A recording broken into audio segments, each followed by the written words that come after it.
If you carry a firearm and discharge your weapon in self-defense, you could face hundreds of thousands of dollars in legal fees and expenses. So carry the protection of CCW Safe, Self-Defense Legal Services membership. Upfront payment of all criminal and civil defense costs with no out-of-pocket for members. Unlimited defense budgets, unmatched legal expertise. Carry the same level of support police officers have. Carry CCW Safe, the highest caliber. And we are back. I'm Chris Evan, the CEO of Survival Dispatch, joined tonight by Kent Brown, the president of CCW Safe. Good to see you, Kent. Likewise, good to see you again. Happy to be with you guys. Appreciate it. So you've been on our podcast before, but I'm going to have you introduce yourself again because we've got a bunch of new followers, and I don't want to do you any injustices.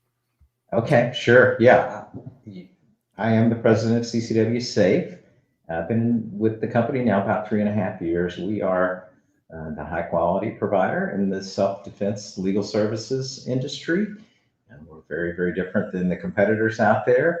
And we have a staff of experts. We have all this excellent resources that we apply against folks who have to lawfully defend themselves, and come on shows like yours to be able to evangelize what we're doing and hopefully help more people out there in the firearms community. So, Kent, we've discussed this a couple times, and before we get into the format we've put together, one of the biggest value propositions that you have that nobody else has is your critical response team. And we had Mike Darter on, by the way, as well, and he did a great job of explaining it.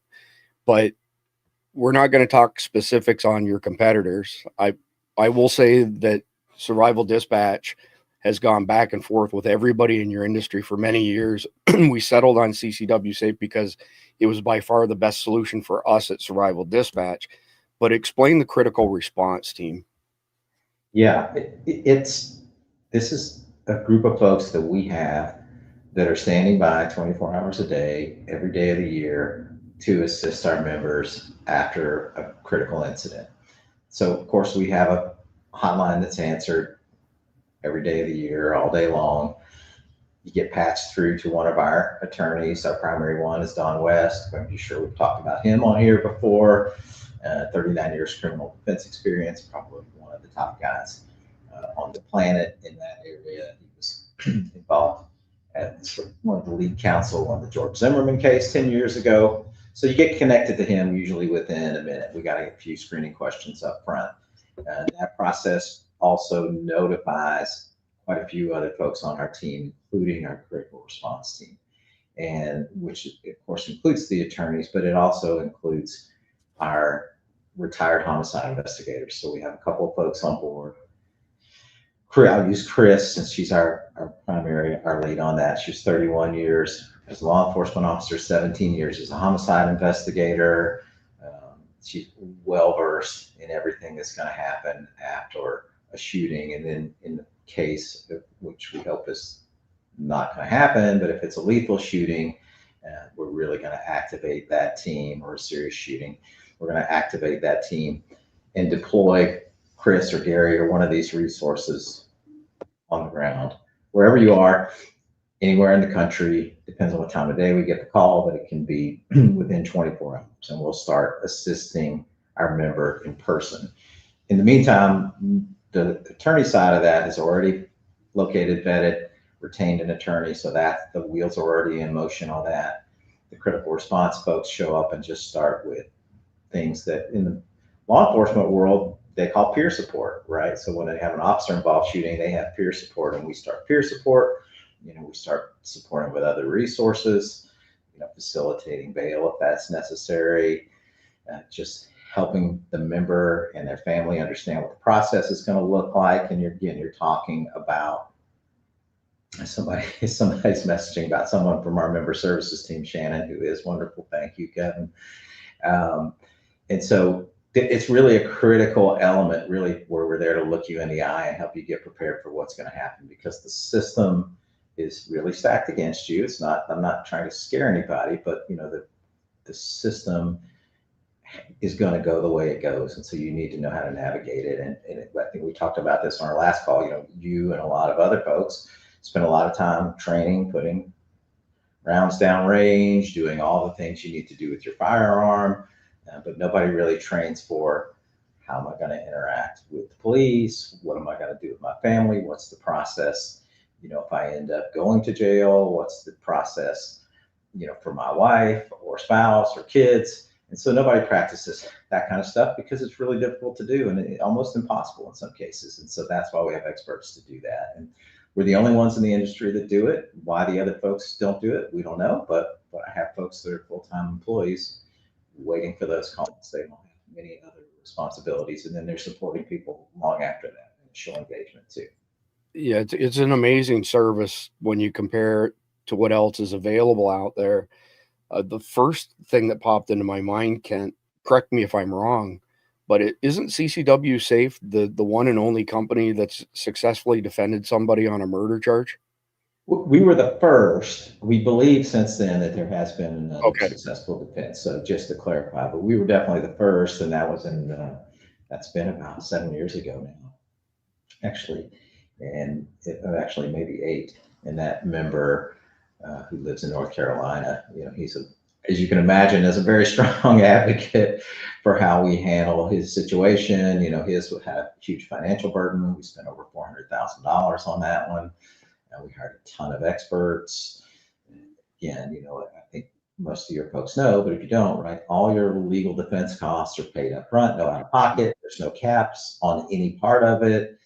There's some people like they have no caps on the attorney's fees, but they have a cap on expert witnesses and investigators. And I can tell you that stuff adds up just as fast as the attorney's fees in serious cases. So we took care of all that. Plus we were boots on the ground in his location many, many times.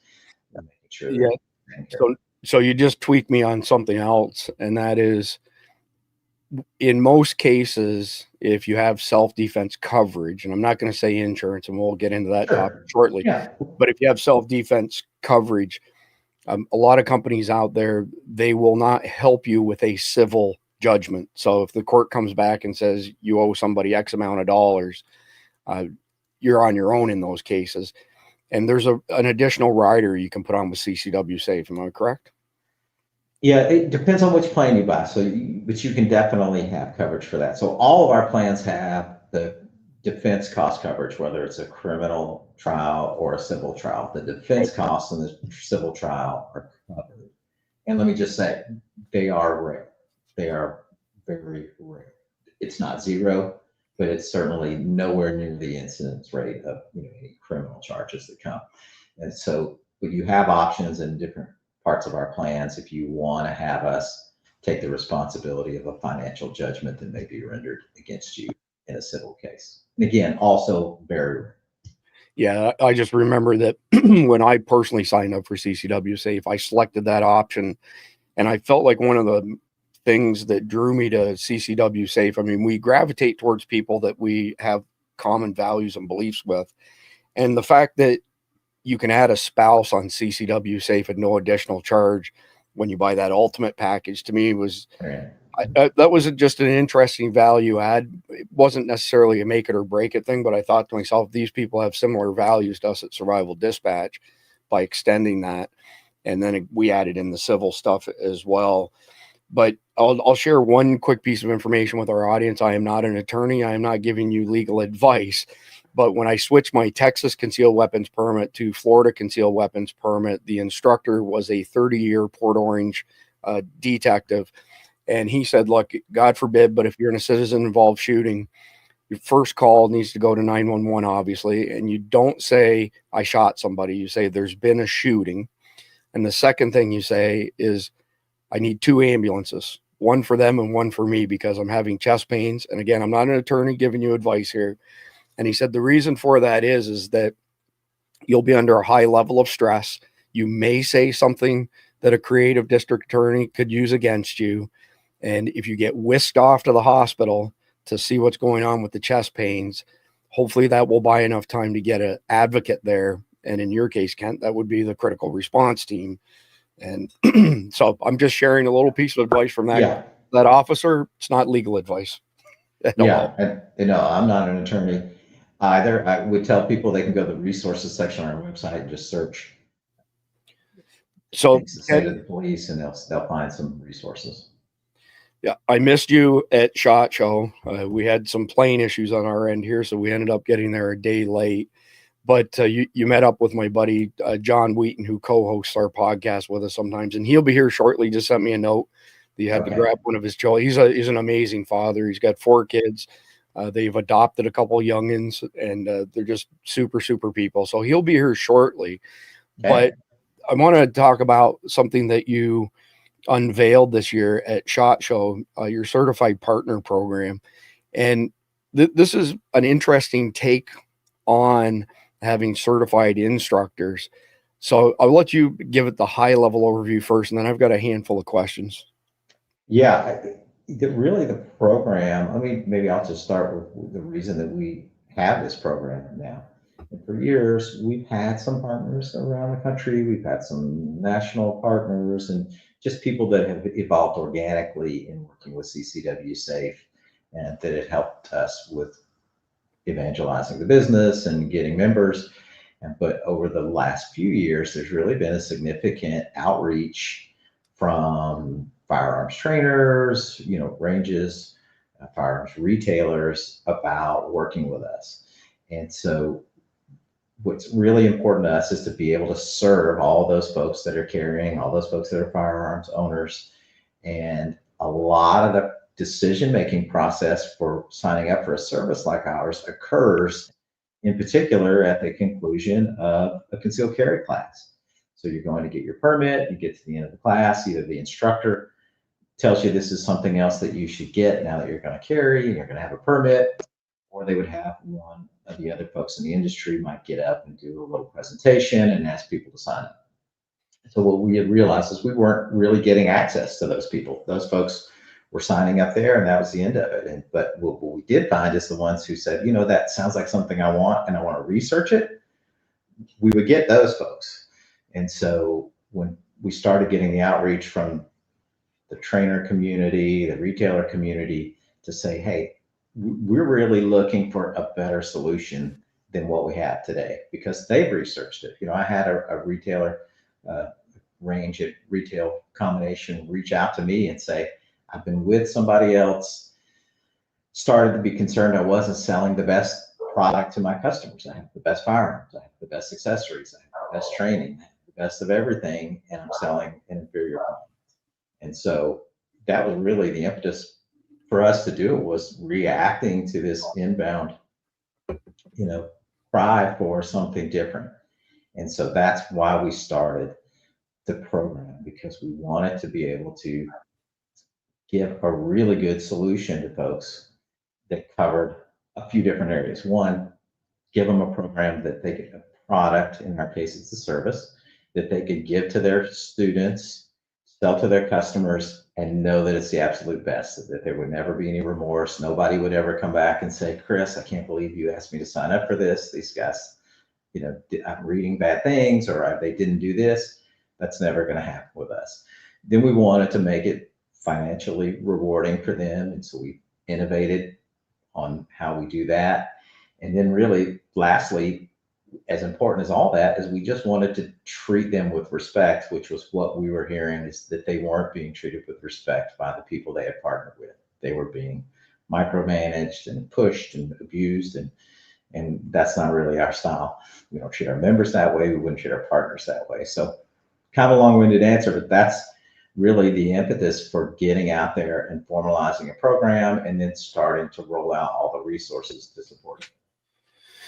Yeah, I appreciate the explanation, Kent. Just a quick message for our audience. The reason that we're covering CCW Safe like this is our mission at Survival Dispatch is really, really simple. Any of you who are regulars are already aware of this, but our mission is to dispatch information so our fellow Americans and friends of America can survive in these very uncertain times.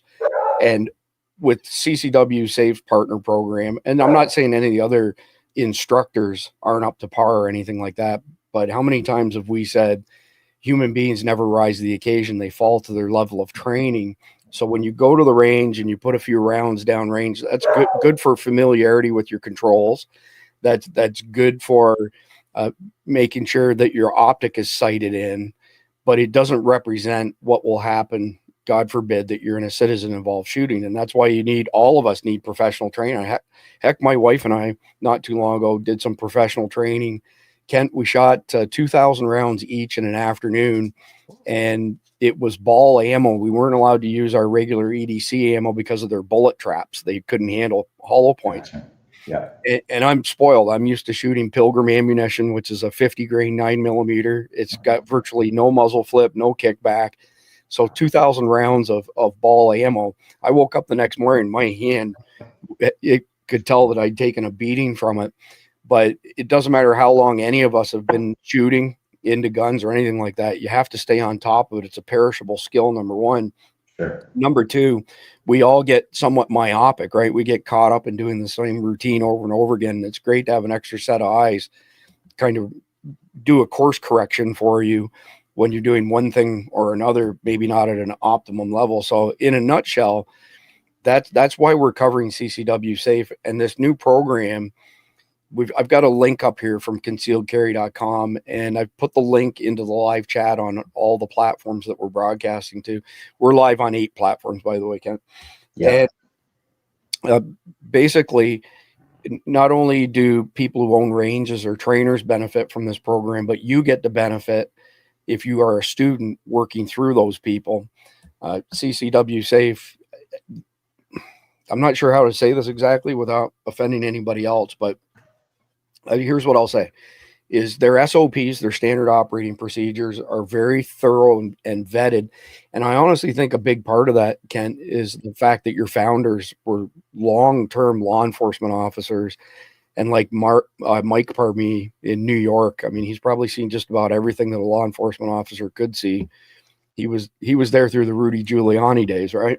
Yeah, well, it is. You're exactly right that's one of the reasons that we have such good process and procedure, and the whole critical response model and the model of how we care for the members is based on the police model for officer involved shootings, as best as that can be adapted. And we've evolved it since then. And then, of course, my role over the last 3.5 years has been to put the systems in place to support that model, so that it has even more durability, even more redundancy, fail safe, that process is always going to work every time somebody reaches out. Resources are available regardless of time, location, urgency or volume. So I come from high tech, as I mentioned to you before. When I hear systems, my mind automatically goes to people, processes, and technology. Is that a similar context when you say systems? Yes, 100% correct. Okay, because sometimes I speak my own language and no. It's I mean, the people piece, right, is that critical response team. There's other elements, of course, and support roles and behind the scenes related specifically to the systems and the software and all those other things. But the process that we go through that gets to trigger the team, that gets to dispatch the team, that gets to follow up, that gets all the steps, there is some level of automation and redundancy out there so that nothing ever gets missed. So speak of the devil, my partner in crime, John Wheaton, has showed up. Hey, John. Hey, how are you guys? Doing good. Good, So good to see you. Yep. I had mentioned to our audience how we had plane troubles here in Daytona Beach that first day of SHOT Show, and you got to have all the fun with the guys from CCW Safe, and I missed out on it, but we're just into starting the conversation, John. So Ken, I want to back up briefly before we go back to kind of the agenda that we had. What is a recoupment clause, and how does it relate to insurance versus member benefits? Yeah, it's a term that you'll hear in the insurance industry, insurance world, and really we're talking about the policy between an insurance carrier and the insured entity, which is, an individual, like your homeowner's policy, any other policy. So there are providers of self-defense legal services that sell an insurance policy to their members. And so the recoupment clause at a high level basically says if you're found guilty of a criminal act, you can't insure someone against the outcome of a criminal act. You can't indemnify them of the things of a criminal act. So they are going to try to recoup the funds that they've spent on your behalf according to that policy. They may be subject to that based on the insurance regulations in the states that they operate in. Every state's a little bit different. But if you go and read the terms of service of one of the bigger folks in our industry, you'll find that clause in there. And as you and I know, right, you could be involved in an incident with criminal charges. You may not go to trial. You may decide to take a plea. There might be something advantageous about the circumstances around your incident that makes that the best solution for you, in which case you're still guilty of the thing that you took the plea to, which could trigger somebody's recoupment clause. We don't have that because we don't sell insurance to our members. We sell a membership that provides benefits.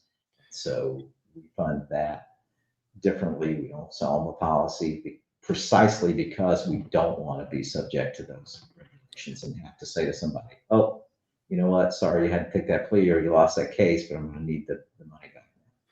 So just my own simplified interpretation, you know, as not a owner of CCW Safe. So I'm not in your industry, but I believe something like 95+% of people accept a plea deal when they're charged criminally, as opposed to rolling the dice and going to court. So if I'm hearing you correctly and I understand the situation correctly, a person gets in a citizen involved shooting, you're defending them, you get right to the 11th hour and the DA says, look, you can plea out with this lesser charge or we're going to trial. The vast majority of the time, the attorney is going to say, look, even if you didn't commit this, or I know you didn't commit this, accept the misdemeanor or whatever it is. Don't roll the dice and risk going to jail for decades. And at that point in time, federal law says, well, wait a minute, insurance, you can't get insurance benefits if you broke the law. And now all of that money that was spent on your behalf defending you technically is payable back to the insurance company, correct? Yeah, it's typically a state insurance regulation, not a federal regulation that they're dealing with. And so there's an insurance commission or an insurance board in every state. And so it typically falls to that. And they do vary a little bit. But yes, you know, the plea would be a terrible situation where that is advantageous for some reason. You know, you said you get in a citizen involved shooting. I mean, there's folks who are going to need to take pleas who weren't involved in a shooting, that the firearm might have been displayed or some other action taken place.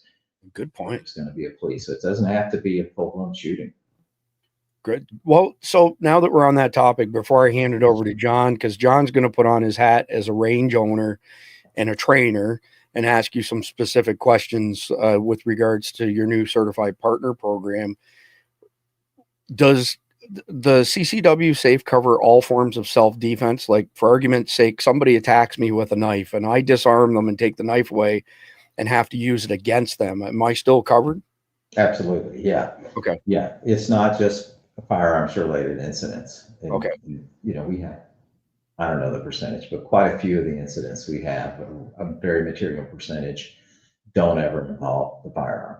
You know, it might be, we've had pepper sprays, we've had fists, we've had, you know, you name it, or we've just seen displays of the firearm or whatever it might be. So yeah, any of that, and we sometimes refer to it as a weapon of opportunity. You may not have access to your firearm. You may become separated from your firearm. So, you know, in home in the middle of the night, anything will do. Fair enough. Yeah. Right. Something improvised. Yeah. Well, thank you for that clarification, Ken. I appreciate that very much. Yeah. So, John, I'm going to turn it over to you to ask the questions from a trainer's perspective for the Certified Partner Program. I did not do the top 10 news things yet, John, because I didn't want to waste Kent's time. So when Kent's done, we'll go to the top 10, then we'll pivot right into chapters 2 and 3, and then the State of the Union. But I'm going to turn it over to you from here on. You're on mute. On mute. You should have known better. We all do it all the time. Agreed. Yeah. Otherwise, you just hear heavy breathing all the time, and who wants to listen to that all the time? So no worries, John. Good to see you. Good. It's good to see you too, man. Haven't seen you since SHOT Show, but for all of the people out there, we have officially signed up as a partner with CCW Safe at the range, Tombstone Gun Range, where we do training. We've trained thousands of people since we opened in 2013. So lots of people come through. Lots of people ask a lot of questions about self-defense insurance. Not to mention any names, but there's particular companies that have been very big on pushing this YouTube, advertisements, and they've gotten really large, but recently have been catching some flack for some of the things that you and Chris were talking about. As an owner and trainer at a range, what are some of the key points that we could tell our people to assure them? Because we see a lot of this negative light for some of these companies. What kind of assurances can we give to our customers and people coming and trusting us for training? When you're an instructor, you have a certain amount of authority with your students, obviously. Yeah. That's kind of built into the thing. Your experiences, your training, they can see that. We hope they can see that you know what you're talking about. A good trainer, you're always going to be able to tell that very quickly. But I said all that just to say this. The things that people are most worried about is, am I going to be covered if that worst day comes that, everybody hopes doesn't come? And what does the process actually look like if I had to make the phone call to you guys? And so let's start there. What is the assurance that we can give our end user, our customers, that, and I kind of already know the answer. I'm just guiding the conversation. So yeah, that's okay. Yeah, look, I mean, we're in our 13th year this year, actually 14th year. I always encourage people, if you want, go do some research online. That's very popular today. Whenever somebody does that in earnest, we tend to win. But the business really exists for the benefit of the members. We exist for one mission, which is to take care of folks after they've been involved in a self-defense incident. And of course, they vary in severity. But for that very, very worst one that you're talking about, we just have a very unique set of benefits and resources that we provide that no one else will provide to you.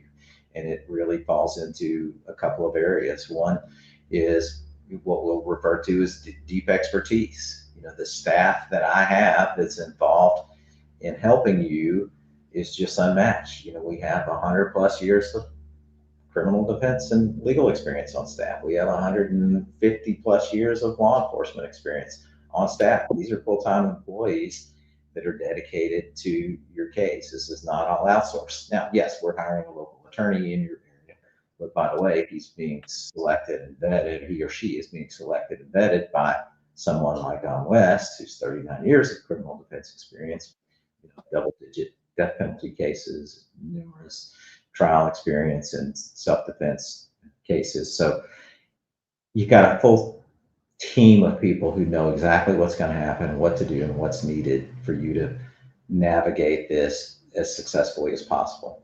The second is it's what we would call holistic coverage. So we've thought of everything that's going to be involved. Of course, the legal expenses are going to be the largest expense, and those are covered upfront, unlimited. All your defense costs are paid for by us, and there's no limit to what we'll pay to get you the best outcome possible.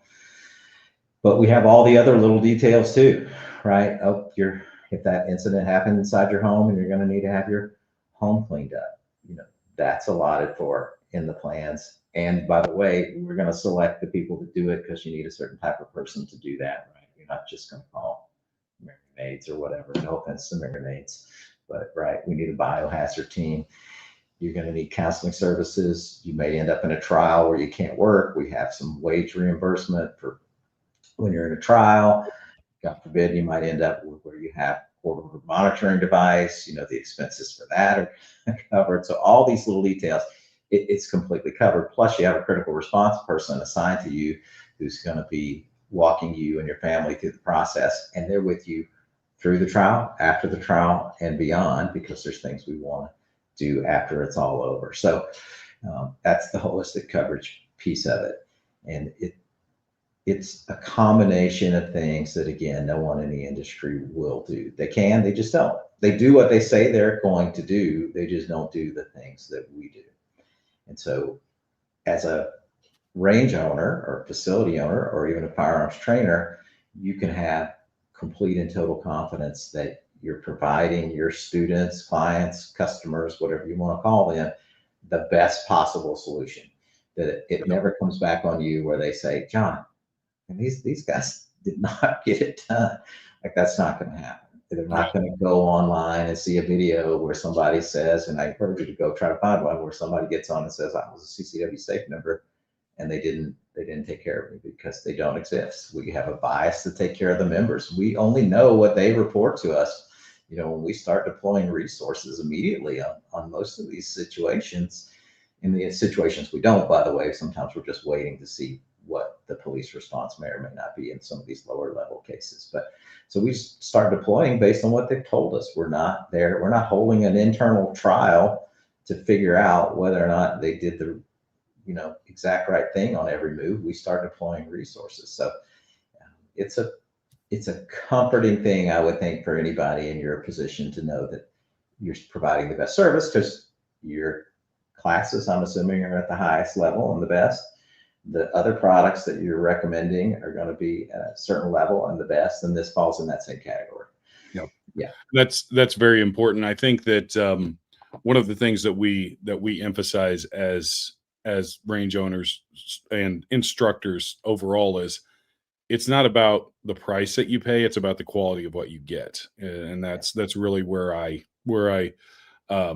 land. But I also wanted to talk about the Certified Partner Program and how you guys are set apart from, some of those other companies that I mentioned earlier, and how the model works within, your multi-share model that you have.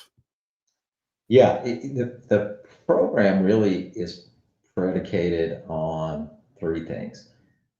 One, the point we just made about we provide the best service there is for the members. So we feel like that's a win for all of our partners. You're selling something that you're confident in, you're selling something that's high quality, and that's a win. The second one is we do have a multi-year revenue sharing model with our partners. So if you get a member signed up at the conclusion of a class, or maybe just some counter sales or whatever, we share that revenue with you. If that's a member that stays with us in the second year, we're also sharing revenue within the second year. If they stay with us the third year, we share in the third year. So it's a 3-year model, which is excellent on its own. As you can imagine, right, when you get into the second year now, they're starting to stack up on top of one another. And so that model is good. So it's just simple. When we have revenue, you get revenue. Some of the other folks have a model where they just pay for the access to talk to somebody. And so if you have a class with 15 people and all 15 sign up, you don't get more money. And if all those people stay as a member of this other organization the second year, you're definitely not getting anything then.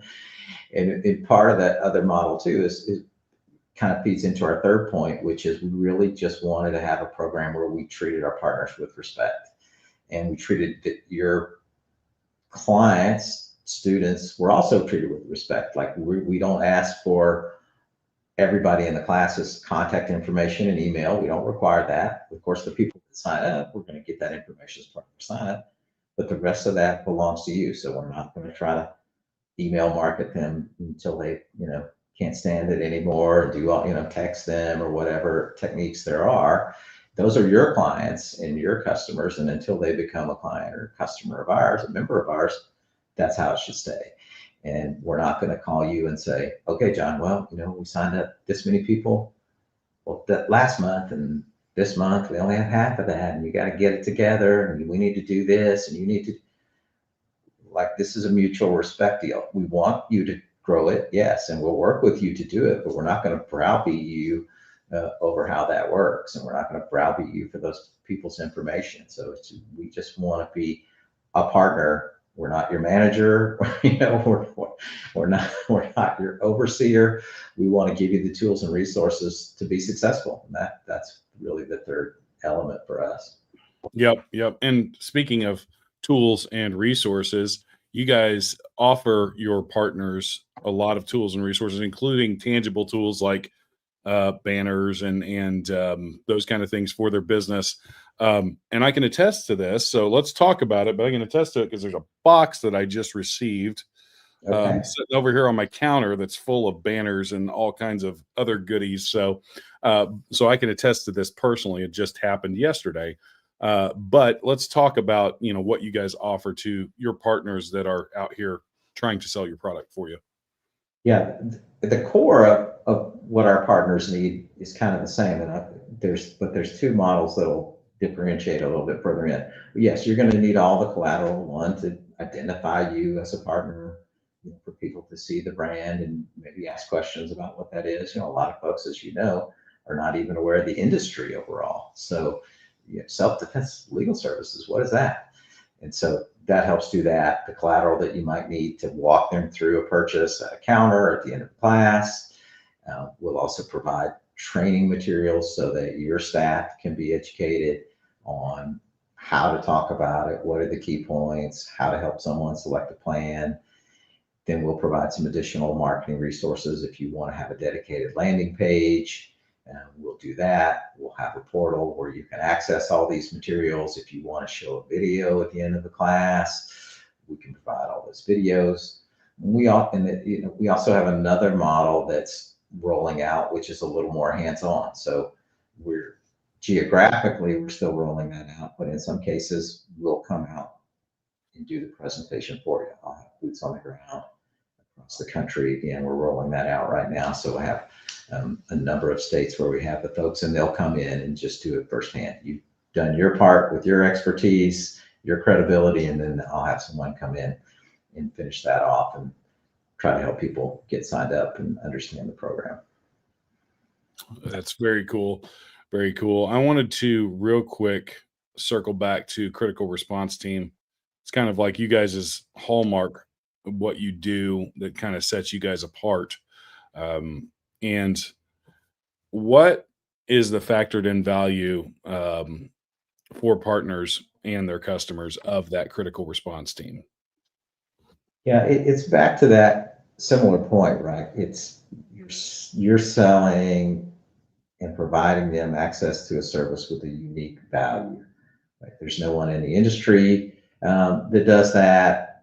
This is going to be the best thing that they need. I can promise you that if you had a student or a client that had to use the service and we had to deploy critical response, they're probably going to come back to you at some point and thank you, because it just makes all the difference in the world. We've had a lot of different levels of those. I think probably Chris, the last time you and I were on, I talked about one where we actually got really nice thank you notes from the member and their spouse, and it's like, and it just makes all the difference when someone is there to look them in the eye, because they don't know what's coming next. And, without going into all the hardcore details, supporting them in person, telling them what the police are going to do, what the DA might do, what the process looks like. And then this other level of support, like, okay, you've just gone through this horrific thing. We need to start figuring out, setting up some counseling. Here's how you need to take care of yourself, whether it's exercise. And the incident Chris asked me about earlier, which was a murder charge, we gave that member diet plan, workout plan, some concepts on what to do with his time. He lost his job. He was awaiting trial. It was almost a 2-year process. How to engage himself in something so that he could occupy his mind and do something for somebody else, which was really the thing. And in his case, he ended up mowing the grass at cemeteries to give back and go. And he said that was a huge deal. And so some things very thoughtful like that, things like staying off of social media, talking to them in person. Don't talk about this with your family. Don't make posts on social media. It seems like common sense, but in the heat of everything, I think Mike probably talked about it, Chris. People have this urge to talk, like this urge to sort of defend themselves, and that's really not what you need to do initially. So that whole process is really the crux of being cared for. The financial stuff is great, definitely, but knowing that you're providing that to your clients and students, I think that's a huge peace of mind for you, the student, and for us, knowing that we're going to take good care of them. Yeah, I think in these situations, you see a lot of this, never having been through it personally, but I would imagine there's a lot of times where you're second guessing everything and you get antsy and all that stuff, and having somebody there to kind of walk you through even every step of how to keep yourself occupied. That's a huge deal, because when you're going through a situation where you don't know what the outcome is, and you're trusting everything is going to turn out okay because you're convinced that you did the right thing, but still your mind can play tricks on you, and having those people there, that's a huge deal. And I think it really sets you guys apart. Yeah, I appreciate it. And you look, Chris and Gary, who two of our primary, they would tell you, I mean, members that have been through those incidents are texting them, calling them years later, just checking in. How you doing? I'm That's doing good. good. So Yeah. it's very serious for us. I got two more questions. I'm going to turn you back over to Chris. So if a firearms instructor or gun shop, maybe they're watching here tonight, maybe, they're interested in checking you guys out. What's the process for them to become certified partners, representatives of your company? Yeah, it's not a complicated process. So they can go to the website and partner page, just fill out a brief little form and submit it, and then we'll contact them and just find out what they're doing, how we might fit well together, make sure that it's a fit for everybody. And we're looking for people who are, licensed, right? Someone who's licensed to teach a concealed carry class in the case of trainers in their state. Certified folks, whether it's a ranger facility, making sure that they really are a good fit. It's not for just guys who like guns and tell their friends about them, right? Because the purpose of the program for us is to reach potential members through a credible source, right? So when people come to our website or they do research online, they have access to all these credible resources. But to your point earlier, John, right? You have the authority and the credibility when you're teaching a class like that, or whatever situation it is. And so we want to make sure that credibility gets applied to our service and what we're doing, so that we partner with someone who has the right credibility to do that. And there are literally tens of thousands of folks in the U.S. who are certified to teach concealed carry classes. Yep. Very, very cool. And the last question I'd say is, if you're kind of looking ahead over the next 5 years and kind of seeing your growth that you've seen recently and seeing how this is going to continue, what do you anticipate this growing by and adapting to meeting the needs of the firearms community? There's a lot of things shifting in the firearms community. I think the current administration is definitely shifting overall to a pro 2A stance with the ATF and the courts. And so we might see a lot of positivity, not in my state. I live in Illinois, but we're in one of those states that's just giving the middle finger to the Bill of Rights. But how do you see this kind of snowballing over the next, say 5 years or so? I think will just continue to grow, right? We're going to keep doing the same thing. It's interesting. People always ask us, well, what are you doing new? How are you, like, we have a great program for the members, right? That thing works. And so getting more people access to those resources is going to be a benefit. Of course, we do all those things. We spend a lot of time talking about critical response and some of the, financial things that we do. But we have a tremendous amount of educational material in the resources section on our website.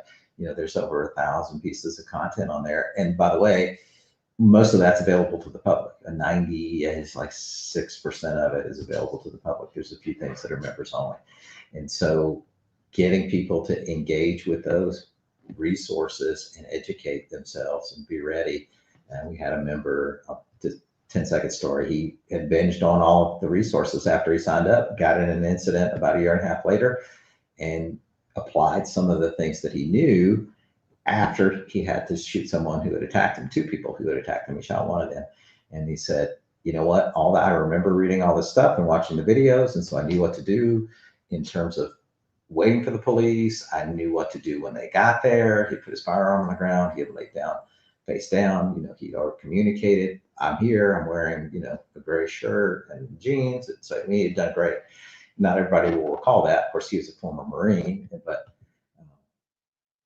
spreading that education and all the resources to more and more folks in the firearms community, I think is just going to be beneficial to everybody involved. Our business is doing great. If we get 5 members, if we get 5,000, if we get 500,000, that's wonderful too.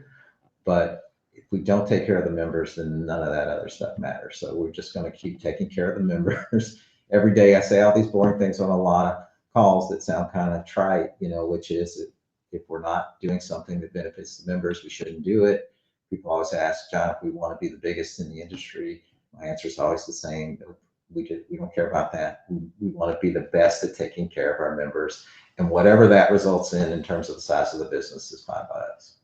Yeah, that's awesome. And I will say this, Dave and I, you guys all on the stream know Dave. He's my partner, co-owner of the range, and the co-owner Righteous Savages as well. We were looking for this, and we even interviewed a couple of companies specifically for this, and it just didn't feel right. And the instant we sat down with Kent at SHOT Show and all the crew there, it was like it just felt right. There was a connection there, and you guys even said the same thing. It's just a great connection, and it was just, you can tell when people are legit and they are genuine. And I'll tell you this company from top to bottom, everybody I met is a genuine, caring individual that just wants to take care of people, wants to be there and help people. So I'd highly recommend these guys. And I'm going to turn it back over to Chris now. Thank you. That's very kind of you to say. And just so you know, I don't have it on my wrist right now, but there you go. Yeah, I got it hanging on my monitor here, so the verse is up even when I'm not wearing it. Yeah. Well, I'm a firm believer that God puts us all exactly where we're supposed to be at every particular point in time. And, you know, it was a rough day for Cindy and I, missing the flight and arriving a day late, but I'm really glad that you and John got to spend time together, plus the rest of the CCW team. It's funny how things work out like that, but you know, it always works out good in the end. Ken, I've got one question for you, but from 2 different perspectives. Okay. So it's essentially the same question. So whether it was a potential partner considering your new certified partner program, or an individual considering joining as a CCW Safe member, and they were sitting on the fence, what's the one thing that you would tell each of those people to get them off the fence and to sign up? Yeah, it's really back to nobody takes care of their members like we do. Nobody has all the expert resources. Nobody has that complete suite of things that we do other than us. And that's the reason that anybody should become a member. That would be the same reason anybody should be a partner, because now they're going to be asking the folks who've entrusted somebody like John with the authority and credibility to recommend services and products that they're getting served up the best piece. Now, for the partners, I got 2 additional, right, which is we have a great revenue sharing model that I think you'll find very rewarding. And then 2, which applies to partners and members, is we treat you with respect.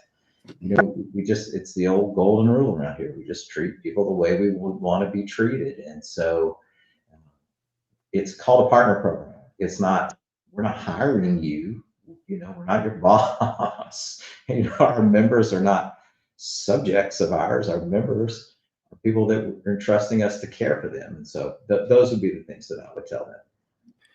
Yeah, I appreciate that explanation. Just a quick anecdotal example, Kent. Years ago, one of our sales guys in the Sun Microsystems world sold about $100 million worth of edge servers to a company called Lava Life.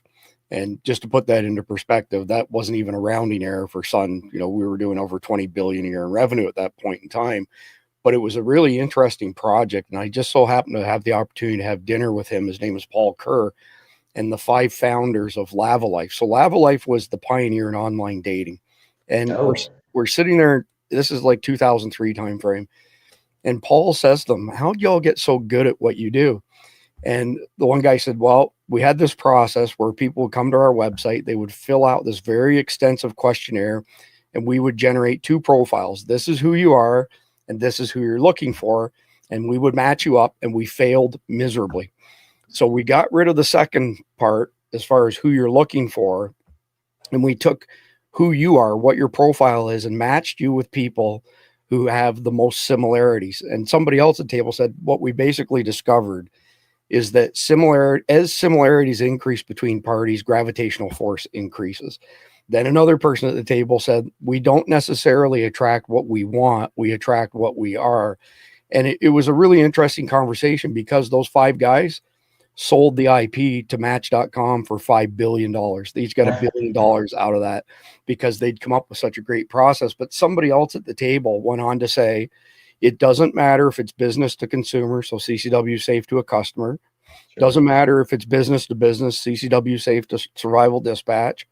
Could be husband and wife, whatever the case may be. It applies across the board. And a great anecdotal example would be, and don't get me wrong, I'm not fond of where the CEO of Chick-fil-A has gone in recent years, but go back to 2012, he donated not that much, like a small amount of money to 2 Christian sporting organizations in America. And the pundit said, that's it. That's the end of Chick-fil-A. They'll be done.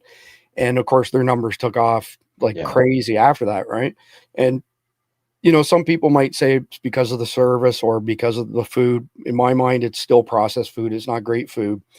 But at the end of the day, they share the same values that many of us share. Like this whole shopping on Sunday thing, all 3 of us are old enough to remember when that was not a thing. That was family day. You went to grandma and grandpa's and had dinner with them, and you got forced to watch Lawrence Welk.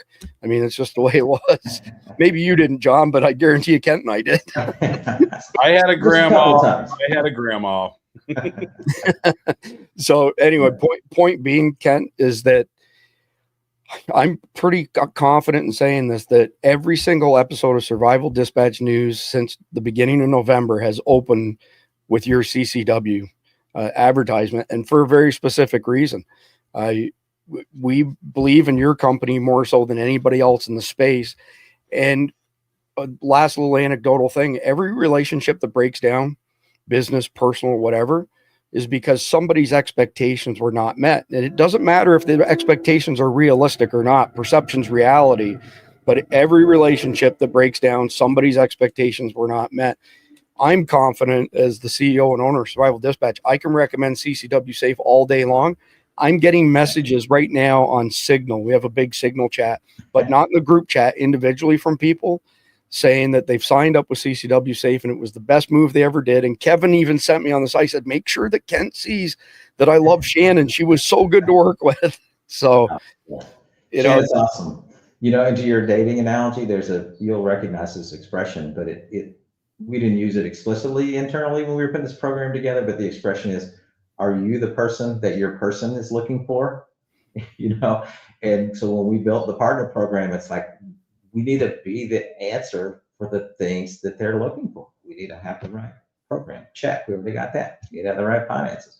We need to have the right support. All those, you know, we need to be the person they're looking for, because they are calling us. Like if you go back to our original part of the conversation, they were calling in saying, we got to do something different. We don't feel good about what we're selling, or we don't feel good about the way we're being treated. And so we answered all those questions to build the program. Okay. Honestly, the biggest thing I struggled with internally, because you mentioned your salespeople, was we've just hired someone who's going to be the director over this program. He starts in a few weeks. Is the title is going to have the word sales in it? We've never had that title here before. And I'm like, do I really want to use that title? Because we don't think like that around here. You know, we're just here to take care of the members. Yes, we got to go get them and do those kinds of things and support our partners. So I had a breakdown for him and use the word sales in his title.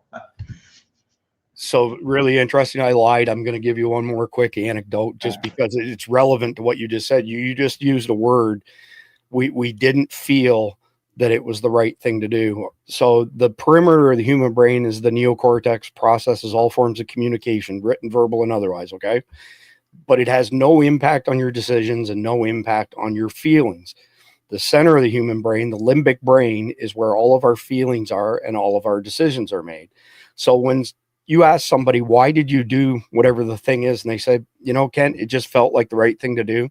That's the limbic brain on display. And if you watch Simon Sinek's 17-minute TED Talk called How Great Leaders Inspire, he gets into it. He's much more eloquent and knowledgeable than I am. But at the end of the day, when somebody, for example, says, I'm in business to make money, which about a third of businesses are, and I know this from firsthand experience because as a business development manager, we had a process to really flesh out the purpose of entities. That's not going to resonate with a lot of customers. But when you say our job is to protect you, the member, protect, by the way, is one of the 170 power words. There's over 1 million words in the English language, but only about 170 of them evoke emotion in people. So it's just interesting to see you guys be so successful. We're happy to see you be successful. You share the same values as us.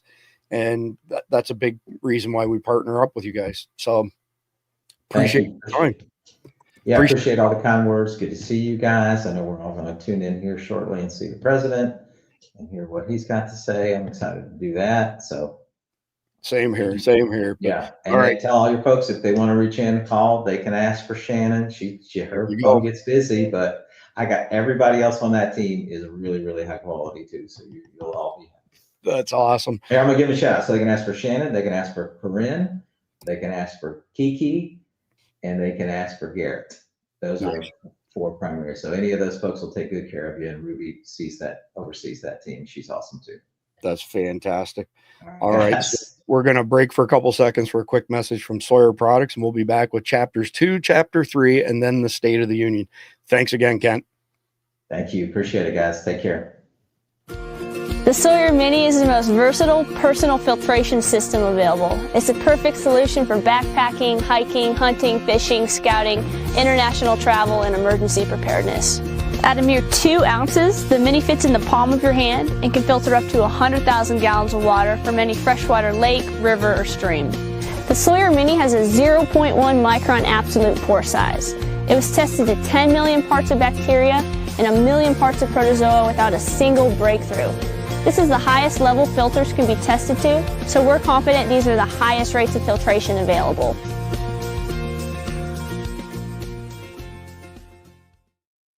All right, so we are back and moving right along. I did not cover the top 10 news items when we started. I've got a different twist on it tonight, by the way.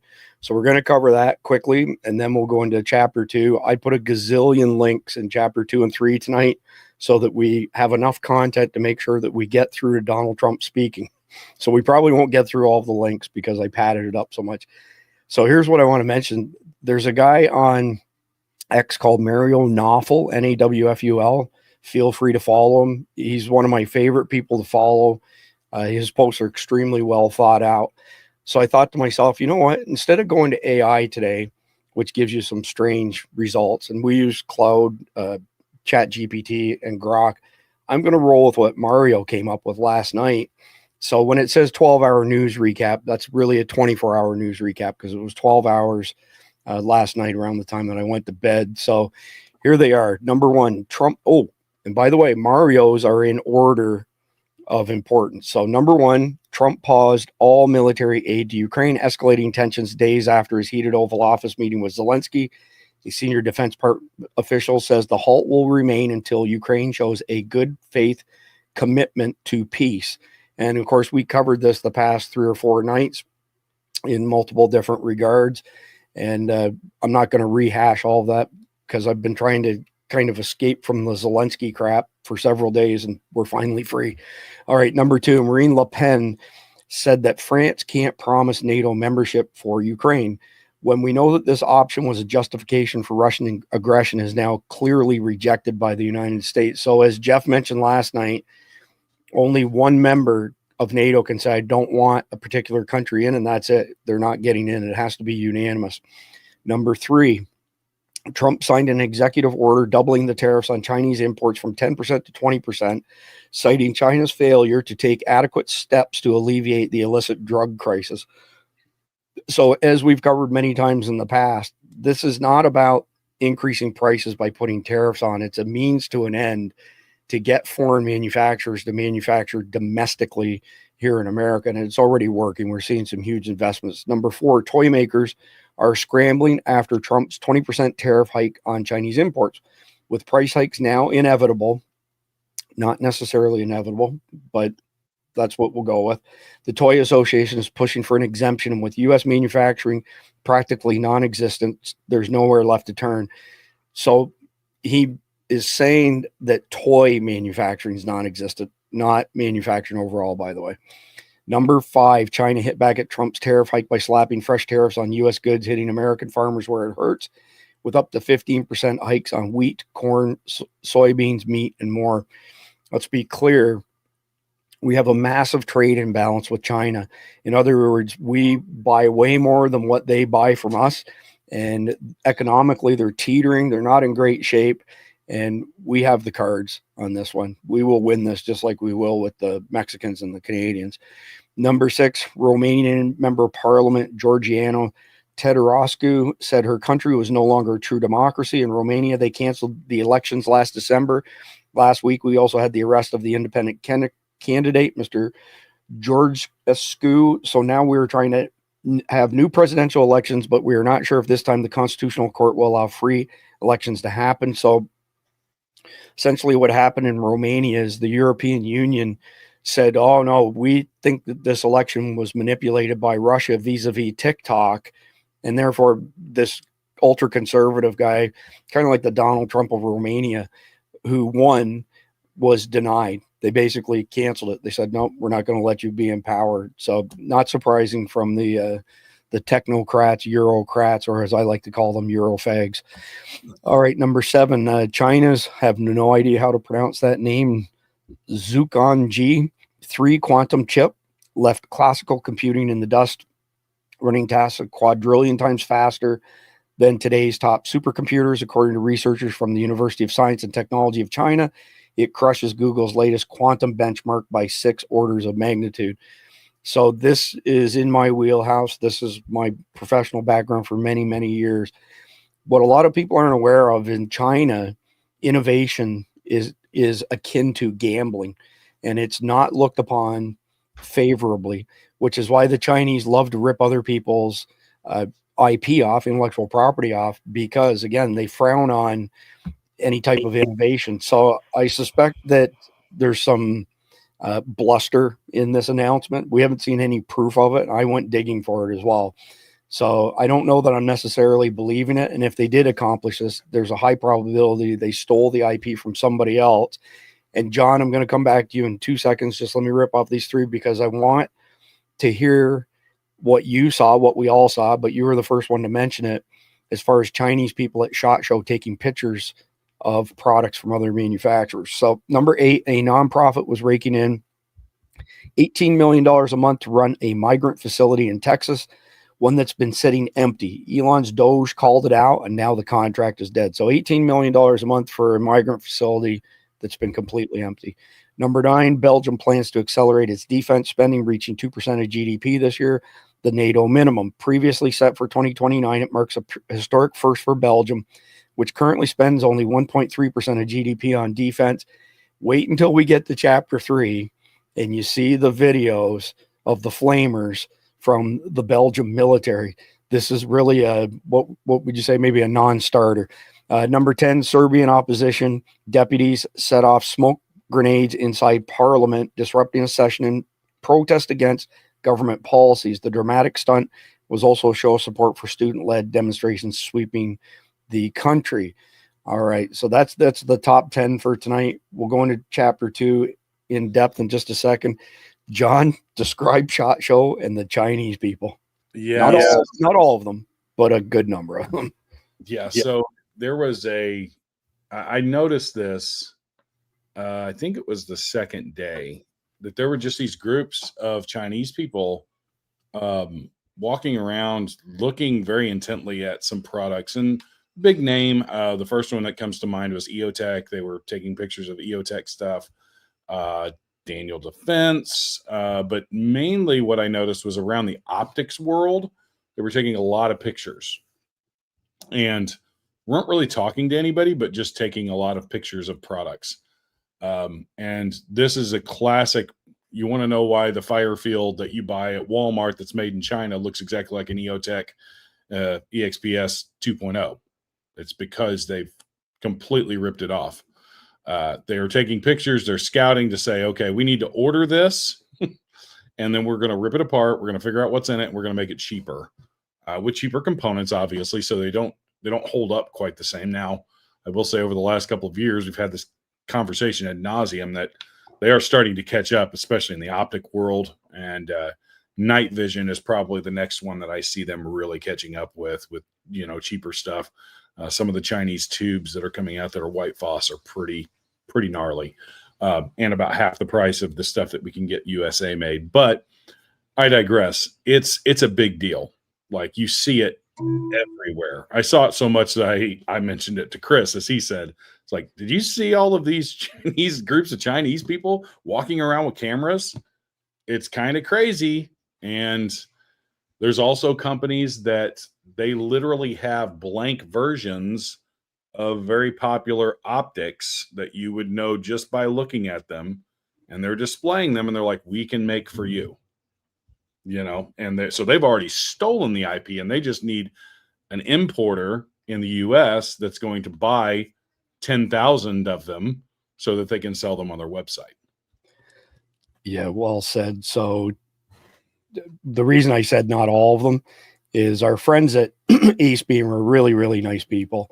And here we're at their booth when they were tearing it down. So Mike beside me, of course, my wife, Cindy, and Dorothy from Ace Beam. We got a package in the mail today that was sent a month ago almost. And it finally arrived by postal service today. And Dorothy sent my wife this thing that's like a neck massager with red light therapy and extra flashlights. And I just want to say, these are really nice people. And I'm not, impugning all Chinese people, but there's a huge contingent of them for sure that are working on behalf of the CCP to steal whatever they can. And somewhere around here within arm's reach, I actually have a couple of those fake optics. I brought them in to see what they were like. And I can tell you that not one of them held zero on any real firearm. So they're good for training rifles that are, like the Unit Solutions training rifle that I use. But beyond that, they will not hold zero. So looks like an EOTech costs $32 on Temu. Like, shit, not. Yep. So, yep. All right. So it's time for us to go to work here. First one. S2, are you there? Is S2 here? He is. Yep, okay. I'm here. Hey guys, I actually, as you get started, I am probably going to have to jump off for a couple minutes because I got to go run down the street, grab my son from basketball practice, and I will be back in like 10-15 minutes. So we'll be here. Yeah, sorry about that. My wife is sick and I'm having to play double duty, so I will be back for you guys. Okay. All right, see you soon. All right, so first story up here. General Flynn names Victoria Nuland as one of the co-conspirators behind the assassination attempts on President Trump. He also calls Ukraine one big money laundering operation. This is 2 minutes and 59 seconds. I won't play it all, but I'll play a good portion of it. It's pretty eye-opening stuff, especially when you watch the videos of Victoria Nuland not 48 hours before the attempt on his life in Butler, PA. I'd like you to name names, and I'd also like you to talk about something else I've seen you talking about, and that is these assassination attempts. You believe that the same people who threatened you in your life are the same people that were behind the assassination attempts on Donald Trump, our president's life. Please tell us names. Yeah, well, so the one name is Victoria Nuland. Victoria Nuland has so much at stake here. And then I would recommend to, there's a group of people that are outside of the government, and and so that's just, so she's one, and there's been a couple of others that have been floating around in the internet for sure. But Victoria Nuland is one who's had a lot, and she's got a lot at stake here, because like I said, I don't know, last 24 hours, or I've been saying for a long time, Ukraine is one big money laundering operation, and all Elon has done is demonstrated the outflow of dollars going out of the country through different parts of our government.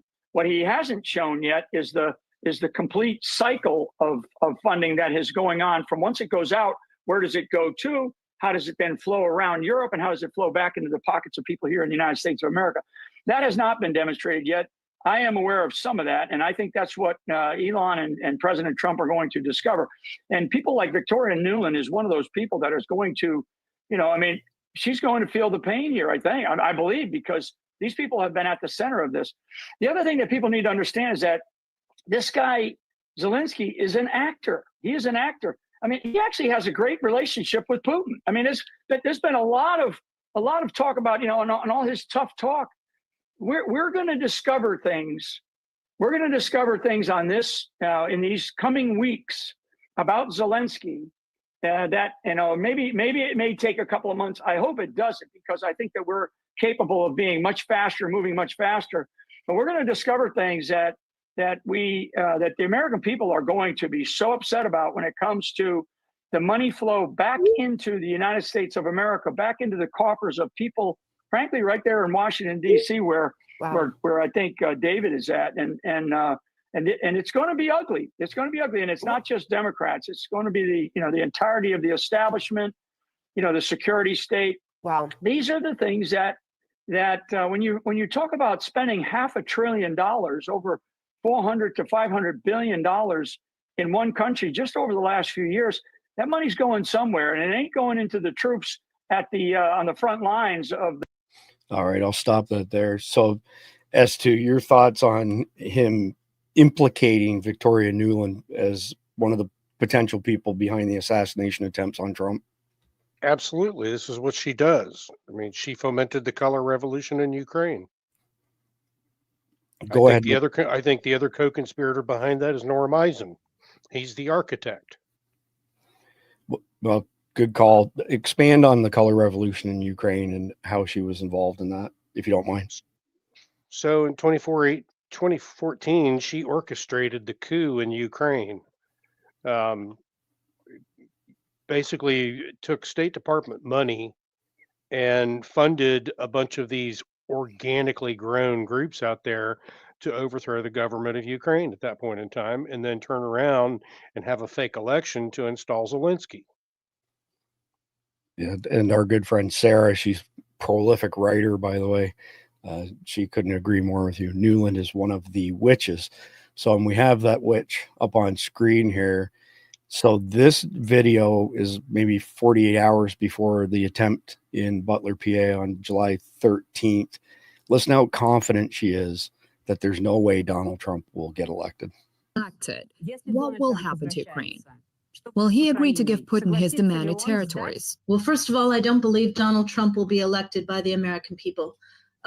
This man is a felon. He is a liar. He is not a supporter of basic U.S. democratic freedoms and principles. He's talking about locking up Americans, locking up immigrants, hurting our economy, et cetera. So I don't think that Donald Trump is going to be president. So if that's what Putin's betting on, he's going to get a unhappy surprise. I think that is number one.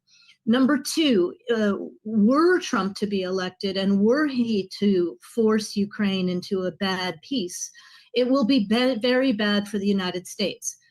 It will be very bad for Europe and our allies, because we know what Putin will do. We've been to this movie before. He will take the deal. He will sit on some of that territory in Ukraine that he gets, and he will wait, and he will rest, and he will refit, and he will come for the rest of Ukraine, and then he will keep coming west. So rather interesting timing, I think, for her to make those comments as to, and Yeah.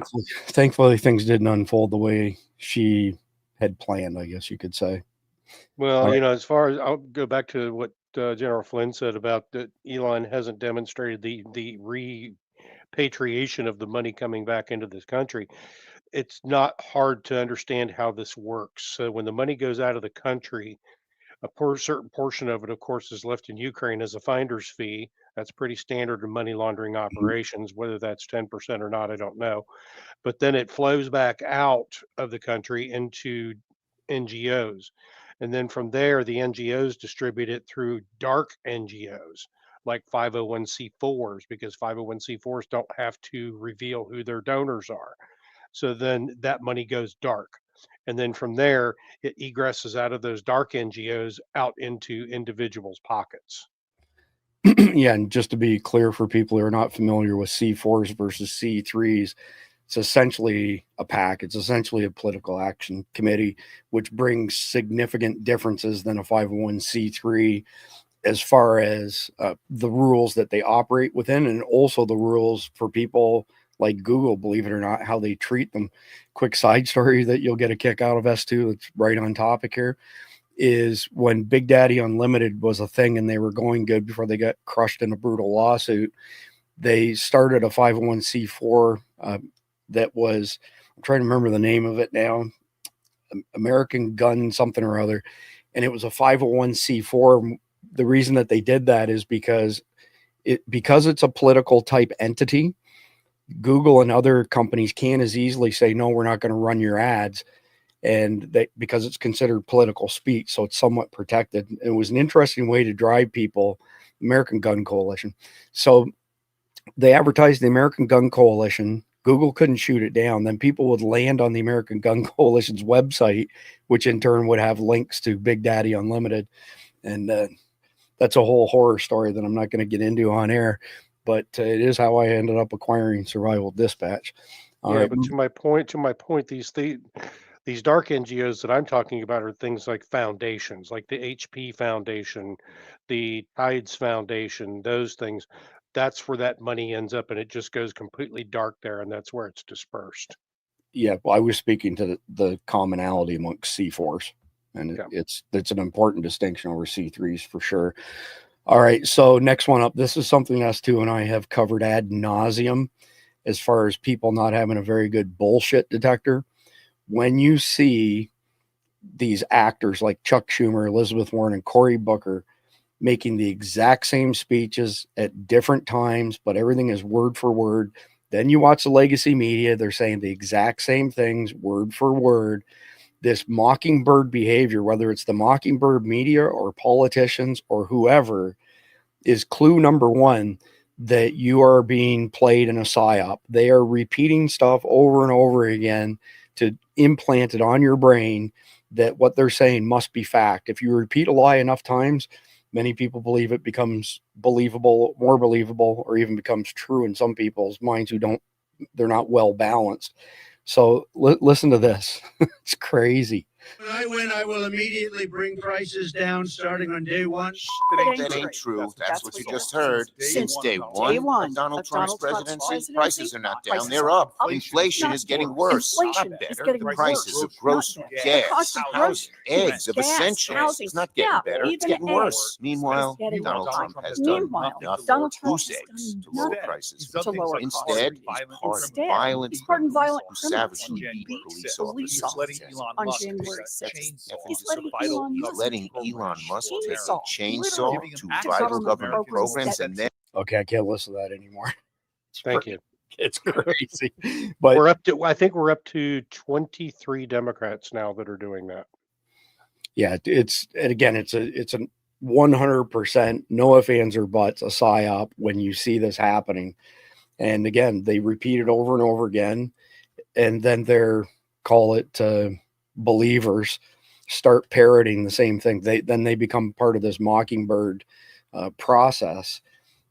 I'm trying to think to myself, S2, are there any other things that these people do that's more obviously a psyop than repeating stuff like mockingbirds? Or is this kind of like their go-to, their number one strategy? Well, this is kind of the first trigger. I mean, there's other things that they do too. For sure. In other words, they do a lot of things they use language to invoke emotion.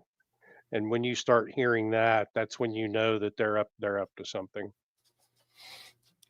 All right. I just got a note from John saying I need to add him, but can you hear us, John? Yeah, been listening to you. Can you guys hear me okay? Yep, got you fine. Oh, you're like the roving reporter on the loose. Yeah, exactly. I All just figured I was like, instead of being gone for 20, 25 minutes, I'll just jump on my phone and I'm just driving back and forth. So all good. All right. Two things.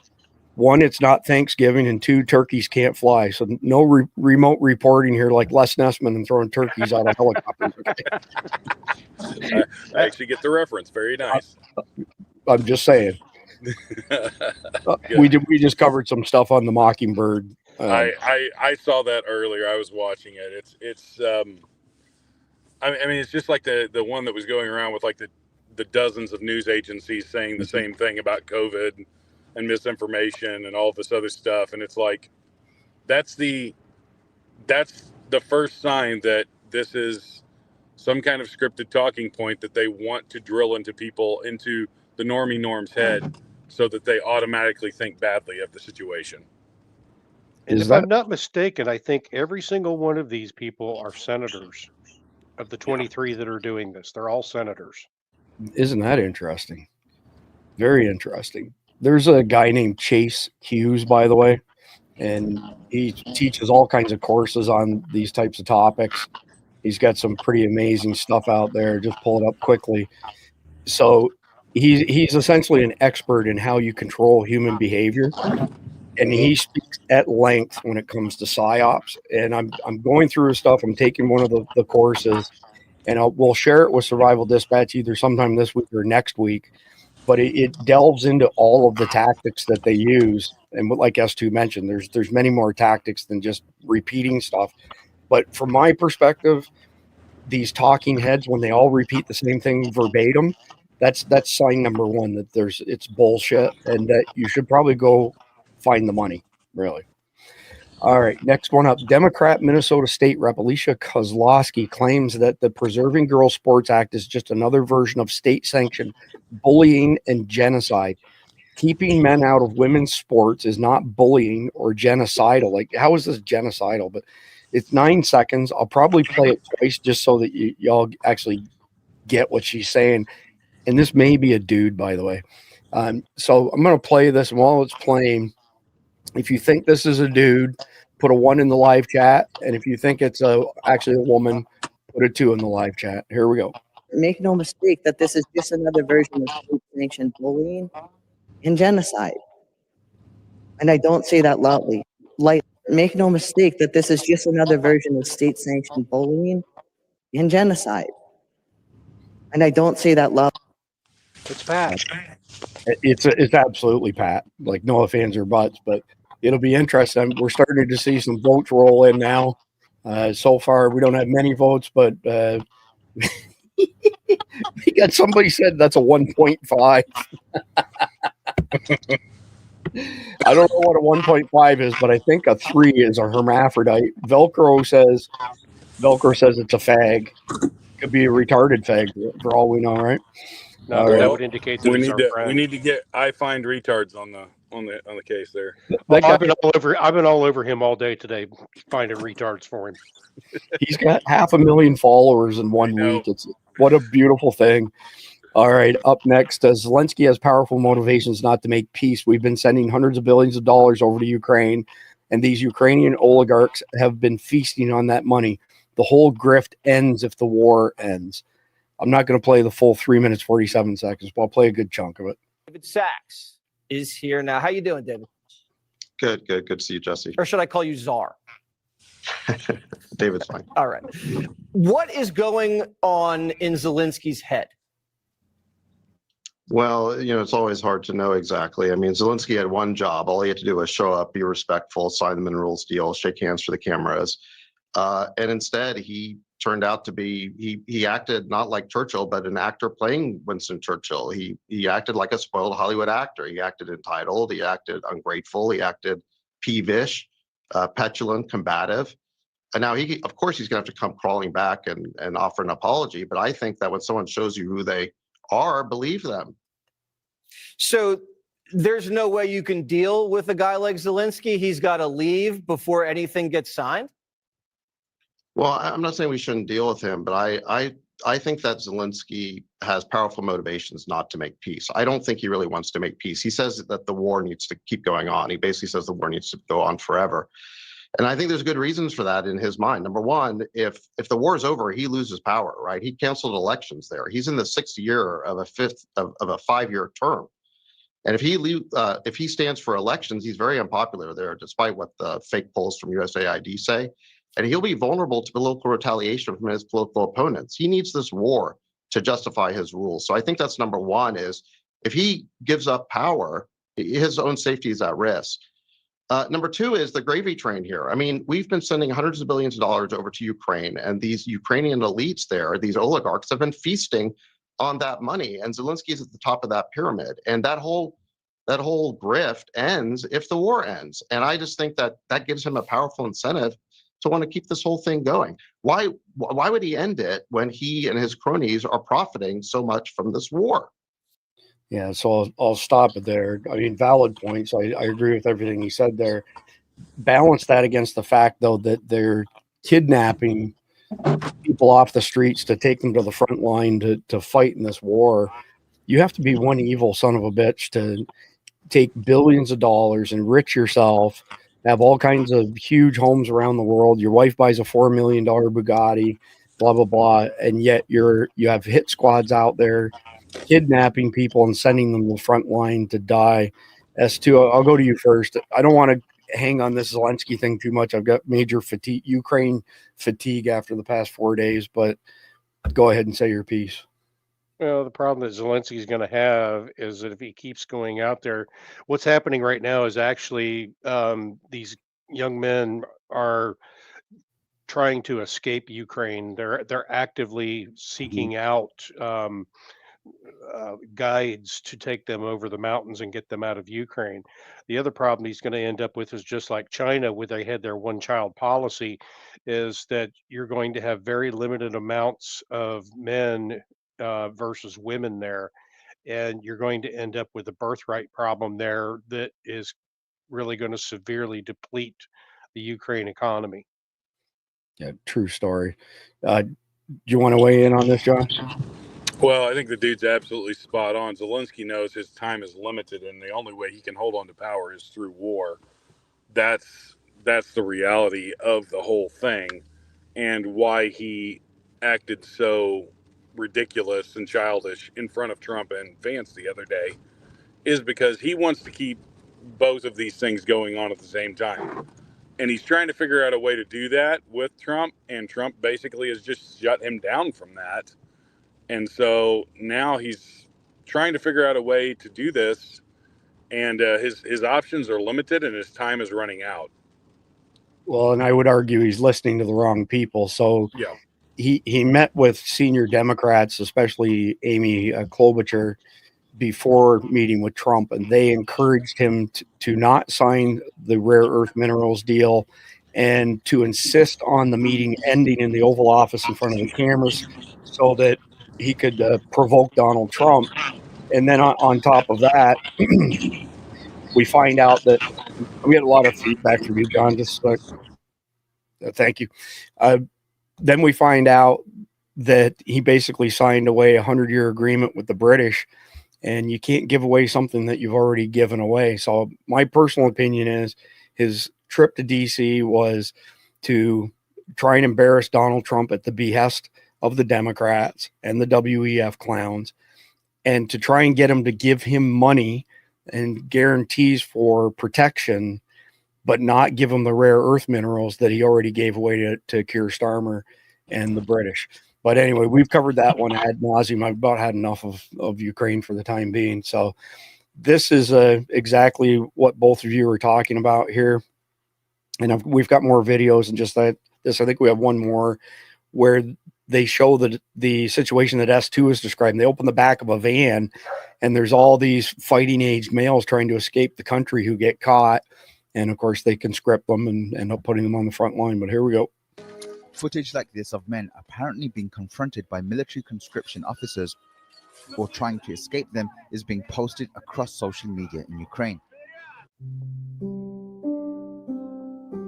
Ukraine is fighting and Ukraine lives. We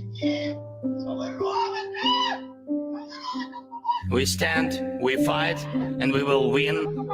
We are not ready to give our freedom to this terrorist Putin. That's it. That's why we are fighting. Slava Ukraini. All right, I can't take the music any longer. So, all right, moving on to the next one. This is a pretty big story if this turns out to be true, and couldn't happen to a nicer person. So, scandal in New York, Governor Kathy Hochul accused of rigging a $9 billion Medicaid contract.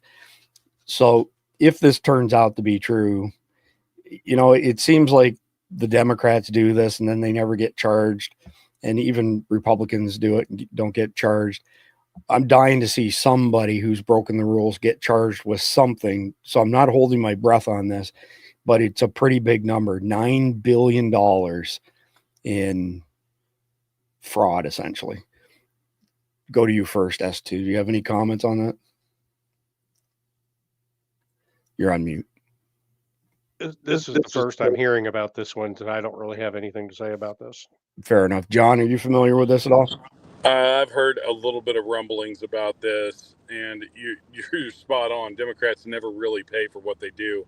I think I heard that Andrew Cuomo's running for office again today. I think it was the Daily Wire was actually reporting on this. So Democrats never pay for these kind of things, especially in corrupt states. And I don't doubt this, because you see this pattern all over the place. I could use Pritzker in Illinois. The guy evaded taxes by removing the toilets out of his mansion, so that it wasn't technically a livable house, so he couldn't be taxed on it. It's standard operating procedures for corrupt, and I don't even want to narrow this down to Democrats, for corrupt elite politicians. This is standard operating procedures. So I really am not surprised. It's shocking, but it's not surprising at all. Yeah.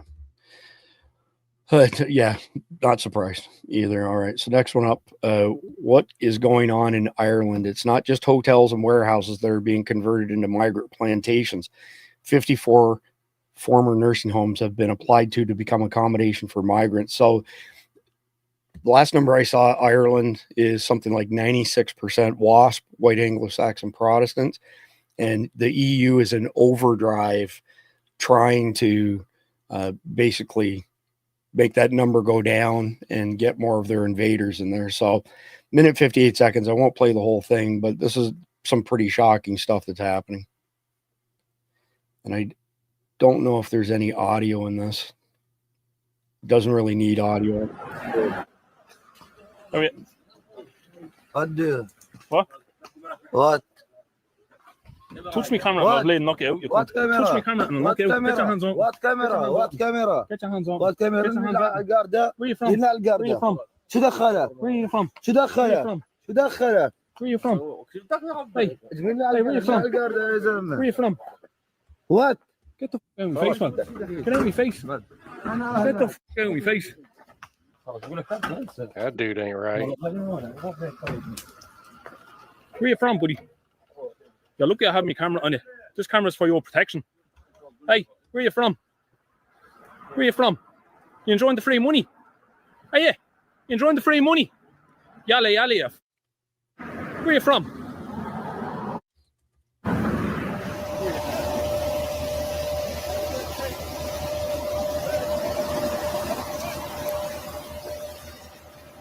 Second bus now after coming in the last half an hour. This is a joke. That was it.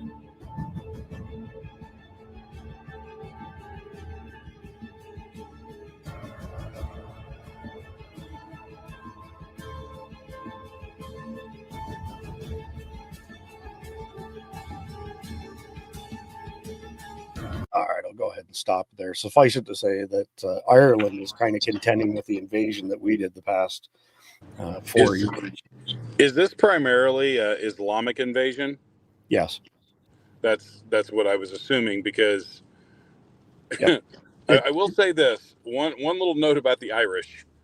You're going to get an answer about this really, really quick, because the Irish are very, very nationalistic.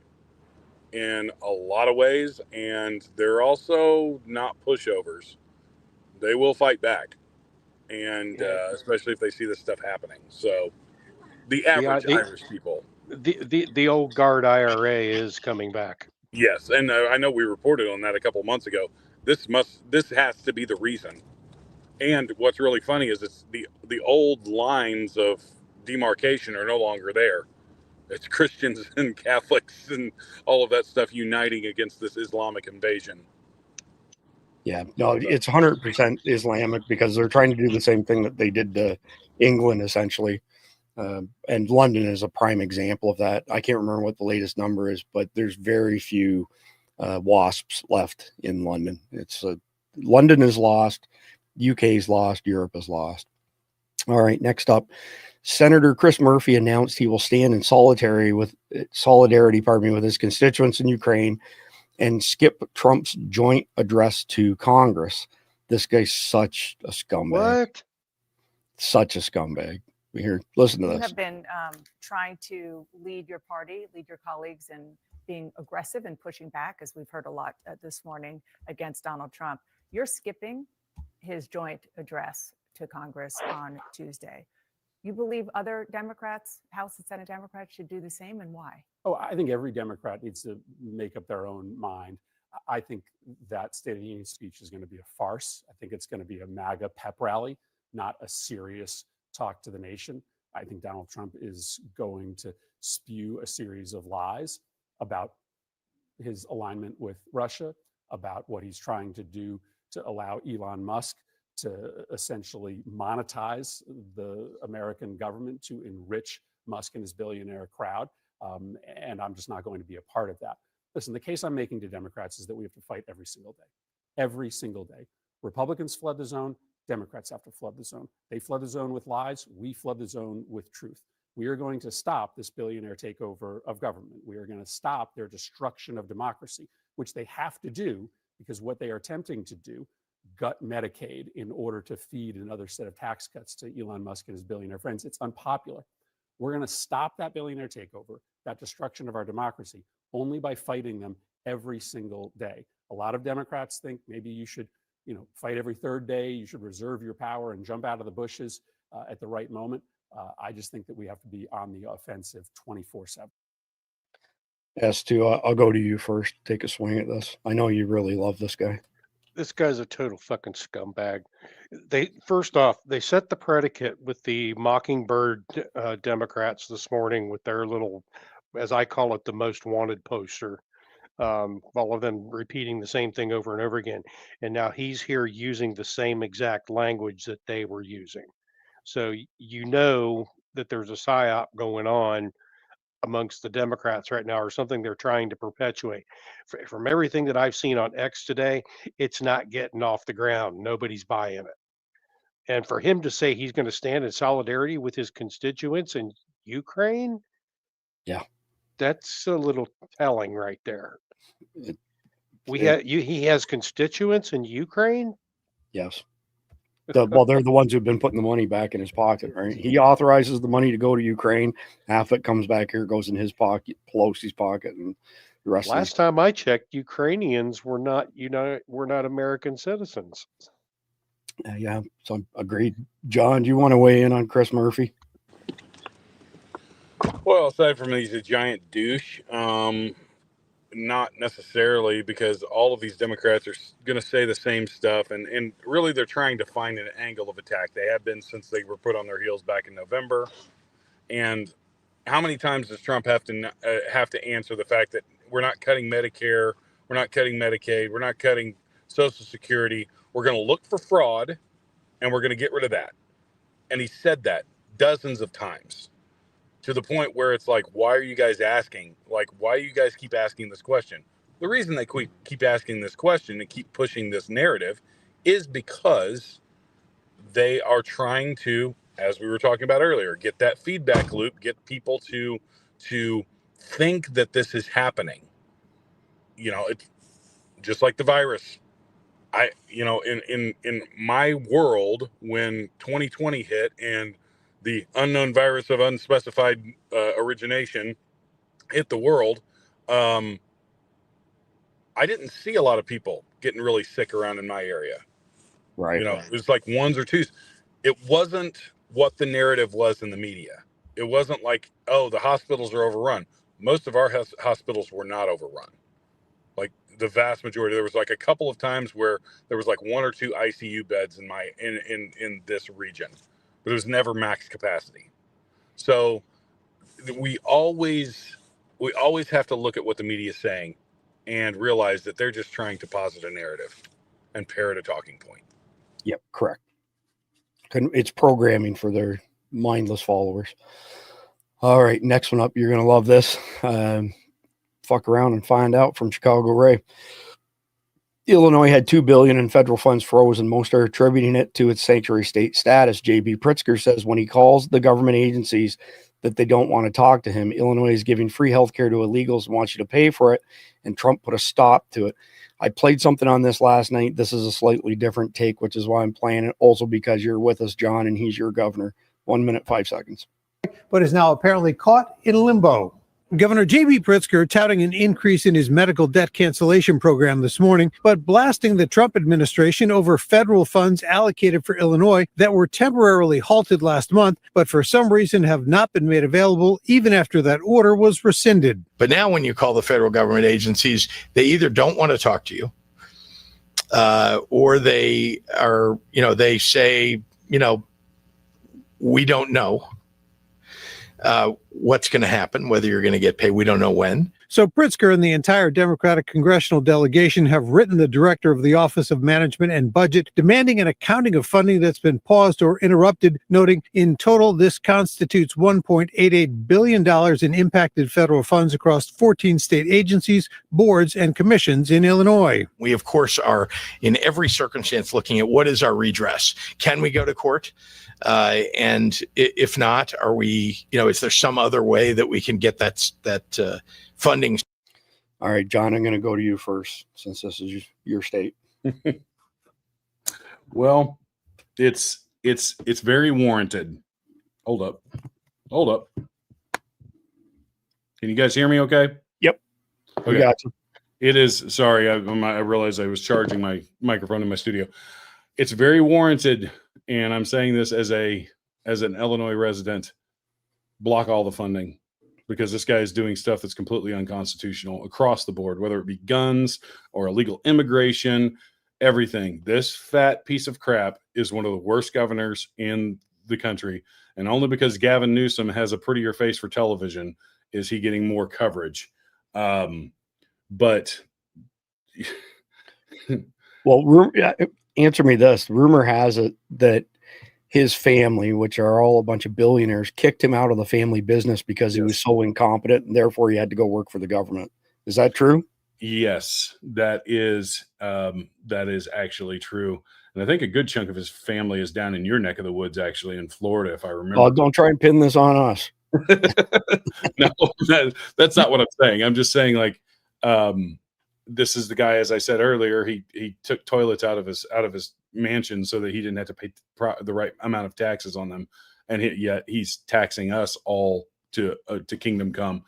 This is a real piece of trash human being, and honestly, I hope he tries to run for president so he can't run for governor. I really want him out of our state, even though we'll probably just get somebody just as worse as him, as bad as him for our next one. But yeah, as you said, F around and find out, and you're not going to win this fight. Like, you're just not, because like, you're breaking the law, you're breaking the Constitution, and you should have to squirm a little bit. Yeah, I agree. S2, any comments on JB Pritzker? Yeah, you notice he's got U Chicago medicine up behind him. It's an emotion evoking graphic is what he's trying to accomplish there. And good catch. What I want to know is, if he took all of the toilets out of his mansion, does he have like a freaking outhouse farm in the back of his mansions or something? Or is it just shit in the sink? Well, that's a mental image none of us needed. This was a famous story when he first started running for governor.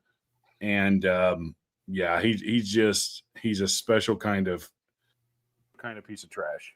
in all honesty. You see the chick behind him rolling her eyes or looking like she's about to go to sleep. Yeah. Well, and the reality is I don't want to spend too much time on this because you guys have heard me gripe and rant about it a lot. This guy's not nobody in Illinois is winning a legitimate election on the state level. Nobody, because they can run the score up in Chicago and overrule the rest of the state, and they've been doing it for decades, since the '60s at least. Yeah. And if there's a Republican that wins, it's either an accident or it's a controlled opposition. Yep, I don't disagree at all. All right, next one up, we're going to pivot back to Chris Murphy again.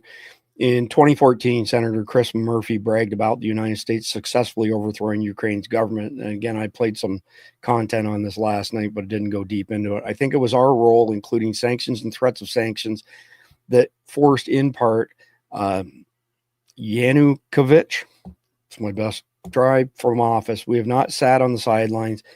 We have been very much involved. Members of the Senate have been there. Members of the State Department have been on the square. The Obama administration passed sanctions. The Senate was prepared to pass on its own set of sanctions. And as I've said, I think the clear position of the United States has in part been what has helped lead to this change in regime. If ultimately this is a peaceful transition to a new government in Ukraine, it will be the U.S. on the streets of Ukraine who will be seen as a great friend in helping make that transition happen. There's a U.S. interest here. We're in the middle of negotiating a new trade agreement with Europe. To my state, it's enormously important. We do 40% of our trade in Connecticut with Europe. If Ukraine is part of the EU and thus is part of this new trade agreement with the United States, that could result in billions of dollars in new economic opportunities for the U.S. So we do have an economic interest in Ukraine being part of the EU, and we shouldn't be shy about making that interest clear. So I'm not going to play the video. We've discussed Ukraine ad nauseum. Shame on me for putting more links in tonight's sit rep. I'm literally have my fill of it. So we're going to move on. Charlie Kirk says President Trump lays down the new rules on campus protests. This is beautiful, by the way. No more federal funding for schools that allow illegal protests to continue. Foreign students sent home, American students expelled, and no masks to hide identities of criminals. This is exactly spot on. So the full truth post from Donald Trump. All federal funding will stop for any college, school, or university that allows illegal protest. Agitators will be imprisoned or permanently sent back to the country from which they came. American students will be permanently expelled or, depending on the crime, arrested. No masks. Thank you for your attention to this matter. This is a beautiful thing because it's essentially happening at the indoctrination camps. So go to you first, John. Your thoughts on this move? I think it's long overdue. Yes, and what the media is going to say is like, oh, well, he's talking about us not being able. This is a First Amendment issue. No, when he's talking about an illegal protest, he's talking about protests that turn violent, and that is the vast majority of these Antifa style protests. Is if you see a bunch of libtards standing on the side of the road holding up signs with their purple hair, you don't think anything of it. But when those same libtards put black clothing and ski masks on and start throwing bricks through your front window, that's a big difference. Yeah, can they scream and shriek or whatever? Now, here's the other thing. If they receive federal funding, technically there are some things that they cannot do on those grounds of those universities as a result of that federal funding. Like they can't burn flags and they can't do all of this other stuff. So there are some very interesting things about this. I think this is a great thing, and I think it puts it in the correct framing for these kinds of protests. So I'm not an attorney, and I don't even play one on TV. But my understanding from listening to people much smarter than myself is that we have the American Constitution, not the world Constitution. Mm-hmm. And that the rights that are afforded to us as American citizens do not extend to non-citizens and other countries, et cetera, et cetera. So a lot of these agitators are foreigners. They come on a student visa. And while they may be under the guise of being a student, in reality, they're agent provocateur, for lack of a better word.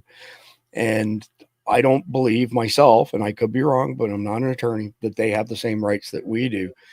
S2, your take on this, because this is in your wheelhouse. You study this crap as far as peaceful protest is concerned. I call this unregistered foreign agents is what I call them. But this is in response to what's been going on, I believe, last week at Barnard Hall with Columbia University, where that same group of protesters that took over that place before, they're protesting because I believe it's 3 students that were part of this agitation crowd are being expelled from the university and being deported back to where they came from. Um, they're actually bragging about this. They took it over again this past week, and I believe the NYPD came in there and cleaned them out. But they're actually bragging about this on X. I've been tracking some of these guys pretty close, and frankly, if you look at the numbers that they have in their crowd this time as compared to the last time they did it, I think some of those students that were standing beside them got the shit scared out of them because they did not have the numbers that they had last time. Interesting. Do you think the USAID money flow being turned off has had an effect on the size of these protests? Absolutely. Okay. Absolutely. All right, moving to the next one here from Gunther Eagleman. Thank you, Doge. Over $1.4 billion saved by canceling DEI projects alone. I mean, this is a heck of a list. These are all government departments or bureaus, and the numbers are pretty astonishing. USAID, big one at $422 million. Office of Personnel, OPM Management, $527 million. Just looking at stuff that stands out. Department of Homeland Security, $195 million to promote all of their woke BS. No wonder they let our country be flooded with invaders. It's quite a list. I think personally, I'd like to see more resources allocated to Doge and to go harder, but that's just me. What do you think, John? Yeah, I agree. This needs to go through our entire government. It needs to be you cannot get, honestly, I think going forward, Congress should pass a thing where you have to go through this level of scrutiny on a bill before you can ever vote on it. Everything has to be, every rock has to be overturned. Every dollar has to be accounted for. I know that this would never happen, but I think single item voting bills are the real answer to this whole thing of wasting government money, where every bill is a single issue bill. You vote yay or nay, and you move on from there. Then you don't get all this extra pork in these bills. Certain level you will get, but not to the level we've seen with USAID. Certainly would be more efficient to move governmental activities forward a lot faster. And what it would also do, it would give all these senators an actual voting record. You would actually see the ones that were voting for all of this garbage on our side. So Elon recently said that Grok 3, which has been unleashed, it's still in beta, but it's been unleashed, can summarize an omnibus bill in the blink of an eye. And that was one of his primary requirements for his team. So you could literally download one of these bills that's thousands of pages long, drop it on Grok, and have it spit out a summary for you in the blink of an eye, which will make it much harder to hide things. That's one of the good uses of AI, as far as I can tell. Did you guys see him on Rogan last? I don't know if you guys played this clip where he's literally scared. And that's as much as I'm going to say. I don't know if you have it in the brief tonight or not, but I don't. And I did watch it, but we haven't played it on here. We played something from that interview, but not that one. If you want to find it and throw it up. Yeah, I genuinely, it's a very interesting exchange between him and him talking about how fast he could move and how he has to be careful how fast he moves specifically. But I'll look for it and try and put it up. Sure, go ahead and take a run at it while we just carry on here. So Attorney General Pam Bondi is expected to file charges against AOC after she made a video telling illegal aliens how to avoid ICE. I'll believe it when I see it. I am not holding my breath on anything with Pam Bondi. If you've been following Survival Dispatch News for any period of time, she was our AG here in Florida.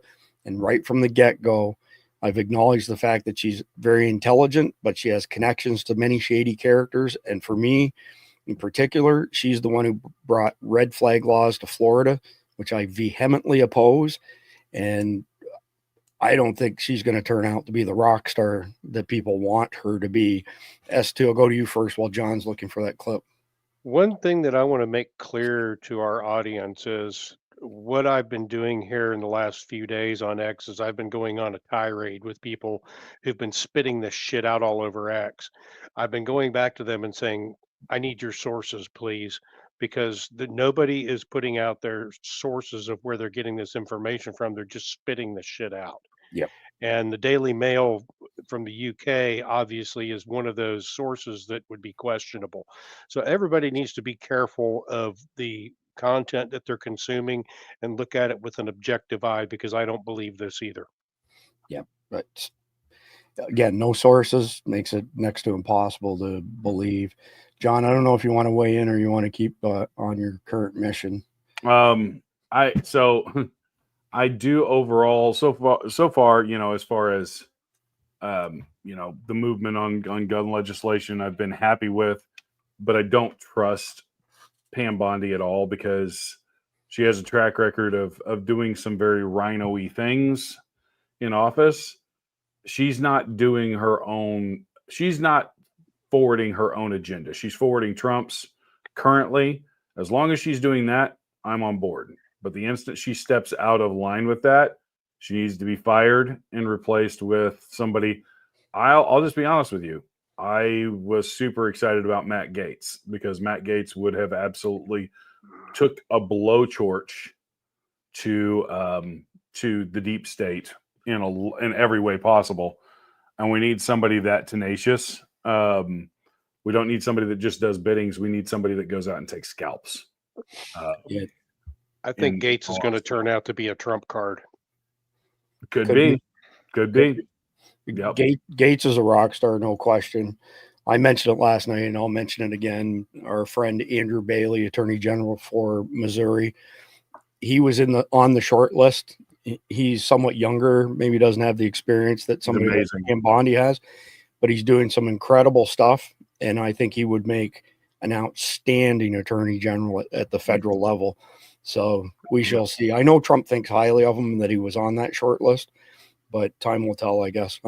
If I was a citizen of Missouri, I wouldn't want to give him up to the feds. I'll tell you that. No, he has turned Missouri into a reddish purple state into a deep red state. Very much so. Missouri is moving. Aside from the St. Louis area, that whole state is blood red. I have this video now, so I can put it up real quick. All right. Go ahead. Go. Yeah. Okay.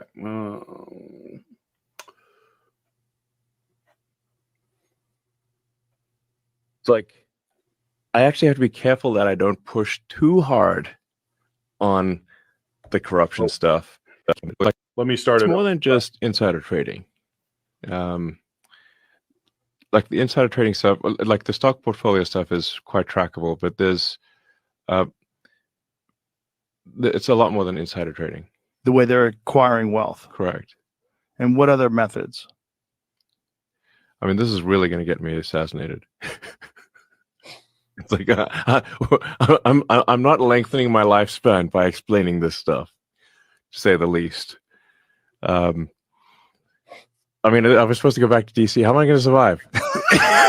This is going to kill me for sure. In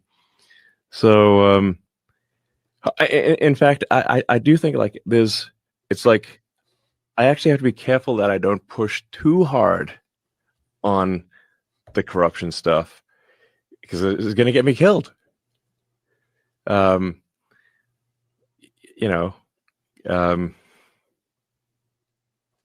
Yeah. He's definitely choosing his words carefully. It's like, I was actually thinking about that on the plane flight over here. It's like, if I push too hard on the corruption stuff, people get desperate. Yeah, that's he's starting to see the truth of what's behind the wall in Washington, because he's spent enough time there now, and he is a smart man, and he sees, hey, people are getting Epsteined here a lot. I mean, you want to go back to the Clinton era, Foster, Vince Foster. Vince Foster, Got shot in the back of the head with a shotgun, but he committed suicide. Correct. Really? You know, I mean, this stuff's been going on in Washington for a very long time, and that corruption goes deep. It's much deeper than insider trading. And I think he's kind of greasing the wheels for like, yeah, all this money that we don't know where it's going through stuff like USAID, that's what's coming back to our Congress and our senators and all of that. So Trump's coming up shortly. I just got a message from somebody saying they think he's going to be on any minute supposed now. to be on at 9. He's supposed to be on at 9. Yeah. Shortly after 9, they said. I think they got something going on. He's always late. Ceremonial thing. But anyway, we'll carry on with our regular stuff, and as soon as we spot Trump up there, we'll go ahead and put it up on screen. So I'm not going to play this video either. TSA officer in Seattle is nearly in tears over having to tell Doge 5 things he did last week. Bro, it's simple. Groped strangers, went through underwear, yelled for no reason, made people take off shoes, threw away shampoo. That's about it. Oh, that's good. And we're not even into chapter 3. I mean, there probably won't be a chapter 3 tonight just because of the State of the Union. So up next, newly confirmed Secretary of Education Linda McMahon, within minutes of being confirmed, launches final mission of the Department of Education. Send it back to the states. In her letter obtained by Fox, she will be informing all Department of Education employees that she will be leading this final mission. Our job is to respect the will of the American people and the president they elected, who has tasked us with accomplishing the elimination of bureaucratic bloat here at the Department of Education. A momentous final decision, quickly and responsibly. Tear it down. This is what I voted for. So we've shown the graph many times where when you start in 1978 with Jimmy Carter forming the Department of Education, that cost per student and overall cost on a trajectory like this. And then when you look at the numbers of students slowly increasing over the years, it's almost level, like it's barely above level. So we spend way more than anybody else per student, and yet we finish 40th in the world now. I mean, we're falling off a cliff on our education. It's been a disaster having the feds do this. The feds did this so that they could exert more control over the states, so they could lord it over them. Oh, you better do what we tell you to do, or we'll pull your Department of Education funding. Obama made that threat multiple times.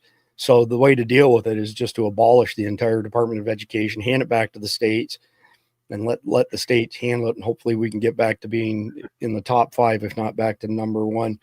John, I'll go to you first. You've got youngins, and this is and my wife's a school teacher. Right. There's a lot of misinformation in the world of the education world. A lot of her friend teachers are like, "Oh my gosh, they're taking all our money away." It's like, you guys don't understand how this works. The bureaucracy costs more money, takes more money out of the state's hands. It 100% does, always has.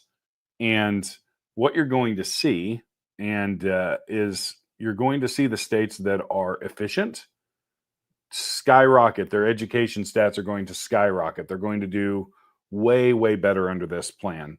And the states that have been stupid with their money, the ones that want to push this woke agenda in the schools and spend a bunch of money on that, they're going to tank.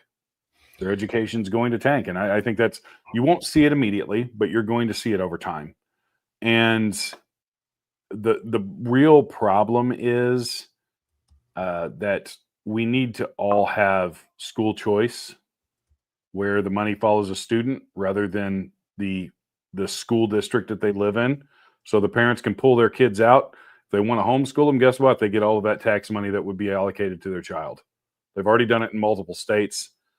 So you need to, once the DOE is abolished, everybody in every state, whatever state you're in, you need to start pushing for school choice. Because what it allows you to do, if you want to homeschool your kids, you can get the money that the state takes for those kids. Yeah, exactly. If you want to put them in a Christian private school, you can do that.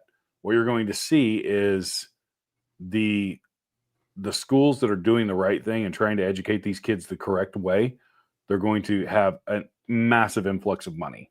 And the ones that aren't, are going to wither on the vine.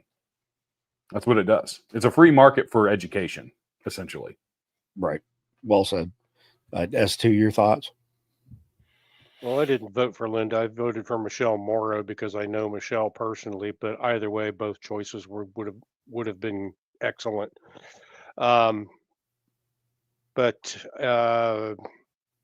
Yeah, I think what they're going to find out when they start going after the Department of Education, when they're allowed to with Doge, they're going to find out the Department of Education is a huge Ponzi scheme that's based on property tax. And there's going to be a lot of that money that's been embezzled.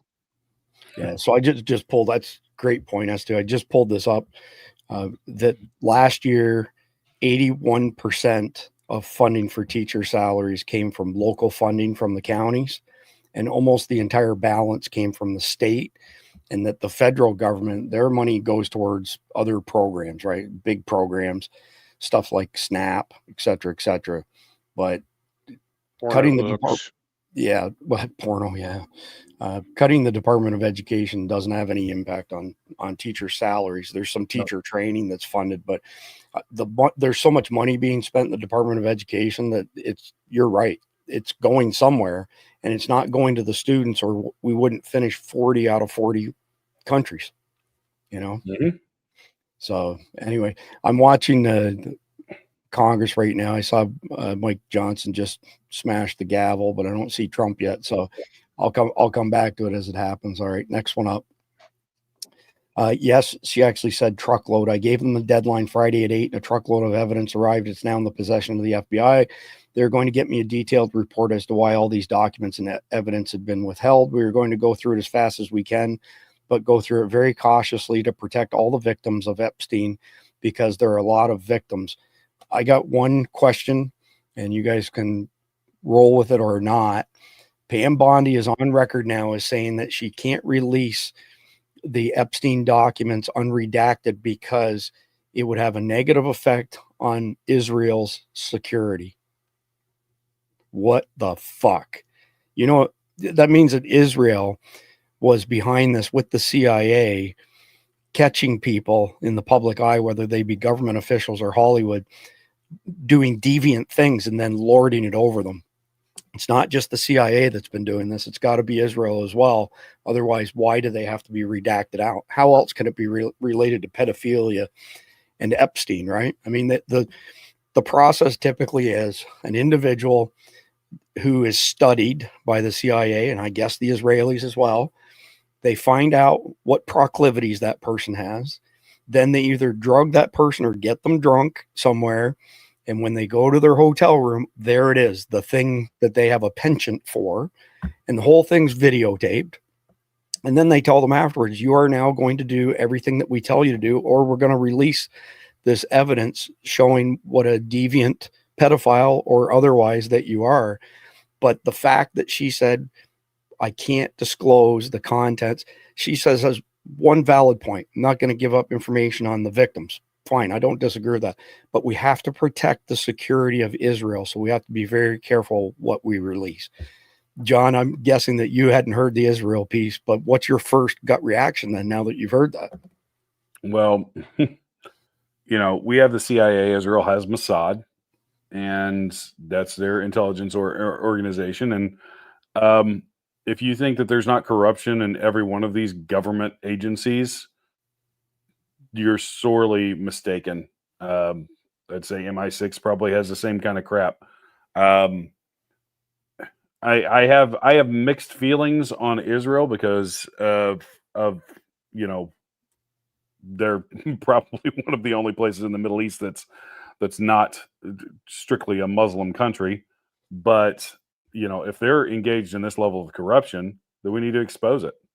I mean, like I grow weary of us putting other countries in front of our own. I have no problem with helping allies. I have no problem with helping our allies and helping Israel or whatever. The problem is we get into this where we're putting other countries in front of our own citizens and the truth.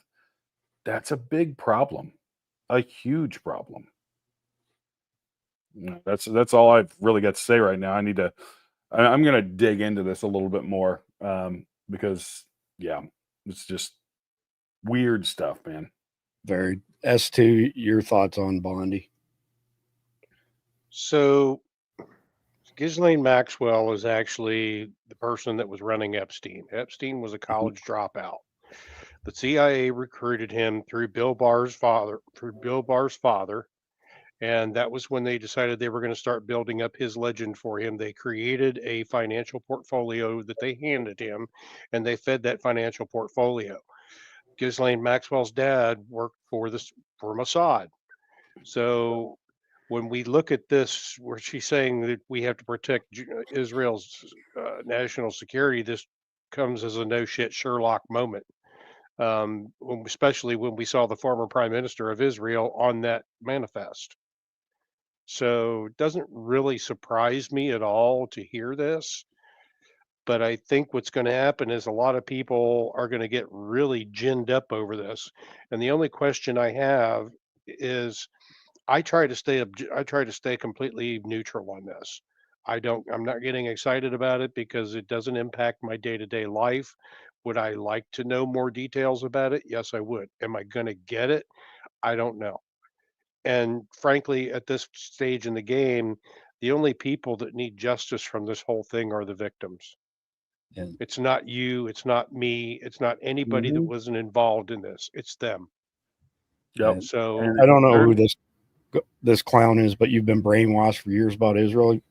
I assume that you're not speaking directly to us because we have flat out stated that we're not fond of Israel. So if it is, you should probably go pollute somebody else's comment section. Sorry, S2, but I'm not going to let shit like that slide. No, that's okay. And Billy Clough is probably absolutely correct too, that the Vatican and Israel are probably at the heart of a lot of our problems in this country. Agreed. I mean, make no bones about it. Netanyahu said he wanted to tear apart the United States publicly. It's on video record. It's him saying it.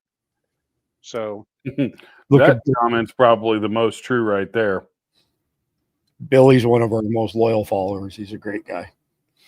We love it. All right. So I still don't see Trump there, just Vance and Speaker Johnson up at the podium.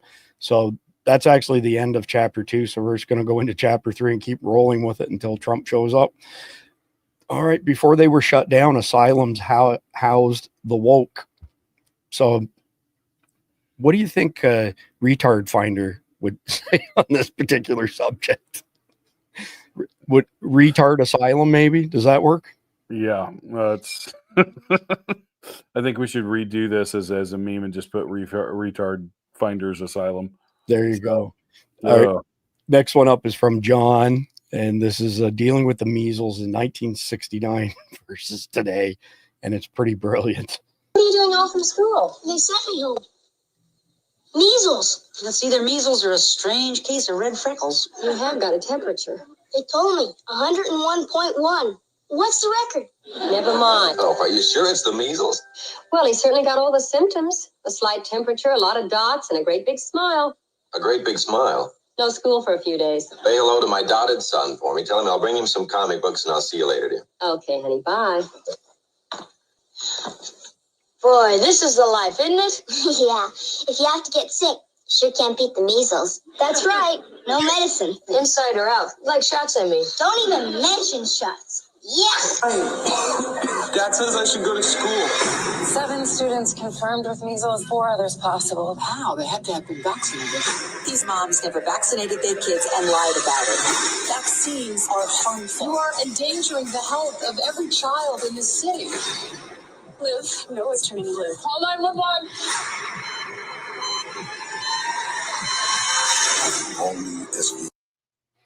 So, John, who do you think sponsored that episode? I think it rhymes with Big Pharma. Because this is Pfizer. Pfizer was the sponsor of that show. This is clearly propaganda. It was a joke in the 60s when you got measles. I told you in our private chat earlier when I sent you this, is like, I got chicken pox because of a chicken pox party. One of the kids in our church got chicken pox, and my mom took me over so I could get it and get it out of the way. you know, and I'm not saying that measles isn't fatal, but there's usually an extenuating circumstance. It's just like the China virus. The only kids it killed were kids with pre-existing conditions that were extremely bad comorbidities. That's the reality of it. Well, And that's the reality of things like the measles. It's not generally devastating to young people. It's not. The young lad who died in West Texas had multiple things wrong with him. Yep. And that's always the pattern. And they're using measles to say that, you know, he died as a result of it, and that's just not true. Nope. So it rubs the lotion on the sores or it gets sick. Yeah. And this is just pure propaganda posited by Hollywood to try and brainwash people. Yeah. Well, and scare people, you know. But anyway, well, moving on from there, I'm still watching. I haven't seen Trump show up yet. Former White House Deputy Press Secretary Hogan Gidley says if Trump gives you the hand gesture, you're done. 40 seconds. See, can you please give us an insight into Trump? If Trump uses this hand gesture towards you, are you officially cooked? Are you done? The Sopranos. If he does it, are you done? You're you done. Know, it's a Peter Navarro does it too.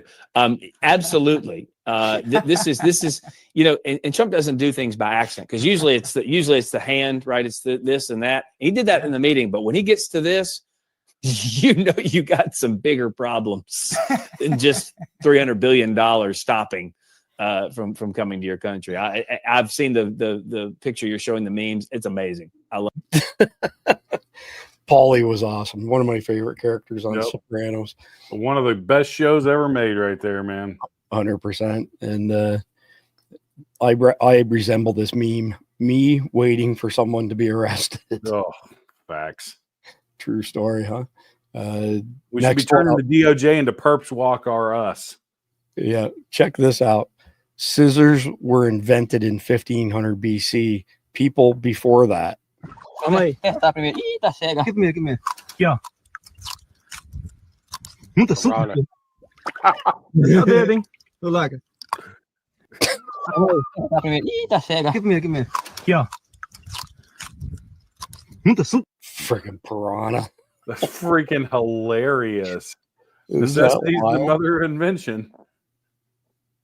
Go get my piranhas out of the drawer. Yeah. Still no sign of Trump yet. I'm gonna move ahead. We've shown a couple of these before. Here you go. People who've been effort posting for a decade, watching Retard Finder get 400,000 in a week. 400,000. I think he's about 500,000 now, but golly. And and Amy Klobuchar is one of his favorite fans now too. She should be on the list herself. He tore into her, and she tore back into her, and he tore back into her again, and then she shut up. That first one that he attacked, or that attacked him and said, "Call me when you get 100,000 followers." Yeah. And then well, first of all, if you go look at that person's profile picture, it's about as female as Chuck Schumer's wife. Oh God, that's bad. All right, next one up.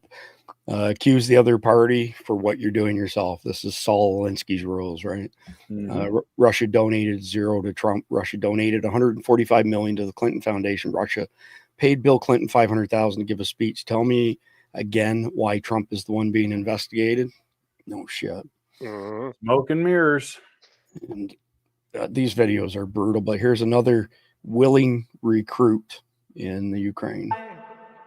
It's bigger. It's bigger than you. You are not me. The links that I will go to. Another youngin' kidnapped to be sent to the front line in Ukraine. This is like what the Nazis were doing at the end of World War II. Yeah. Yeah. They were This one- conscripting young boys and old men. Yeah, this one will restore your faith in the youngins and Gen Z. Get your ass up. We stand for the flag. indivisible, liberty and justice. Please be seated.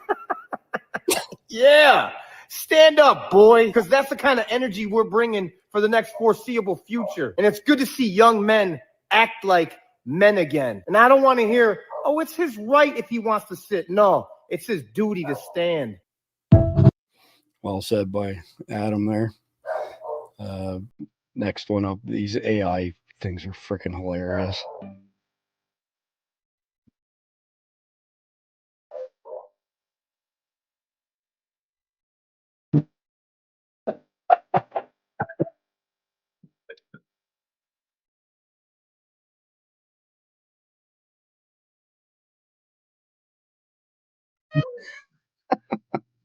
He must have saw my avatar from Sunday.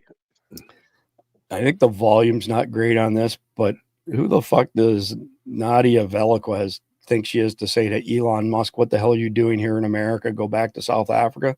How about you go back to whatever third world shithole you came from? Fucking idiot. And what the hell are you doing here in America? Go back to South Africa. My question to Elon Musk, and what the hell are you doing here in America? Go back to South Africa. Yeah. All of them got to try to be the Che Guevara. Right. All right. This one here. Can't remember exactly what it is, but minute 9 seconds. All right, so yesterday. Oh.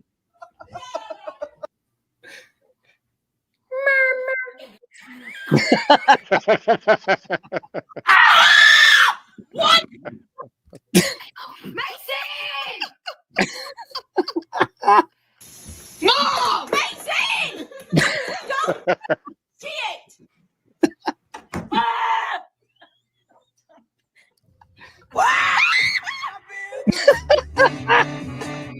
Do I want that little lady?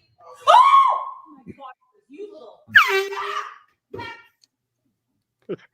That look like shit I do.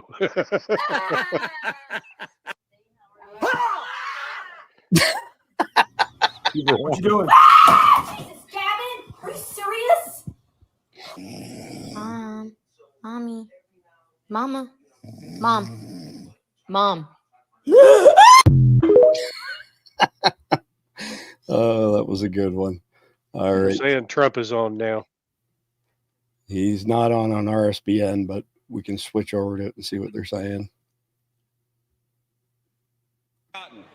The senator from Oklahoma, Mr. Lankford, the senator from West Virginia, Mrs. Capito, the senator from South Carolina, Mr. Scott, the senator from New York, Mr. Schumer, the senator from Illinois, Mr. Durbin, the senator from Minnesota, Ms. Klobuchar, the senator from New Jersey, Mr. Booker, the senator from I Wisconsin. hope any one of these that disrupt this thing, I hope they The snatch members him of up the by the escort scruff of committee their will neck and exit the toss him out chamber in through the lobby handcuffs. doors.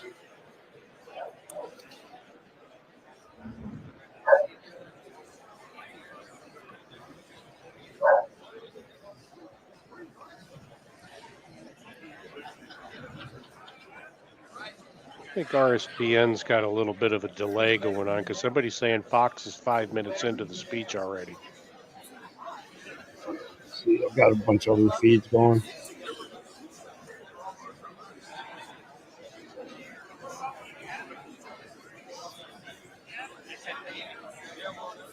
Looks like there's a pretty big outburst by one of these clowns here. Yeah, you see all of the pink I'm crowd up gonna, here. I'm gonna keep RSBN going because we're gonna miss the beginning. There's a clown on the Democrats who misbehaved. Mr. Speaker, the Dean of the Diplomatic Corps.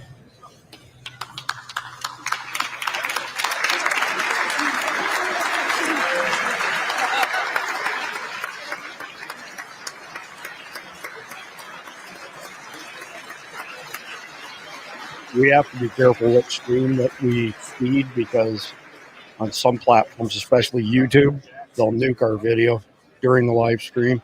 Like if we rebroadcast Fox or something like that for an extended period of time, they'll nuke us. That's why I went to RSBN.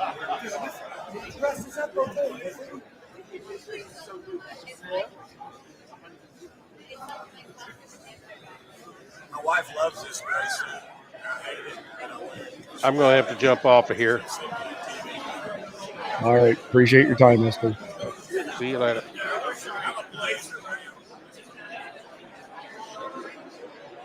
Hey, John, if I turn the volume off like that, does it turn it off for you as well? No. You good? Nope. Okay.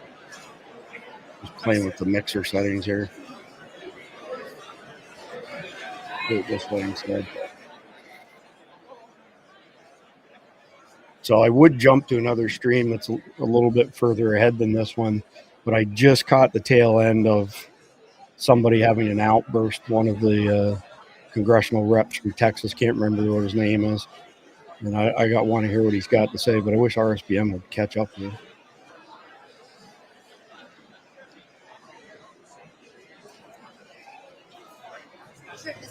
Surprised they would be on a delay. Mr. Speaker, the Chief Justice and Associate Justices of the United States Supreme Court. That's great. Who cares? Come on, get on with this crap.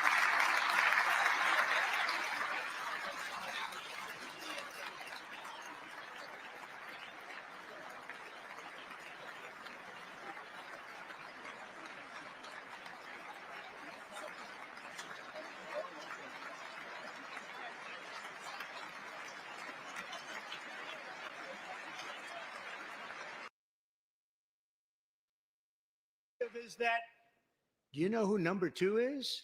George Washington. How I'm about going to that? pivot to this one. How about that? I don't know about that list, but we'll take it. Within hours of taking the oath of office, I declared a national emergency on our southern border, and I deployed the U.S. military and border patrol to repel the invasion of our country. And what a job they've done. As a result, illegal border crossings last month were ever.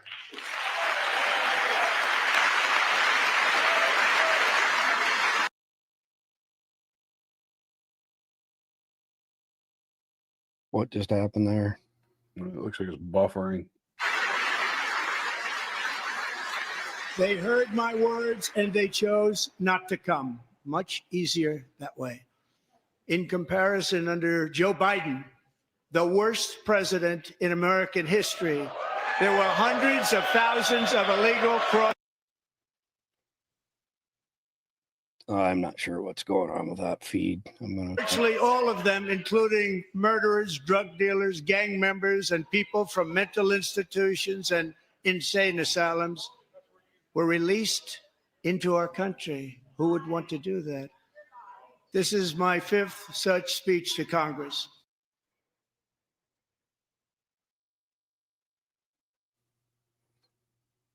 Or applaud, nothing I can do. I could find a cure to the most devastating disease, a disease that would wipe out entire nations, or announce the answers to the greatest economy in history, or the stoppage of crime to the lowest levels ever recorded.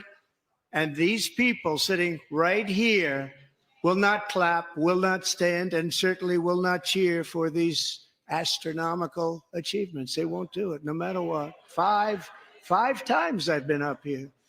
It's very sad, and it just shouldn't be this way.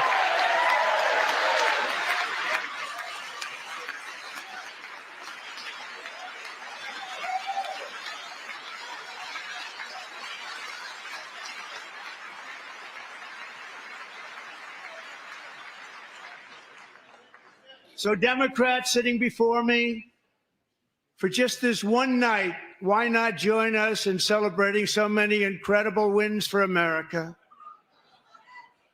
For the good of our nation, let's work together and let's truly make America great again.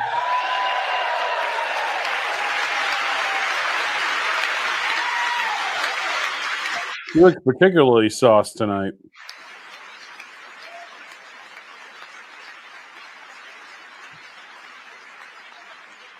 Every day, my administration is fighting to deliver the change America needs to bring a future that America deserves, and we're doing it. This is a time for big dreams and bold action. Upon taking office, I imposed an immediate freeze on all hiring, a freeze on all new federal regulations, and a freeze on all foreign aid.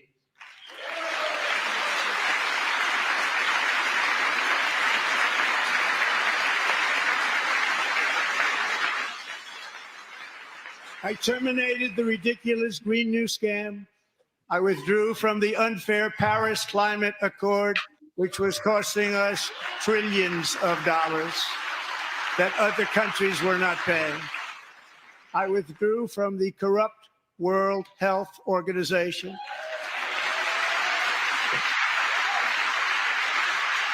And I also withdrew from the anti-American UN Human Rights Council.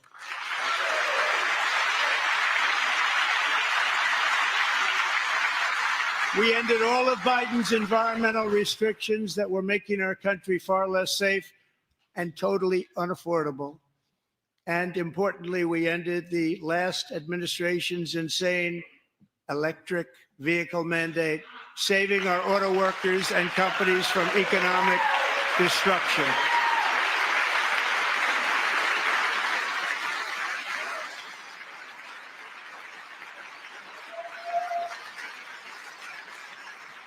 To unshackle our economy, I have directed that for every one new regulation, 10 old regulations must be eliminated, just like I did in my very successful first term.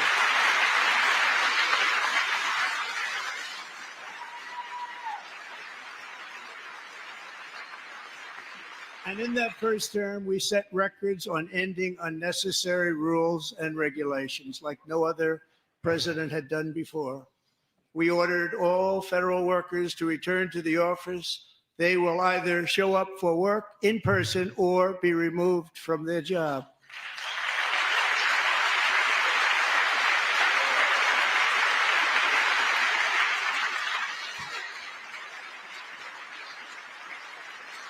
And we've ended weaponized government where, as an example, a sitting president is allowed to viciously prosecute his political opponent, like me. How did that work out? Not too good.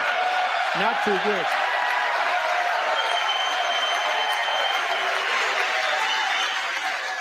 Are you seriously holding up signs? Oh my gosh. And I have stopped all government censorship and brought back free speech in America. It's back.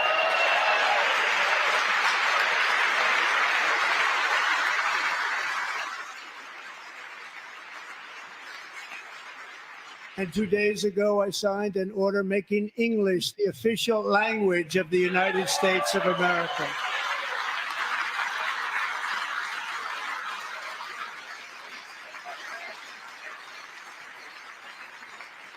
I renamed the Gulf of Mexico the Gulf of America.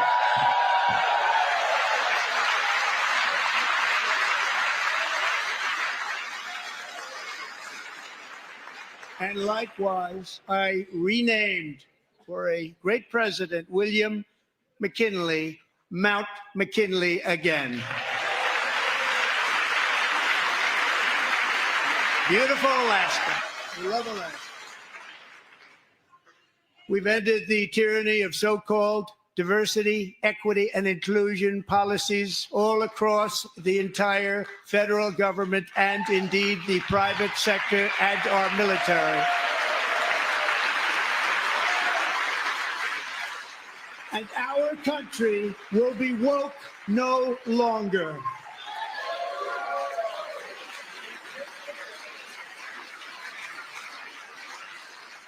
We believe that whether you are a doctor, an accountant, a lawyer, or an air traffic controller, you should be hired and promoted based on skill and competence, not race or gender. Very important.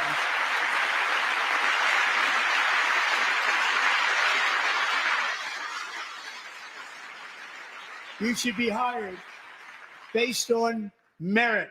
And the Supreme Court, in a brave and very powerful decision, has allowed us to do so. Thank you. Thank you very much. Thank you. We have removed the poison of critical race theory from our public schools, and I signed an order making it the official policy of the United States government that there are only two genders, male and female.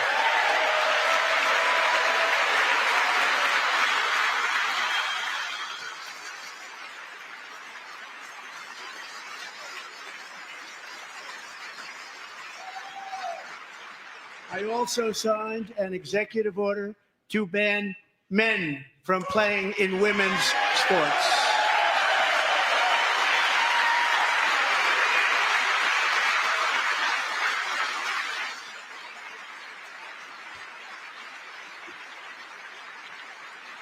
Three years ago, Peyton McNabb was an all-star high school athlete, one of the best, preparing for a future in college sports.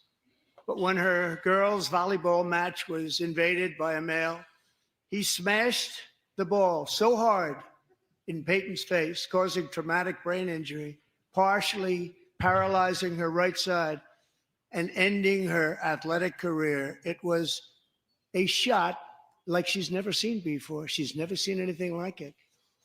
Peyton is here tonight in the gallery, and Peyton, from now on, schools will kick the men off the girls' team, or they will lose all federal funding.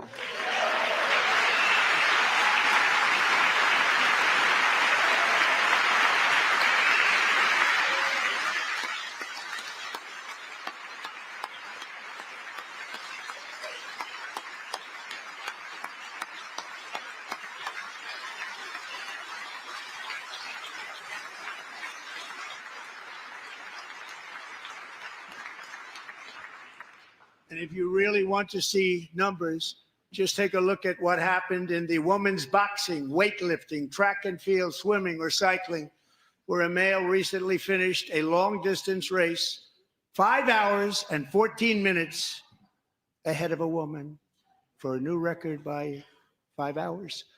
Broke the record by 5 hours.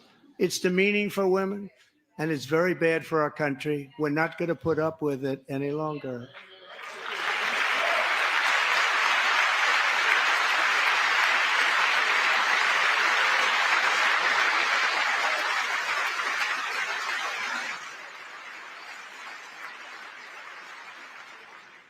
What I have just described is only a small fraction of the common sense revolution that is now, because of us, sweeping the entire world. Common sense has become a common theme, and we will never go back. Never, never going to let that happen. Among my very highest priorities is to rescue our economy and get dramatic and immediate relief to working families. As you know, we inherited from the last administration an economic catastrophe and an inflation nightmare. Their policies drove up energy prices, pushed up grocery costs, and drove the necessities of life out of reach for millions and millions of Americans. It never had anything like it. We suffered the worst inflation in 48 years, but perhaps even in the history of our country. They're not sure. As president, I'm fighting every day to reverse this damage and make America affordable again.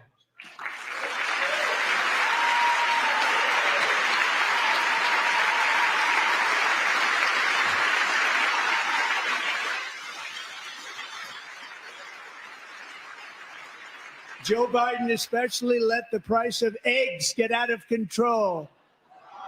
The egg price is out of control, and we're working hard to get it back down. Secretary, do a good job on that. You inherited a total mess from the previous administration. Do a good job.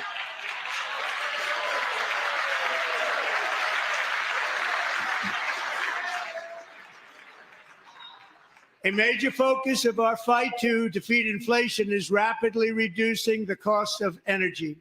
The previous administration cut the number of new oil and gas leases by 95%, slowed pipeline construction to a halt, and closed more than 100 power plants. We are opening up many of those power plants right now.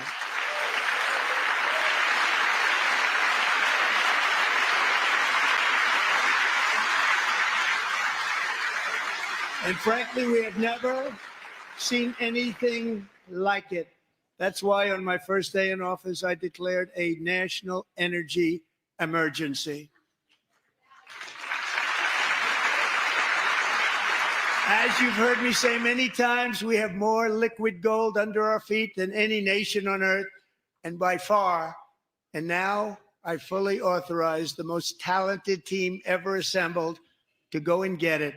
It's called Drill, Baby, Drill.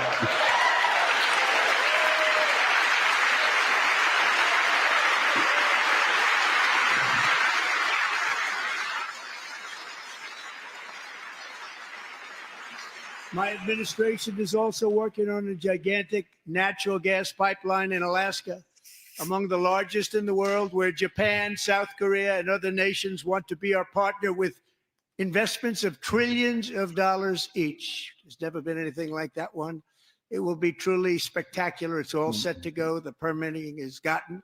And later this week, I will also take historic action to dramatically expand production of critical minerals and rare earths here in the USA.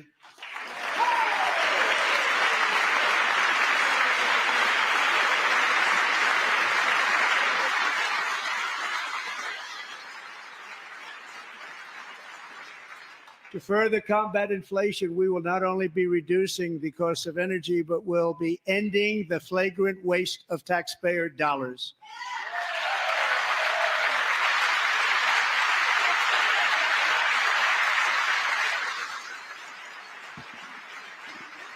And to that end, I have created the brand new Department of Government Efficiency, DOGE. Perhaps you've heard of it. Perhaps.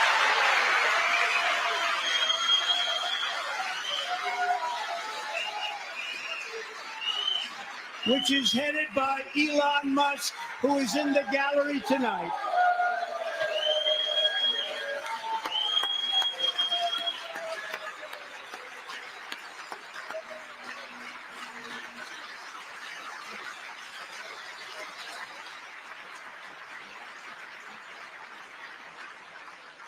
Thank you, Elon. He's working very hard. He didn't need this. He didn't need this. Thank you very much. We appreciate it. Everybody here, even this side, appreciates it, I believe. They just don't want to admit that. Oh, that's great. Just listen to some of the appalling waste we have already identified. $22 billion from HHS to provide free housing and cars for illegal aliens.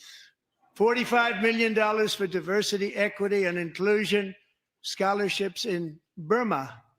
$40 million to improve the social and economic inclusion of sedentary migrants. Nobody knows what that is. $8 million to promote LGBTQI+ in the African nation of Lesotho, which nobody has ever heard of. $60 million for indigenous peoples and Afro-Colombian empowerment in Central America. $60 million. $8 million for making mice transgender. This is real. $32 million for a left-wing propaganda operation in Moldova. $10 million for male circumcision in Mozambique. $20 million for the Arab Sesame Street in the Middle East. It's a program. $20 million for a program. $1.9 billion to recently created Decarbonization of Homes Committee, headed up, and we know she's involved. Just at the last moment, the money was passed over by a woman named Stacey Abrams. Have you ever heard of her? A $3.5 million consulting contract for lavish fish monitoring. $1.5 million for voter confidence in Liberia. $14 million for social cohesion in Mali. $59 million for illegal alien hotel rooms in New York City. He's a real estate developer. He's done very well. $250,000 to increase vegan local climate action innovation in Zambia. $42 million for social and behavior change in Uganda. $14 million for improving public procurement in Serbia. $47 million for improving learning outcomes in Asia. Asia's doing very well with learning. You know what we're doing. Should use it ourselves. And $101 million for DEI contracts at the Department of Education, the most ever paid, nothing even like it. Under the Trump administration, all of these scams, and they're far worse, but I didn't think it was appropriate to talk about them. They're so bad. Many more have been found out and exposed and swiftly terminated by a group of very intelligent, mostly young people, headed up by Elon, and we appreciate it. We found hundreds of billions of dollars of fraud.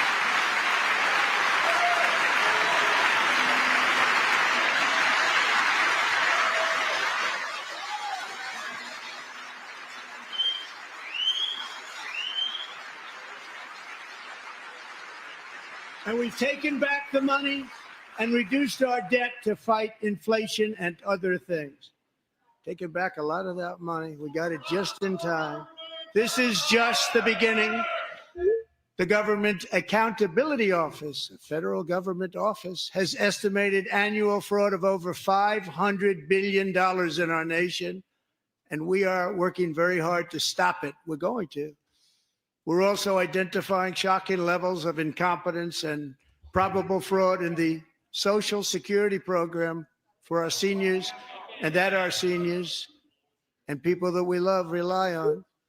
Believe it or not, government databases list 4.7 million Social Security members from people aged 100 to 109 years old. It lists 3.6 million people from ages 110 to 119. I don't know any of them. I know some people that are rather elderly, but not quite that elderly.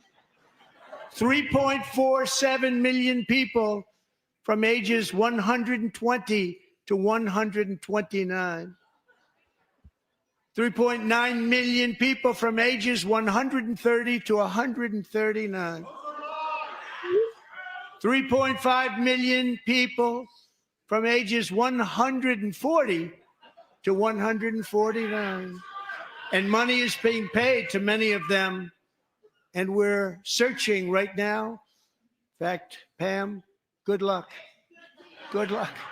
You're going to find it. But a lot of money is paid out to people because it just keeps getting paid, and nobody does. And it really hurts Social Security and hurts our country. 1.3 million people from ages 150 to 159, and over 130,000 people, according to the Social Security databases, are age over 160 years old. We have a healthier country than I thought, Bobby.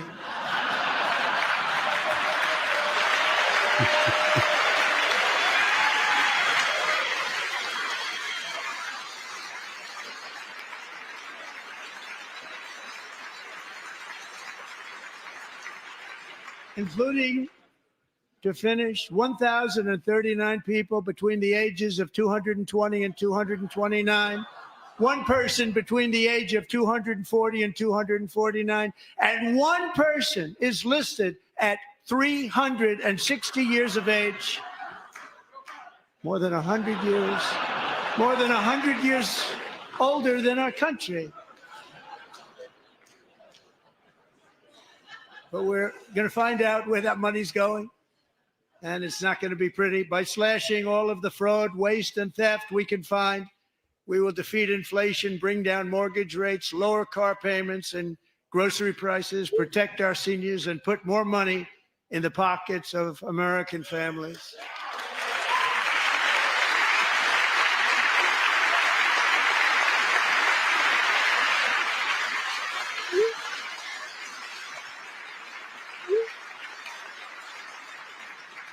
And today interest rates took a beautiful drop, big, beautiful drop. It's about time.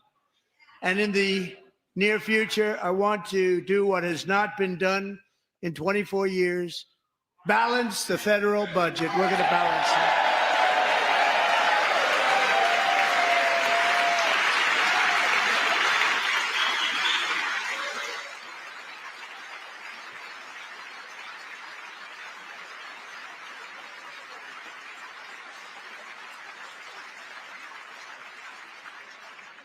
With that goal in mind, we have developed in great detail what we are calling the Gold Card, which goes on sale very, very soon. For $5 million, we will allow the most successful job-creating people from all over the world to buy a path to U.S. citizenship. It's like the green card, but better and more sophisticated. And these people will have to pay tax in our country. They won't have to pay tax from where they came. The money that they've made, you wouldn't want to do that, but they have to pay tax, create jobs. They'll also be taking people out of colleges and paying for them so that we can keep them in our country instead of having them being forced out.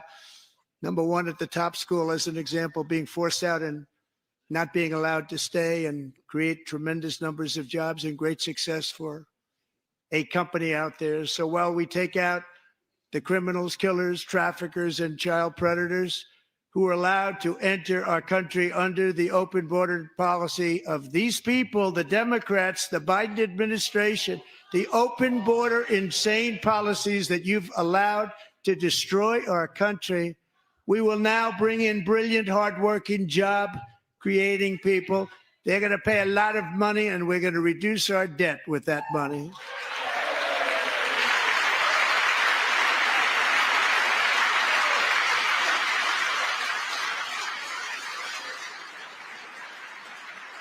Americans have given us a mandate for bold and profound change. For nearly 100 years, the federal bureaucracy has grown until it has crushed our freedoms, ballooned our deficits, and held back America's potential in every possible way. The nation founded by pioneers and risk takers now drowns under millions and millions of pages of regulations and debt. Approvals that should take 10 days to get instead take 10 years, 15 years, and even 20 years before you're rejected.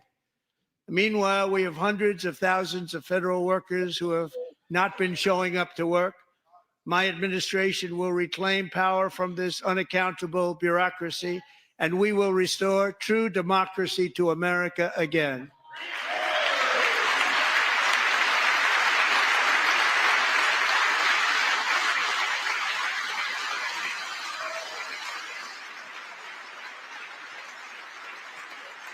And any federal bureaucrat who resists this change will be removed from office immediately.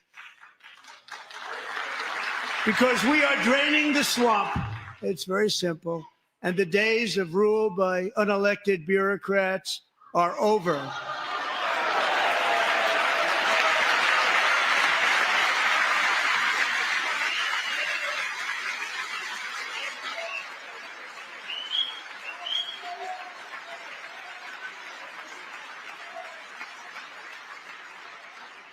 And the next phase of our plan to deliver the greatest economy in history is for this Congress to pass tax cuts for everybody. They're in there. They're waiting for you to vote. And I'm sure that the people on my right, I don't mean the Republican right, but my right here, I'm sure you're going to vote for those tax cuts, because otherwise I don't believe the people will ever vote you into office. So I'm doing you a big favor by telling you that. But I know this group is going to be voting for the tax.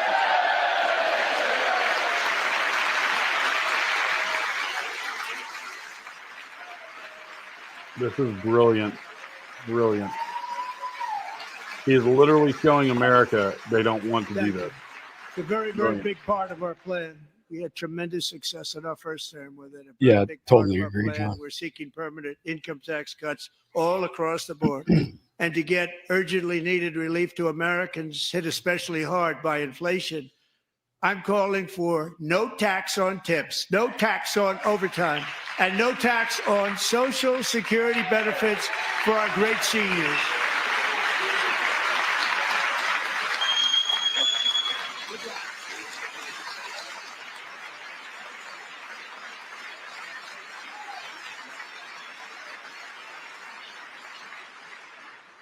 And I also want to make interest payments on car loans tax deductible, but only if the car is made in America.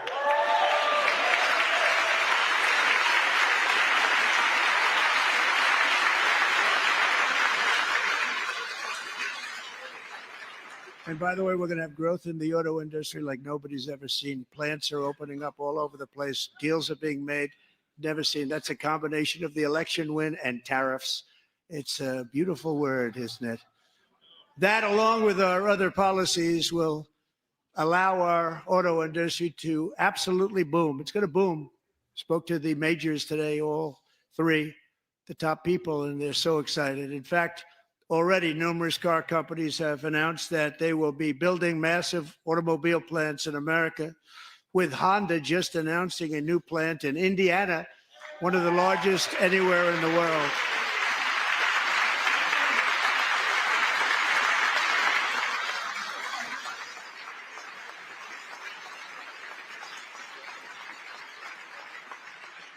And this has taken place since our great victory on November 5th, a date which will hopefully go down as one of the most important in the history of our country.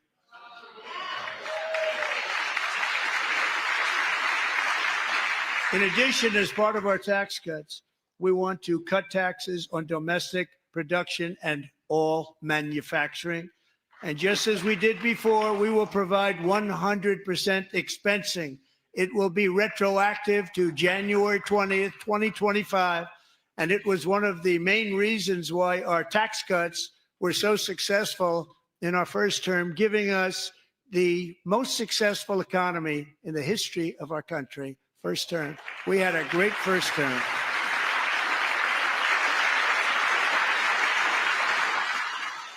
If you don't make your product in America, however, under the Trump administration, you will pay a tariff, and in some cases, a rather large one.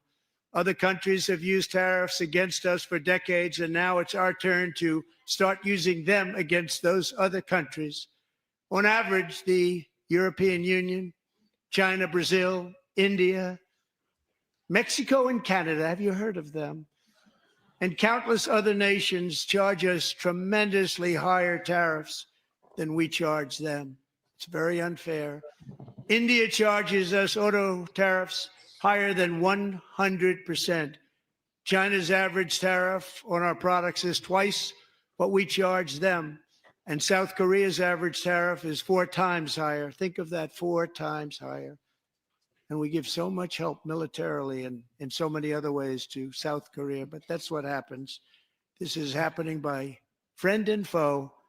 This system is not fair to the United States and never was. And so on April 2nd, I wanted to make it April 1st, but I didn't want to be accused of April Fool's Day. That's not, just one day was cost us a lot of money. But we're going to do it in April. I'm a very superstitious person. April 2nd, reciprocal tariffs kick in. And whatever they tariff us, other countries, we will tariff them. That's reciprocal, back and forth. Whatever they tax us, we will tax them. If they do non-monetary tariffs to keep us out of their market, then we will do non-monetary barriers to keep them out of our market. There's a lot of that, too. They don't even allow us in their market. We will take in trillions and trillions of dollars and create jobs like we have never seen before.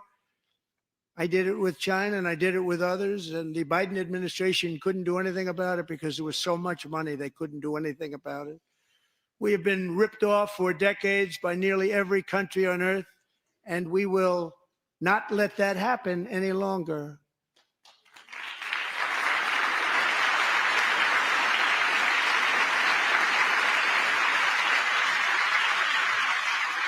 Much has been said over the last 3 months about Mexico and Canada. But we have very large deficits with both of them. But even more importantly, they've allowed fentanyl to come into our country at levels never seen before, killing hundreds of thousands of our citizens and many very young, beautiful people, destroying families. Nobody's ever seen anything like it. They are, in effect, receiving subsidies of hundreds of billions of dollars. We pay subsidies to Canada and to Mexico of hundreds of billions of dollars, and the United States will not be doing that any longer. We're not going to do it any longer.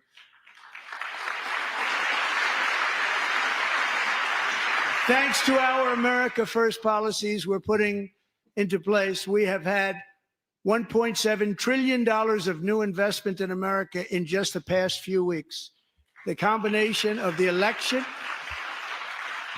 and our economic policies that people of SoftBank, one of the most brilliant anywhere in the world, announced a $200 billion investment. OpenAI and Oracle, Larry Ellison, announced $500 billion investment, which they wouldn't have done if Kamala had won. Apple announced $500 billion investment. Tim Cook called me. He said, I cannot spend it fast enough. It's going to be much higher than that, I believe. They'll be building their plants here instead of in China.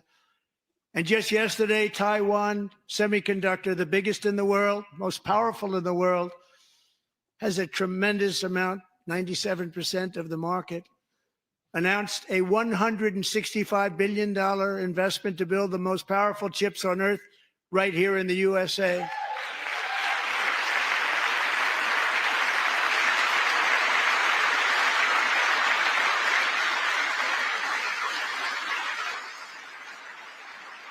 And we're not giving them any money. Your CHIPS Act is a horrible, horrible thing. We give hundreds of billions of dollars, and it doesn't mean a thing. They take our money and they don't spend it. All that meant to them, we're giving them no money.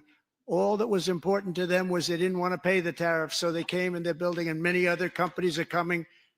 We don't have to give them money. We just want to protect our businesses and our people. And they will come because they won't have to pay tariffs if they build in America. So it's very amazing. You should get rid of the CHIP Act, and whatever's left over, Mr. Speaker, you should use it to reduce debt or any other reason you want to.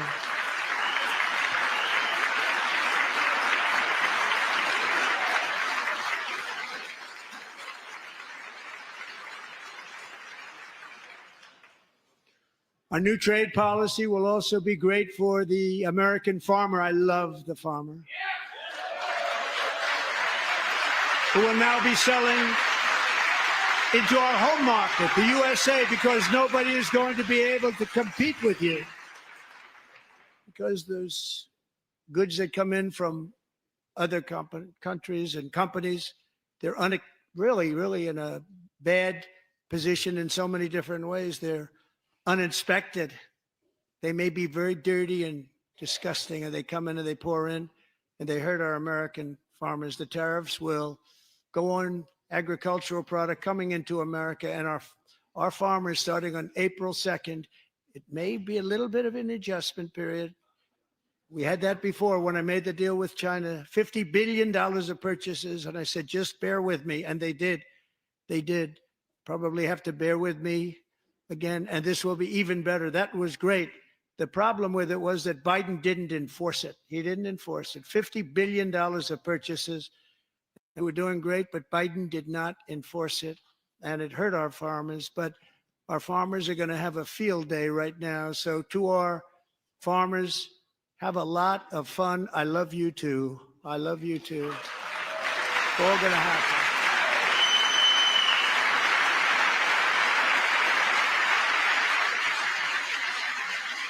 And I have also imposed a 25% tariff on foreign aluminum, copper, lumber, and steel, because if we don't have, as an example, steel and lots of other things, we don't have a military, and frankly, we just won't have a country very long. Here today is a proud American steelworker, fantastic person from Decatur, Alabama, Jeff Denard. has been working at the same steel plant for 27 years in a job that has allowed him to serve as the captain of his local volunteer fire department, raise 7 children with his beautiful wife, Nicole, and over the years provide a loving home for more than 40 foster children. So great, Jeff.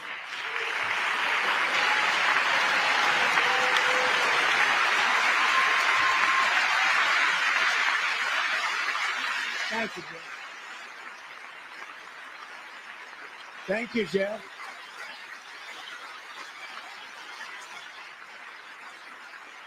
Stories like Jeff's remind us that tariffs are not just about protecting American jobs. They're about protecting the soul of our country. Tariffs are about making America rich again and making America great again, and it's happening, and it will happen rather quickly. There'll be a little disturbance, but we're okay with that. It won't be much. No, you're not. Oh. And look where Biden took us, very low, the lowest we've ever been. Jeff, I want to thank you very much. And I also want to recognize another person who has devoted herself to foster care community. She works so hard on it. A very loving person, our magnificent First Lady of the United States.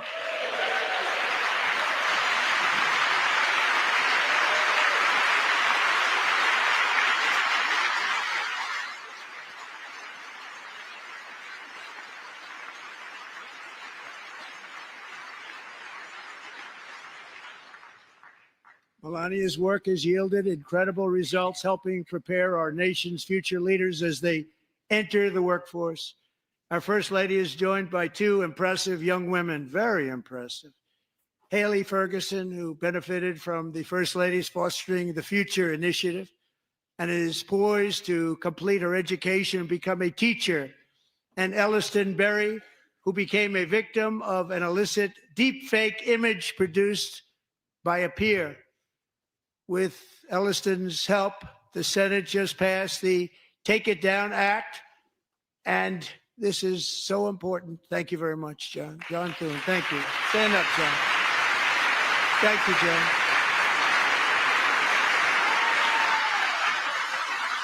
Thank you all very much.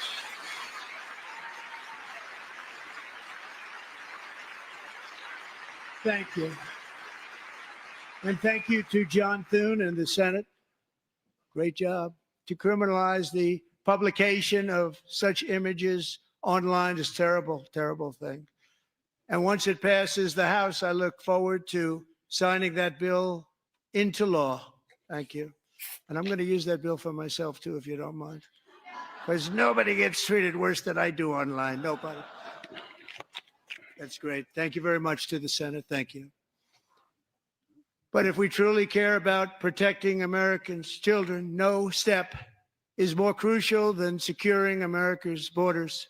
Over the past 4 years, 21 million people poured into the United States. Many of them were murderers, human traffickers, gang members, and other criminals from the streets of dangerous cities all throughout the world. Because of Joe Biden's insane and very dangerous open border policies, they are now strongly embedded in our country, but we are getting them out and getting them out fast.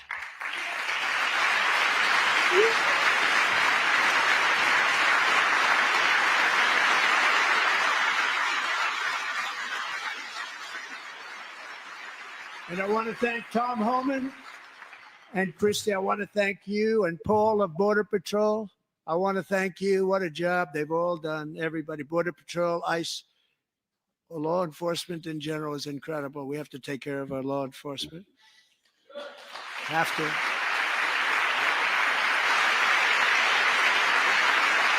Last year,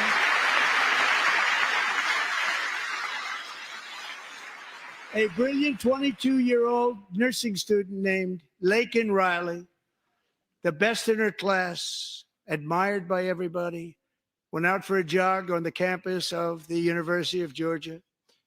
That morning, Laken was viciously attacked, assaulted, beaten, brutalized, and horrifically murdered. Laken was stolen from us by a savage illegal alien gang member who was arrested while trespassing across Biden's open southern border and then set loose into the United States under the heartless policies of that failed administration. It was indeed a failed administration. He had then been arrested and released in a Democrat-run sanctuary city, a disaster, before ending the life of this beautiful young angel. This evening are Lakin's beloved mother, Allison, and her sister, Lauren.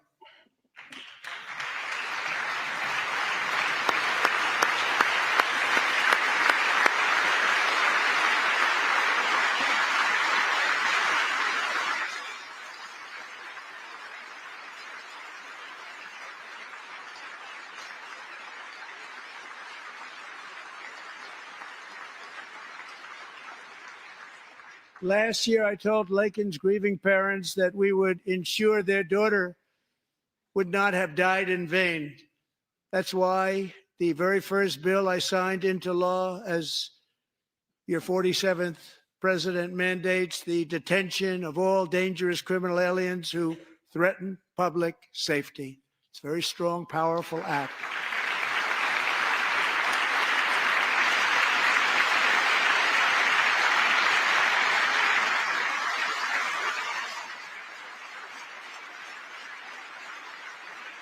It's called the Lakin-Riley Act. So Allison and Lauren, America will never, ever forget our beautiful Lakin Hope Riley.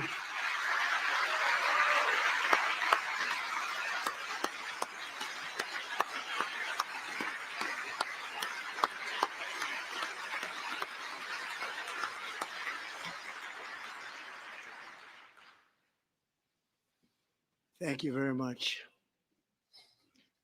Since taking office, my administration has launched the most sweeping border and immigration crackdown in American history, and we quickly achieved the lowest numbers of illegal border crossers ever recorded. Thank you.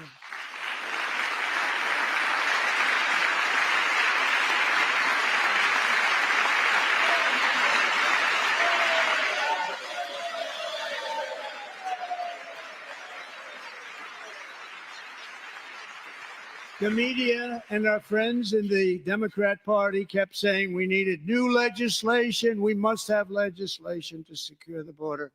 But it turned out that all we really needed was a new president.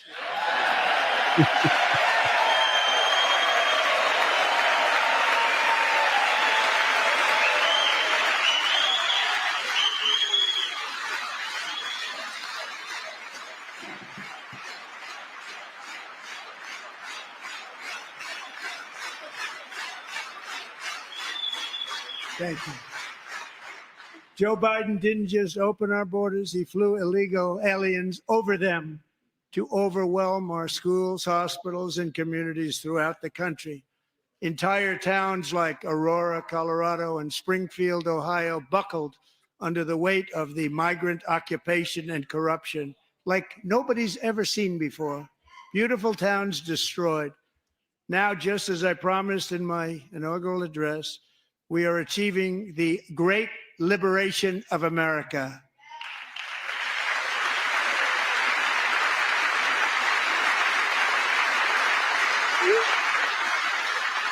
But there still is much work to be done. Here tonight is a woman I have gotten to know, Alexis Nungari from Houston. Wonderful woman. Last June, Alexis's 12-year-old daughter, her precious Jocelyn, walked to a nearby convenience store. She was kidnapped, tied up, assaulted for 2 hours under a bridge, and horrifically murdered. Arrested and charged with this heinous crime are 2 illegal alien monsters from Venezuela, released into America by the last administration through their ridiculous open border. The death of this beautiful 12-year-old girl and the agony of her mother and family touched our entire nation greatly. Alexis, I promised that we would always remember your daughter, your magnificent daughter. And earlier tonight, I signed an order keeping my word to you. One thing I have learned about Jocelyn is that she loved animals so much. She loved nature.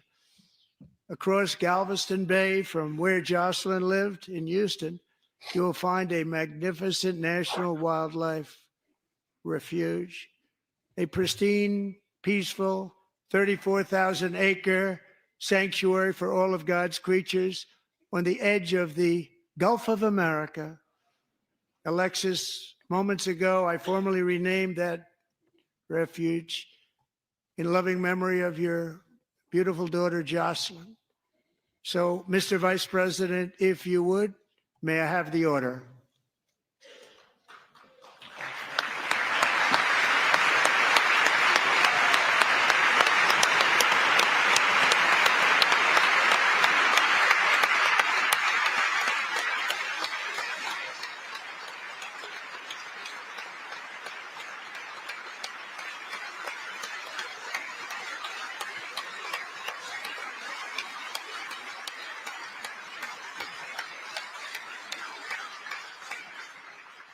Thank you very much. All three savages charged with Jocelyn and Lakin's murders were members of the Venezuelan prison gang, the toughest gang, they say, in the world, known as Tren de Aragua. 2 weeks ago, I officially designated this gang, along with MS-13 and the bloodthirsty Mexican drug cartels, as foreign terrorist organizations.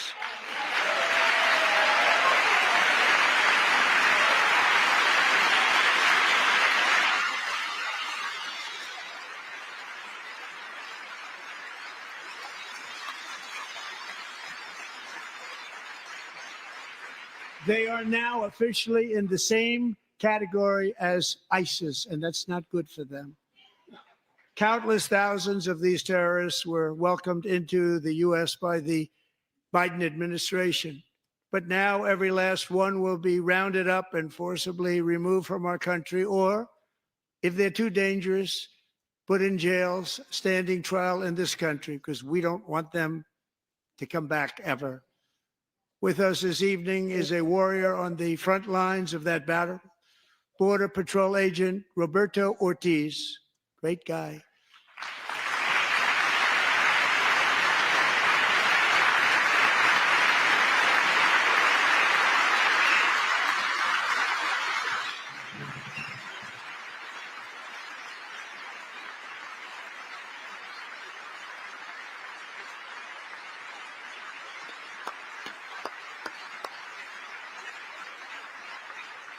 In January, Roberto and another agent were patrolling by the Rio Grande near an area known as Cartel Island. Doesn't sound too nice to me. When heavily armed gunmen started shooting at them, Roberto saw that his partner was totally exposed, at great danger, and he leapt into action, returning fire and providing crucial seconds for his fellow agent to seek safety, just barely. I have some of the prints of that event, and it was not good. Agent Ortiz, we salute you for your great courage and for your line of fire that you took, and for the bravery that you showed. We honor you, and we will always honor you. Thank you, Roberto, very much.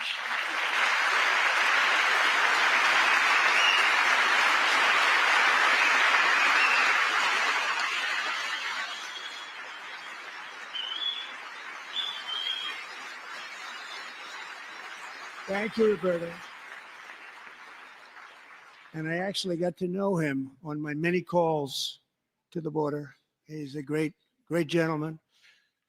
The territory to the immediate south of our border is now dominated entirely by criminal cartels that murder, rape, torture, and exercise total control. They have total control over a whole nation, posing a grave threat to our national security. The cartels are waging war in America, and it's time for America to wage war on the cartels, which we are doing.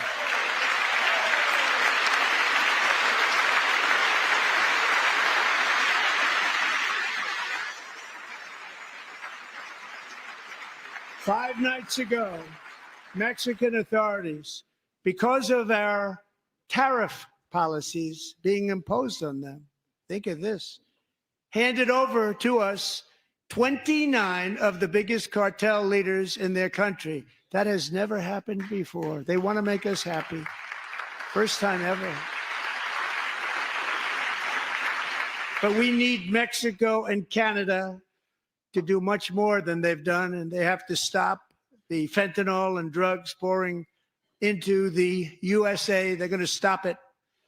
I have sent Congress a detailed funding request laying out exactly how we will eliminate these threats to protect our homeland and complete the largest deportation operation in American history, larger even than current record holder President Dwight D. Eisenhower, a moderate man, but someone who believed very strongly in borders.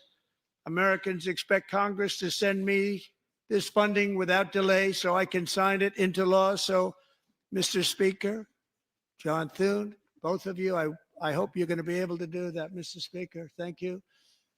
Mr. Leader, thank you. Thank you very much. And let's get it to me. I'll sign it so fast, you won't even believe it.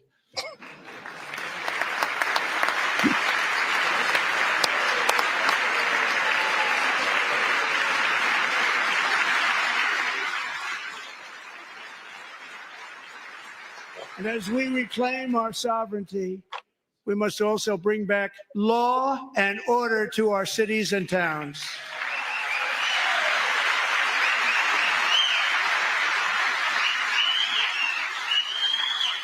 In recent years, our justice system has been turned upside down by radical left lunatics. Many jurisdictions virtually ceased enforcing the law against dangerous repeat offenders while weaponizing law enforcement against political opponents like me. My administration has acted swiftly and decisively to restore fair, equal, and impartial justice under the constitutional rule of law, starting at the FBI and the DOJ. Pam, good luck. Cash, wherever you may be, good luck. Good luck. Pam Bondi. Good luck. So important. Going to do a great job. Cash, thank you. Thank you, Cash.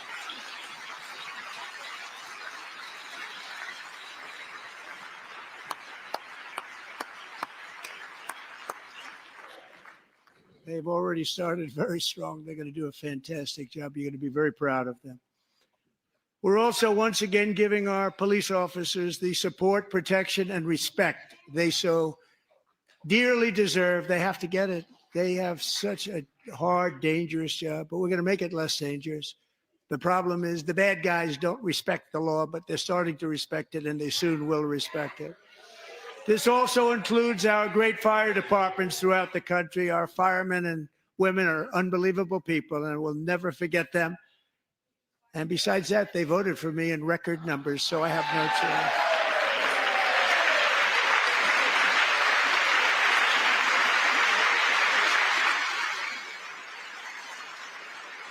1 year ago this month, 31-year-old New York police officer Jonathan Diller, unbelievably wonderful person and a great officer, was gunned down at a traffic stop on Long Island. I went to his funeral. The vicious criminal charged with his murder had 21 prior arrests, and they were rough arrests, too. He was a real bad one. The thug in the seat next to him had 14 prior arrests and went by the name of Killer. He was Killer. He killed other people, they say, a lot of them. I attended Officer Diller's service, and when I met his wife and one-year-old son, Ryan, it was very inspirational, actually. His widow's name is Stephanie, and she is here tonight. Stephanie, thank you very much, Stephanie. Thank you very much.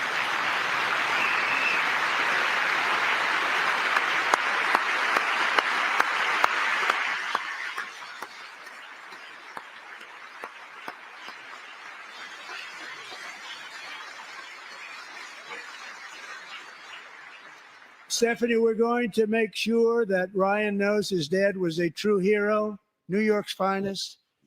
And we're going to get these cold-blooded killers and repeat offenders off our streets, so we're going to do it fast. Got to stop it. They get out with 28 arrests. They push people into subway trains. They hit people over the head, back of the head with baseball bats. We got to get them out of here. I've already signed an executive order requiring a mandatory death penalty for anyone who murders a police officer. And tonight I'm asking Congress to pass that policy into permanent law.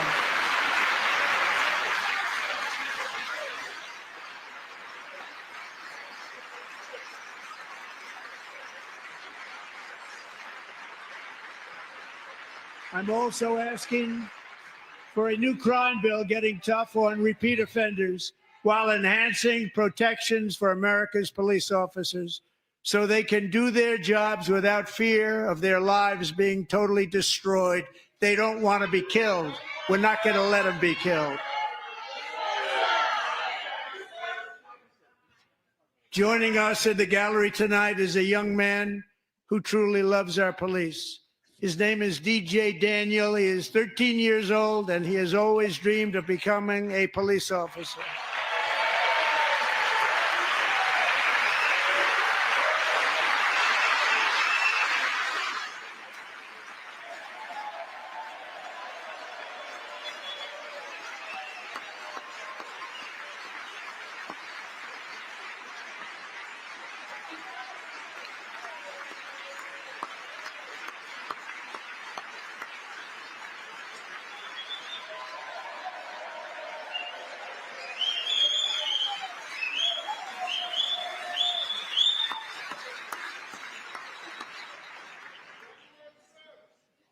But in 2018, DJ was diagnosed with brain cancer.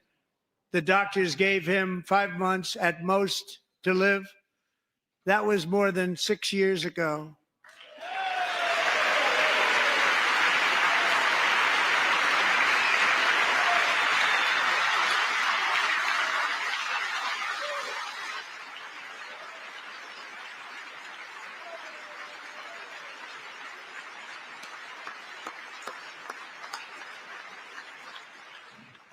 Since that time, DJ and his dad have been on a quest to make his dream come true, and DJ has been sworn in as an honorary law enforcement officer, actually a number of times. The police love him, the police departments love him.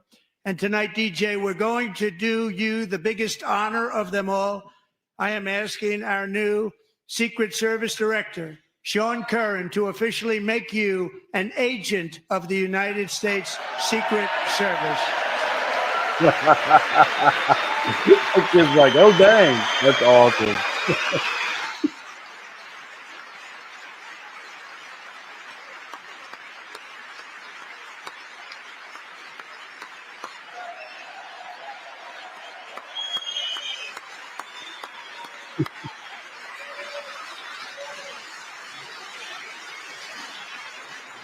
Oh, that is awesome.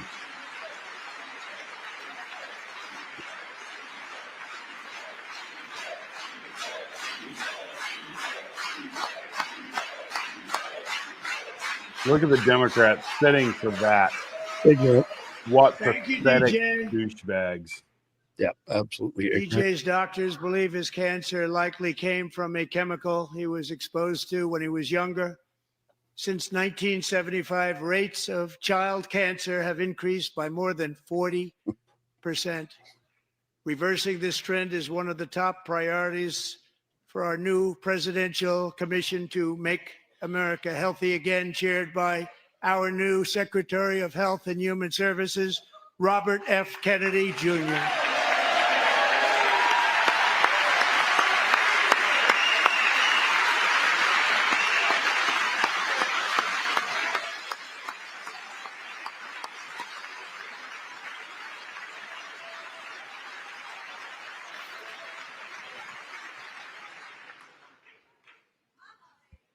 With the name Kennedy, you would have thought everybody over here would have been cheering. How quickly they forget. Our goal is to get toxins out of our environment, poisons out of our food supply, and keep our children healthy and strong.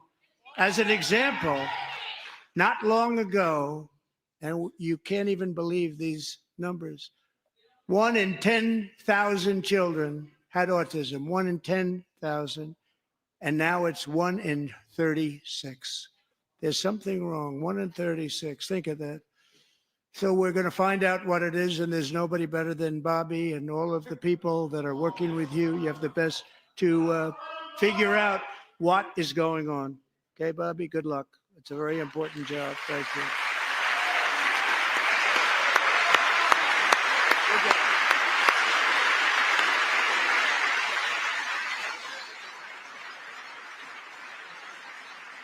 Thank you.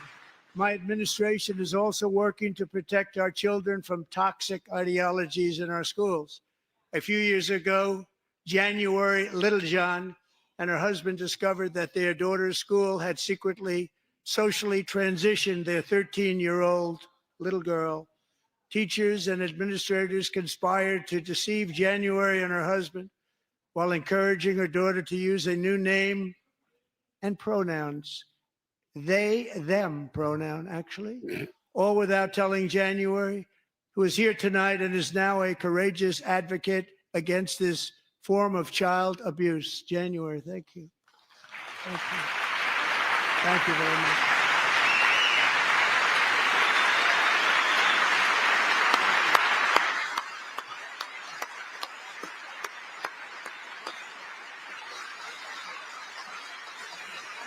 Thank you. Stories like this are why, shortly after taking office, I signed an executive order banning public schools from indoctrinating our children with transgender ideology.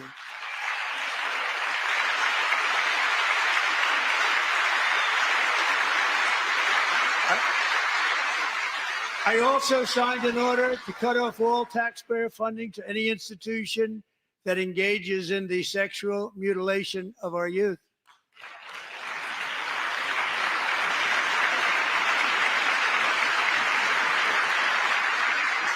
And now I want Congress to pass a bill permanently banning and criminalizing sex changes on children and forever ending the lie that any child is trapped in the wrong body. This is a big lie.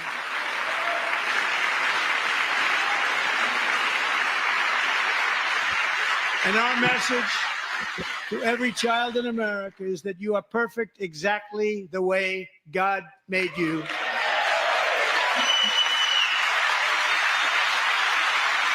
Amen.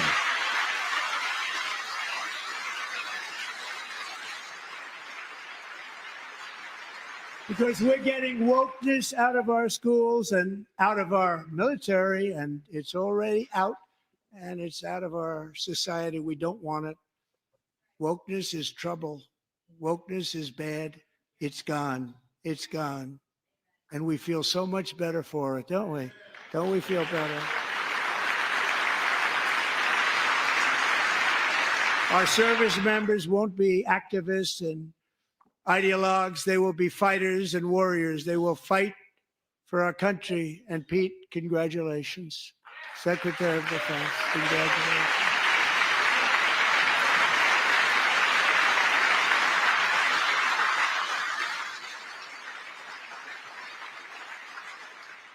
And he's not big into the woke movement, I can tell you.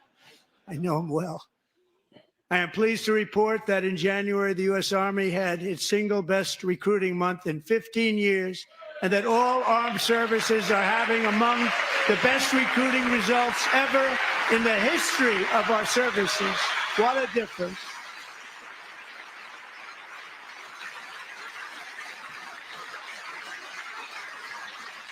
And you know, it was just a few months ago where the results were exactly the opposite. We couldn't recruit anywhere. We couldn't recruit. Now we're having the best results just about that we've ever had. What a tremendous turnaround. It's really a beautiful thing to see. People love our country again. It's very simple. They love our country and they love being in our military again. So it's a great thing. And thank you very much. Great job. Thank you.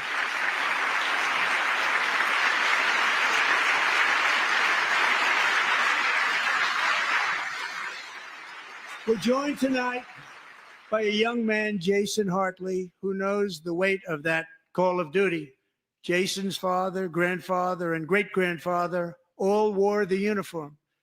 Jason tragically lost his dad, who was also a Los Angeles County Sheriff's deputy when he was just a boy, and now he wants to carry on the family legacy of service.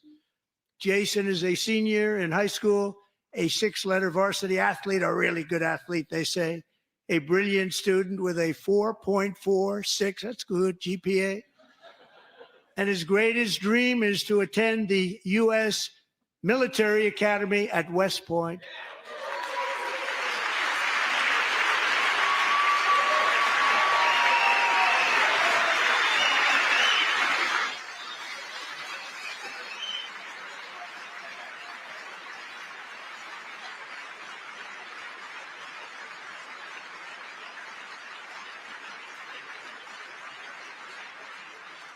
And Jason, that's a very big deal getting in. That's a hard one to get into. But I'm pleased to inform you that your application has been accepted. You will soon be joining the Corps of Cadets.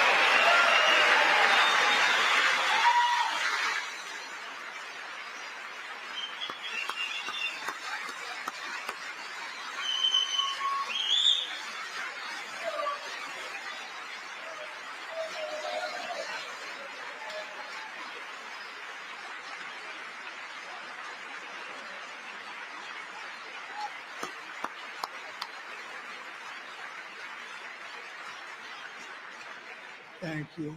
Jason, you're going to be on the long gray line, Jason. As Commander-in-Chief, my focus is on building the most powerful military of the future. As a first step, I'm asking Congress to fund a state-of-the-art Golden Dome missile defense shield to protect our homeland, all made in the USA.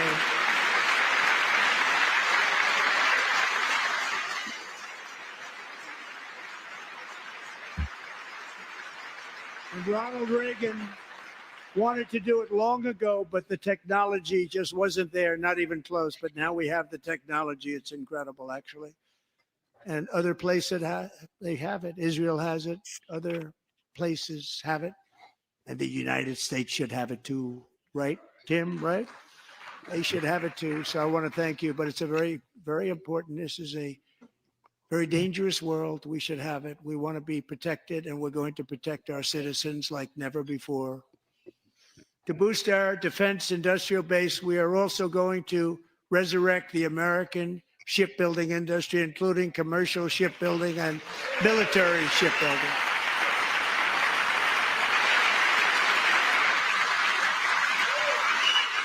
And for that purpose, I am announcing tonight that we will create a new Office of Shipbuilding in the White House and offer special tax incentives to bring this industry home to America where it belongs. We used to make so many ships. We don't make them anymore very much, but we're going to make them very fast, very soon. It will have a huge impact. To further enhance our national security, my administration will be reclaiming the Panama Canal, and we've already started doing it.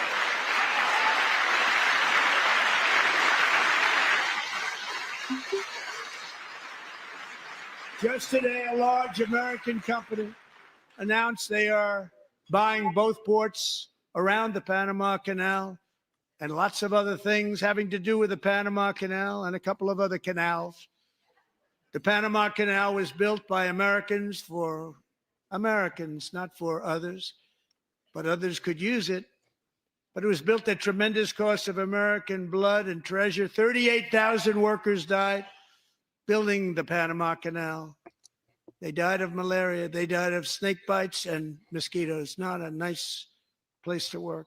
They paid them very highly to go there, knowing there was a 25% chance that they would die. The most expensive project also that was ever built in our country's history, if you bring it up to modern day costs. It was given away by the Carter administration for $1. But that agreement has been violated very severely.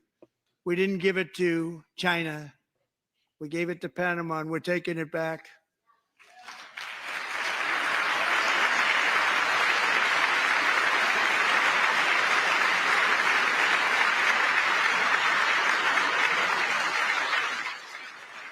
we have Marco Rubio in charge. Good luck, Marco. Now, we know who to blame if anything goes wrong. Marco's been amazing, and he's going to do a great job. Think of it. He got 100 votes. You know, he was approved with actually 99, but the 100th was this gentleman, and I feel very certain. So let's assume he got 100 votes. And I'm either very, very happy about that or I'm very concerned about it. But he's already proven. I mean, he's a great gentleman. He's respected by everybody, and we appreciate you voting for Marco. He's going to do a fantastic job. Thank you. Thank you. He's doing a great job.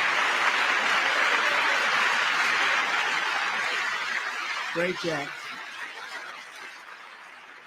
And I also have a message tonight for the incredible people of Greenland. We strongly support your right to determine your own future. And if you choose, we welcome you into the United States of America. We need Greenland for national security and even international security. And we're working with everybody involved to try and get it. But we need it really for international world security. And I think we're going to get it. One way or the other, we're going to get it. We will keep you safe. We will make you rich, and together we will take Greenland to heights like you have never thought possible before. It's a very small population, but very, very large piece of land and very, very important for military security. America is once again standing strong against the forces of radical Islamic terrorism. 3.5 years ago, ISIS terrorists killed 13 American service members and countless others in the Abbey Gate bombing during the disastrous and incompetent withdrawal from Afghanistan. Not that they were withdrawing, it was the way they withdrew. Perhaps the most embarrassing moment in the history of our country. Tonight, I am pleased to announce that we have just apprehended the top terrorist responsible for that atrocity, and he is right now on his way here to face the swift sword of American justice.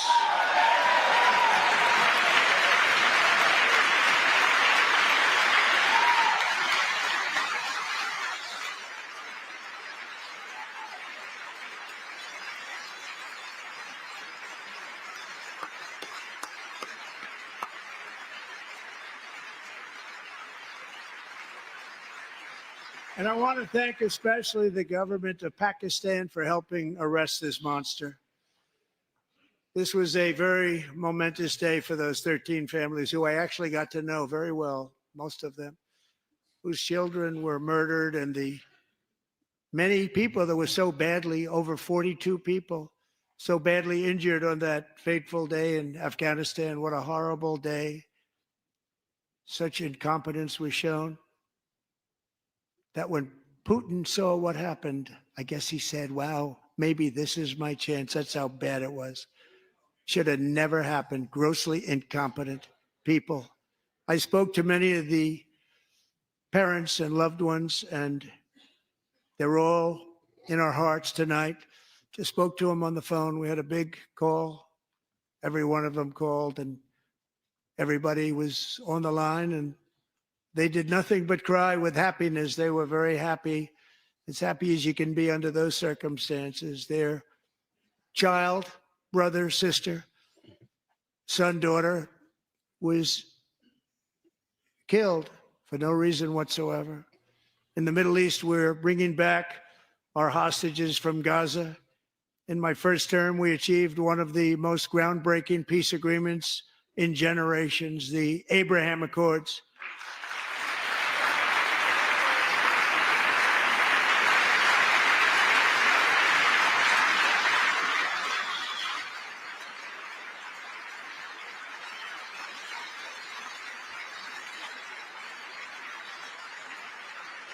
And now we're going to build on that foundation to create a more peaceful and prosperous future for the entire region. A lot of things are happening in the Middle East. People have been talking about that so much lately with everything going on with Ukraine and Russia.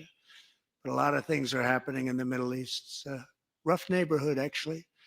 I'm also working tirelessly to end the savage conflict in Ukraine. Millions of Ukrainians and Russians have been needlessly killed or wounded in this horrific and brutal conflict with no end in sight. The United States has sent hundreds of billions of dollars to support Ukraine's defense with no security, with no anything.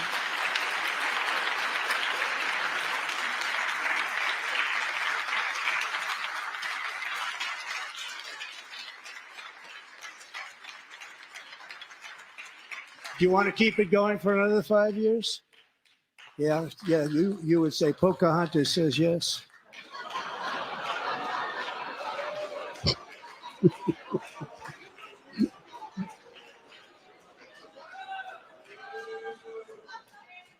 $2,000 people are being killed every single week. More than that. They're Russian young people. They're Ukrainian young people. They're not Americans, but I want it to stop. Meanwhile, Europe has sadly spent more money buying Russian oil and gas than they have spent on defending Ukraine by far. Think of that. They've spent more buying Russian oil and gas than they have defending. And we've spent perhaps $350 billion, like taking candy from a baby. That's what happened. And they've spent $100 billion. What a difference that is. And we have an ocean separating us, and they don't. But we're getting along very well with them, and lots of good things are happening. Biden has authorized more money in this fight than Europe has spent by billions and billions of dollars. It's hard to believe that they wouldn't have stopped it and said at some point, come on, let's equalize. You got to be equal to us. That didn't happen. Earlier today, I received an important letter from President Zelensky of Ukraine. The letter reads, Ukraine is ready to come to the negotiating table as soon as possible to bring lasting peace closer. Nobody wants peace more than the Ukrainians, he said. My team and I stand ready to work under President Trump's strong leadership to get a peace that lasts. We do really value how much America has done to help Ukraine maintain its sovereignty and independence. Regarding the agreement on minerals and security, Ukraine is ready to sign it at any time that is convenient for you. I appreciate that he sent this letter, just got it a little while ago. Simultaneously, we've had serious discussions with Russia and have received strong signals that they are ready for peace. Wouldn't that be beautiful? Wouldn't that be beautiful?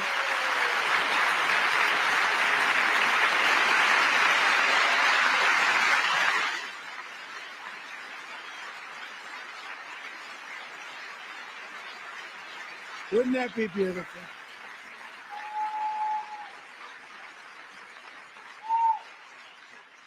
It's time to stop this madness. It's time to halt the killing. It's time to end this senseless war. If you want to end wars, you have to talk to both sides. Nearly 4 years ago, amid rising tensions, a history teacher named Mark Fogel was detained in Russia and sentenced to 14 years in a penal colony. Rough stuff. The previous administration barely lifted a finger to help him. They knew he was innocent, but they had no idea where to begin. But last summer, I promised his 95-year-old mother, Malphine, that we would bring her boy safely back home. After 22 days in office, I did just that, and they are here tonight.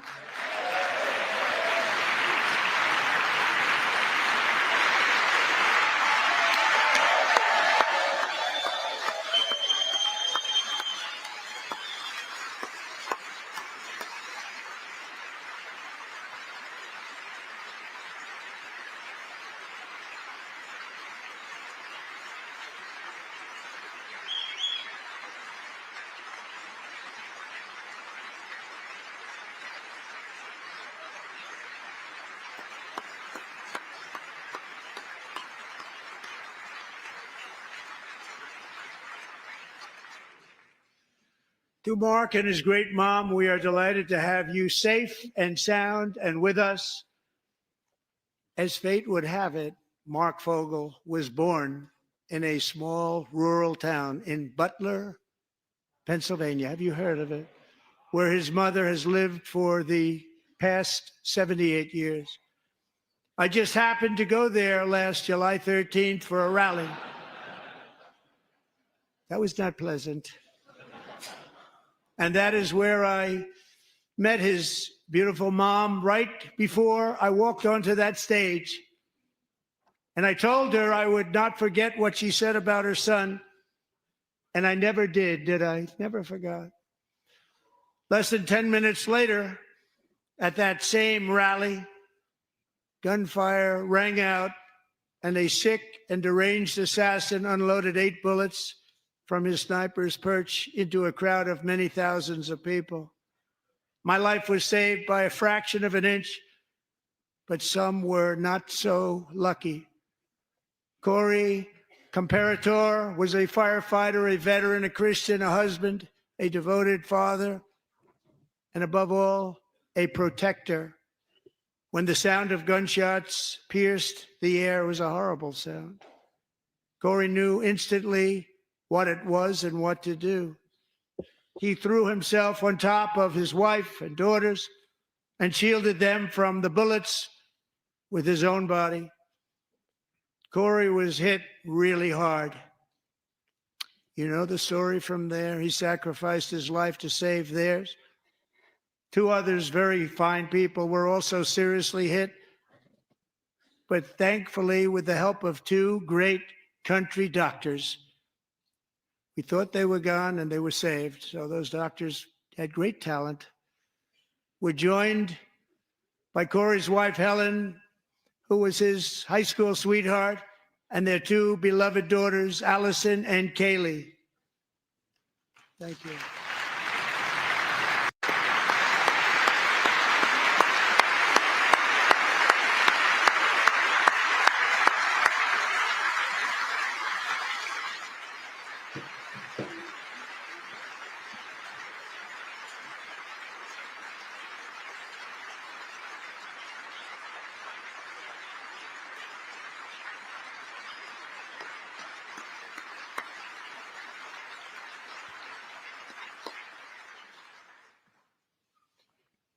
To Helen, Allison, and Kaylee, Corey is looking down on his 3 beautiful ladies right now, and he is cheering you on. He loves you.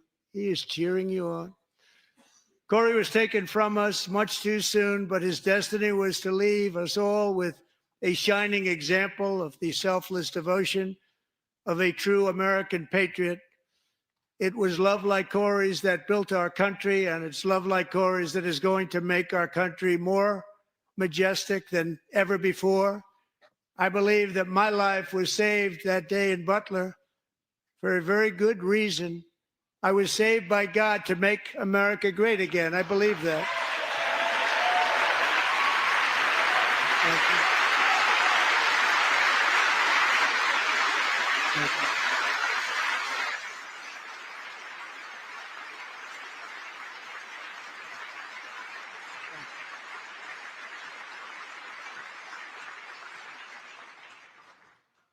Thank you very much. From the patriots of Lexington and Concord to the heroes of Gettysburg and Normandy, from the warriors who crossed the Delaware to the trailblazers who climbed the Rockies, and from the legends who soared at Kitty Hawk to the astronauts who touched the moon, Americans have always been the people who defied all odds, transcended all dangers, made the most extraordinary sacrifices, and did whatever it took to defend our children, our country, and our freedom. And as we have seen in this chamber tonight, that same strength, faith, love, and spirit is still alive and thriving in the hearts of the American people. Despite the best efforts of those who would try to censor us, silence us, break us, destroy us, Americans are today a proud, free, sovereign, and independent nation that will always be free, and we will fight for it till death. We will never let anything happen to our beloved country, because we are a country of doers, dreamers, fighters, and survivors. Our ancestors crossed a vast ocean, strode into the unknown wilderness and carved their fortunes from the rock and soil of a perilous and very dangerous frontier. They chased our destiny across a boundless continent. They built the railroads, laid the highways, and graced the world with American marvels like the Empire State Building, the mighty Hoover Dam, and the towering Golden Gate Bridge. They lit the world with electricity, broke free of the force of gravity, fired up the engines of American industry, vanquished the communists, fascists, and Marxists all over the world, and gave us countless modern wonders sculptured out of iron, glass, and steel. We stand on the shoulders of these pioneers who won and built the modern age. These workers who poured their sweat into the skylines of our cities. These warriors who shed their blood on fields of battle and gave everything they had for our rights and for our freedom. Now it is our time to take up the righteous cause of American liberty. And it is our turn to take America's destiny into our own hands and begin the most thrilling days in the history of our country. This will be our greatest era. With God's help, over the next 4 years, we are going to lead this nation even higher, and we are going to forge the freest, most advanced, most dynamic, and most dominant civilization ever to exist on the face of this earth. We are going to create the highest quality of life, build the safest and wealthiest and healthiest and most vital communities anywhere in the world. We are going to conquer the vast frontiers of science, and we are going to lead humanity into space and plant the American flag on the planet Mars and even far beyond.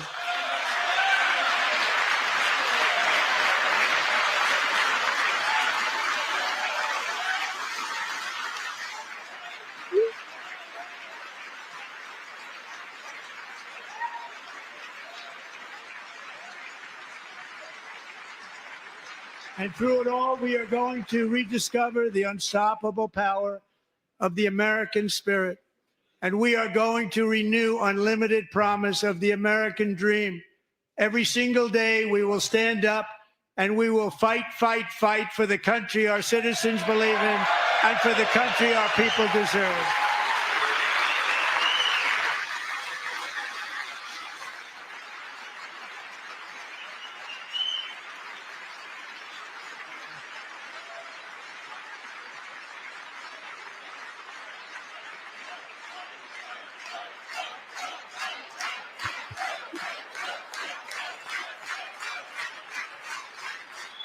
My fellow Americans, get ready for an incredible future, because the golden age of America has only just begun. It will be like nothing that has ever been seen before. Thank you, God bless you, and God bless America.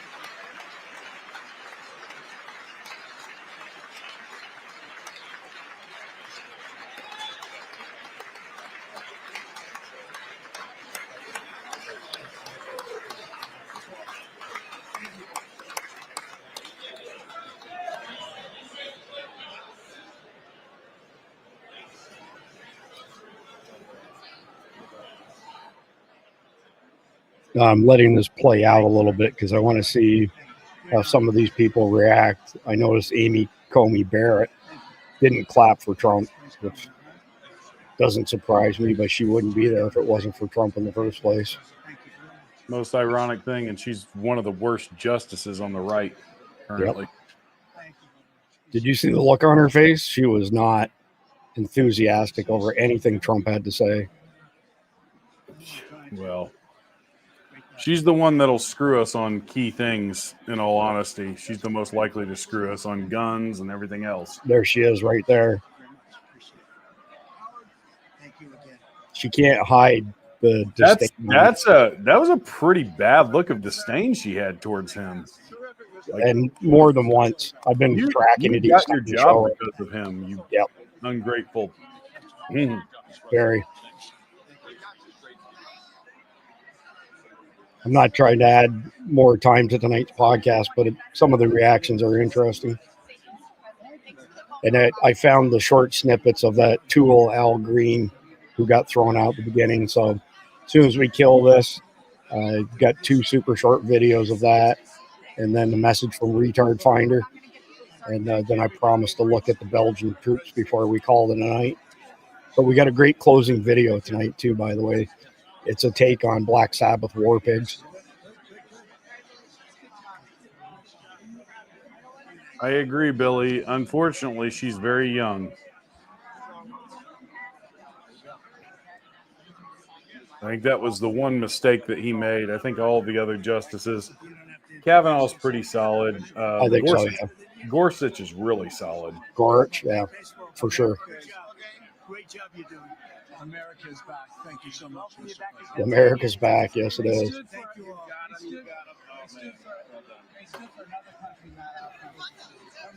It's hard to believe, isn't it? That was fantastic, sir. Thank you very much. Good job, Mr. President.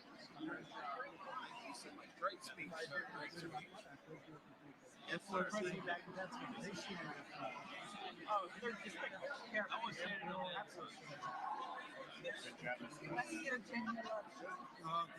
How you doing? Did you get a chance to shake his hand earlier? No? Do you want me to get a picture of you shaking his hand or anything? You're good. Thank you very much.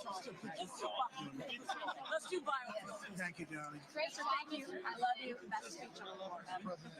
Yeah, it was so good. Thank you. So good. Hey, you rocked it, Mr. President. Nancy Mace. Really good. Congratulations. Yeah. Best speech ever. Thank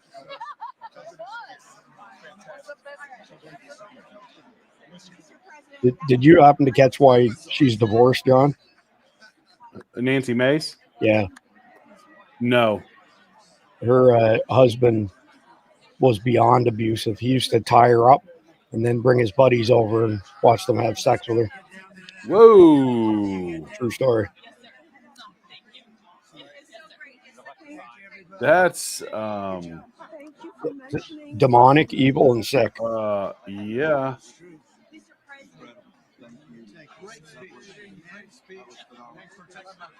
Don't blame her for her opposition to having men in women's restrooms. Right. You really triggered those people. Tremendous, Mr. President. Thank you. Thank you so much.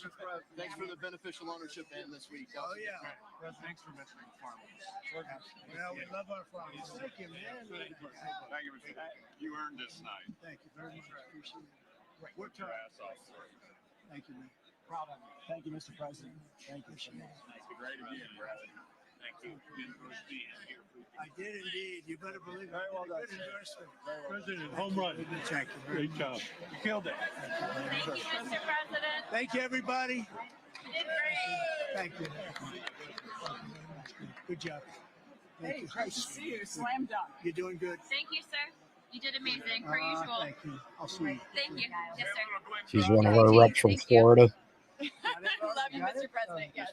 Thank you, everybody. Look at this beautiful. New Congressman from Eastern Washington. We've never met. Oh, that's Bob Gardner. good. I was one of Mike Leach's best friends. Oh, that's He thinks good. very Oh, highly Mike of you. was, he was great. Tremendous. He was a great guy. Wow, it's crazy. You can actually hear what they're saying. Typically, they kind of. For sure. You did a great job. Thank you. Home run, Mr. President. Home run. Home run. President, good to see you, sir. Good job. Thank you very much. Looking good. Look at him. I need to talk to you about some buildings, some public buildings. You let me know. He looks like he cut his own hair. That dude who just came into the frame.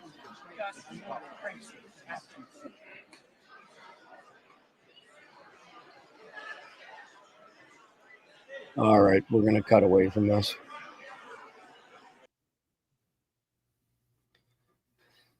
Whew, what a night. So anything you want to comment on? I'm saving comments for tomorrow night. I need to digest a bunch of that stuff. Yeah, my first snap reaction is the Democrats thought that playing this the way that they did was going to be this big rallying cry for the resistance or whatever they want to call themselves this time. Right. That went over like a turd in a punch bowl Didn't for it? average Americans. To not stand up when the kid with freaking brain cancer gets honorary Secret Service induction 100. it's retarded. It's politically retarded. Like, they should show that segment of that kid getting his life's dream, because that kid, you never know with cancer, he may not live very long. He gets to fulfill his life dream. And what do the Democrats do? They sit on their asses. It's pathetic.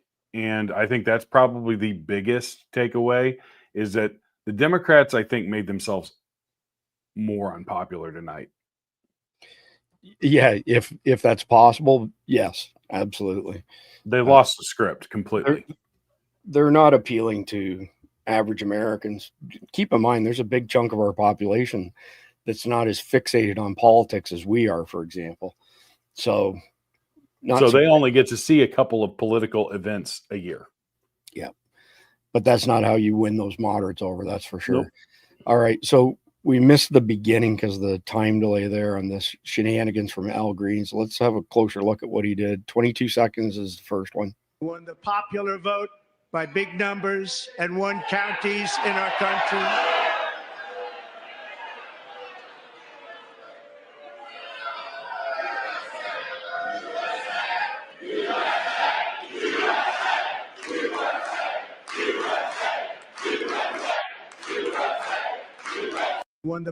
All right, so we couldn't hear anything that he was saying there. And this next one is him getting thrown out by the sergeant at arms.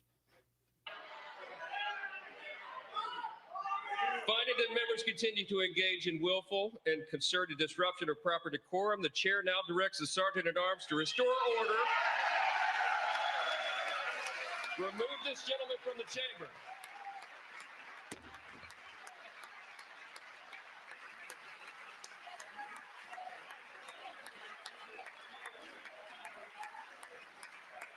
He's a first-class piece of shit. Yep.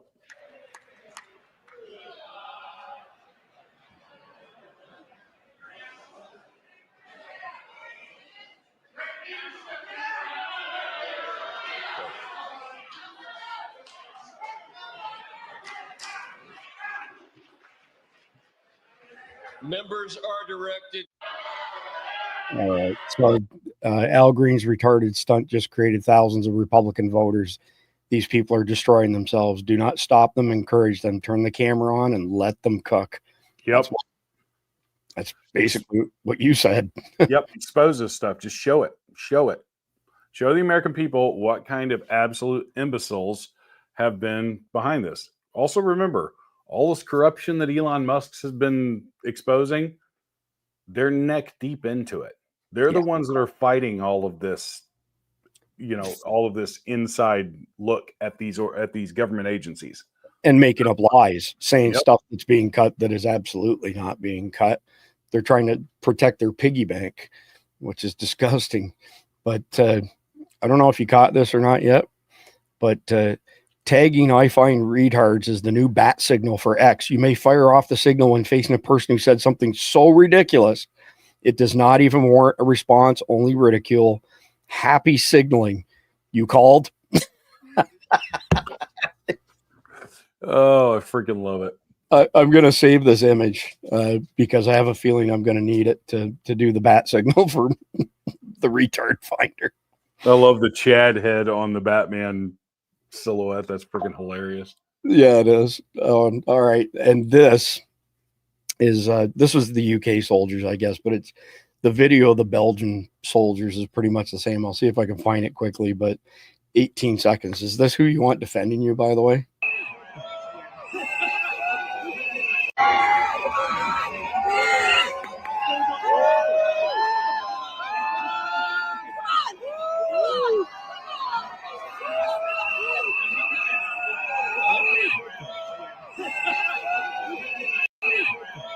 Okay.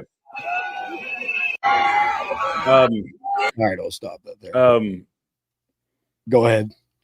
So one of the great outcomes, and I meant to say this earlier, one of the great outcomes of the whole Zelensky thing, and I know we don't want to spend a whole lot of time on it, is that Europe and NATO, in a way to stick it to the man with Donald Trump, is now saying, oh, we're going to supply, military aid, and we're going to build up our military to help Zelensky out, which ironically is what Trump has been pushing for years. But if that's what they're going to put in the field, oh buddy. Well, y'all got some real world stuff that's going to hit you right between the eyes. I found it. Wait till you see this. You're going to love this. This is even worse. There we go. These are the Belgian defense cadets. 42 seconds. This is who's being sent to the Ukraine, by the way, to be sacrificed in this bullshit war. Meat grinders.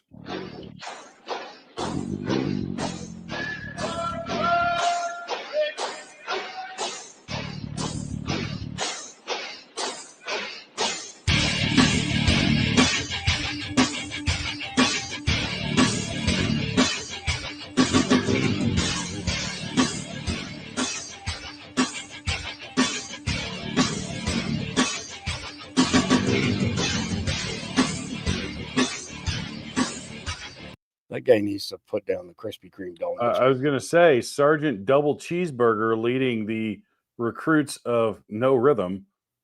Oh, you caught that too? Wasn't that brutal?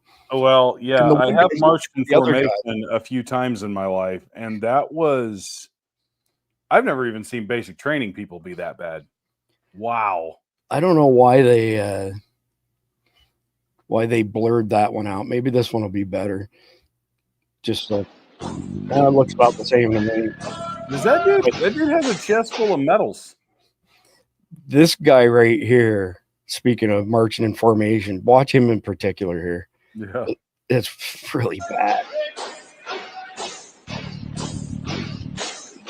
He's only swinging one arm. Did you see the stutter step there? Yes. Right here.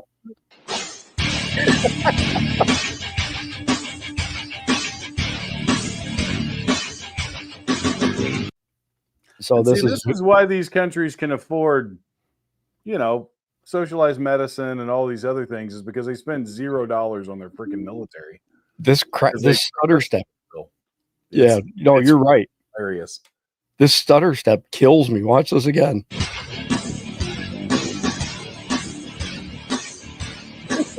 He's only swinging his right arm at first. He's trying to get in step with his right arm, and then he's like, "Oh crap! I'm." Did you catch his left, right, right? Did you catch his little stutter step here? He's trying to do the Texas 2 step. Oh my gosh! Oh, I swear, we shouldn't be making fun of other people like this. Actually, you know what? If they weren't gay and retarded, we wouldn't have to. So I think we need to send out the bat signal. Yes. For the retard finder. I think it sounds like the only reasonable thing to do, right? Yeah. Tell him you found a group of retards. I mean, I don't know how else to handle a situation. A squad of retards. A squad of retards. There you go. Hold on a second. We'll do this message together so everybody can see what's going on. All right.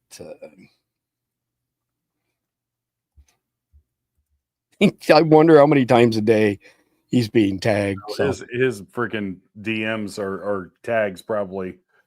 He takes 5 minutes off. He's got 300 of them probably. Yeah, no kidding. Anyways, he's tagged. I put out the bat signal for a retard finder.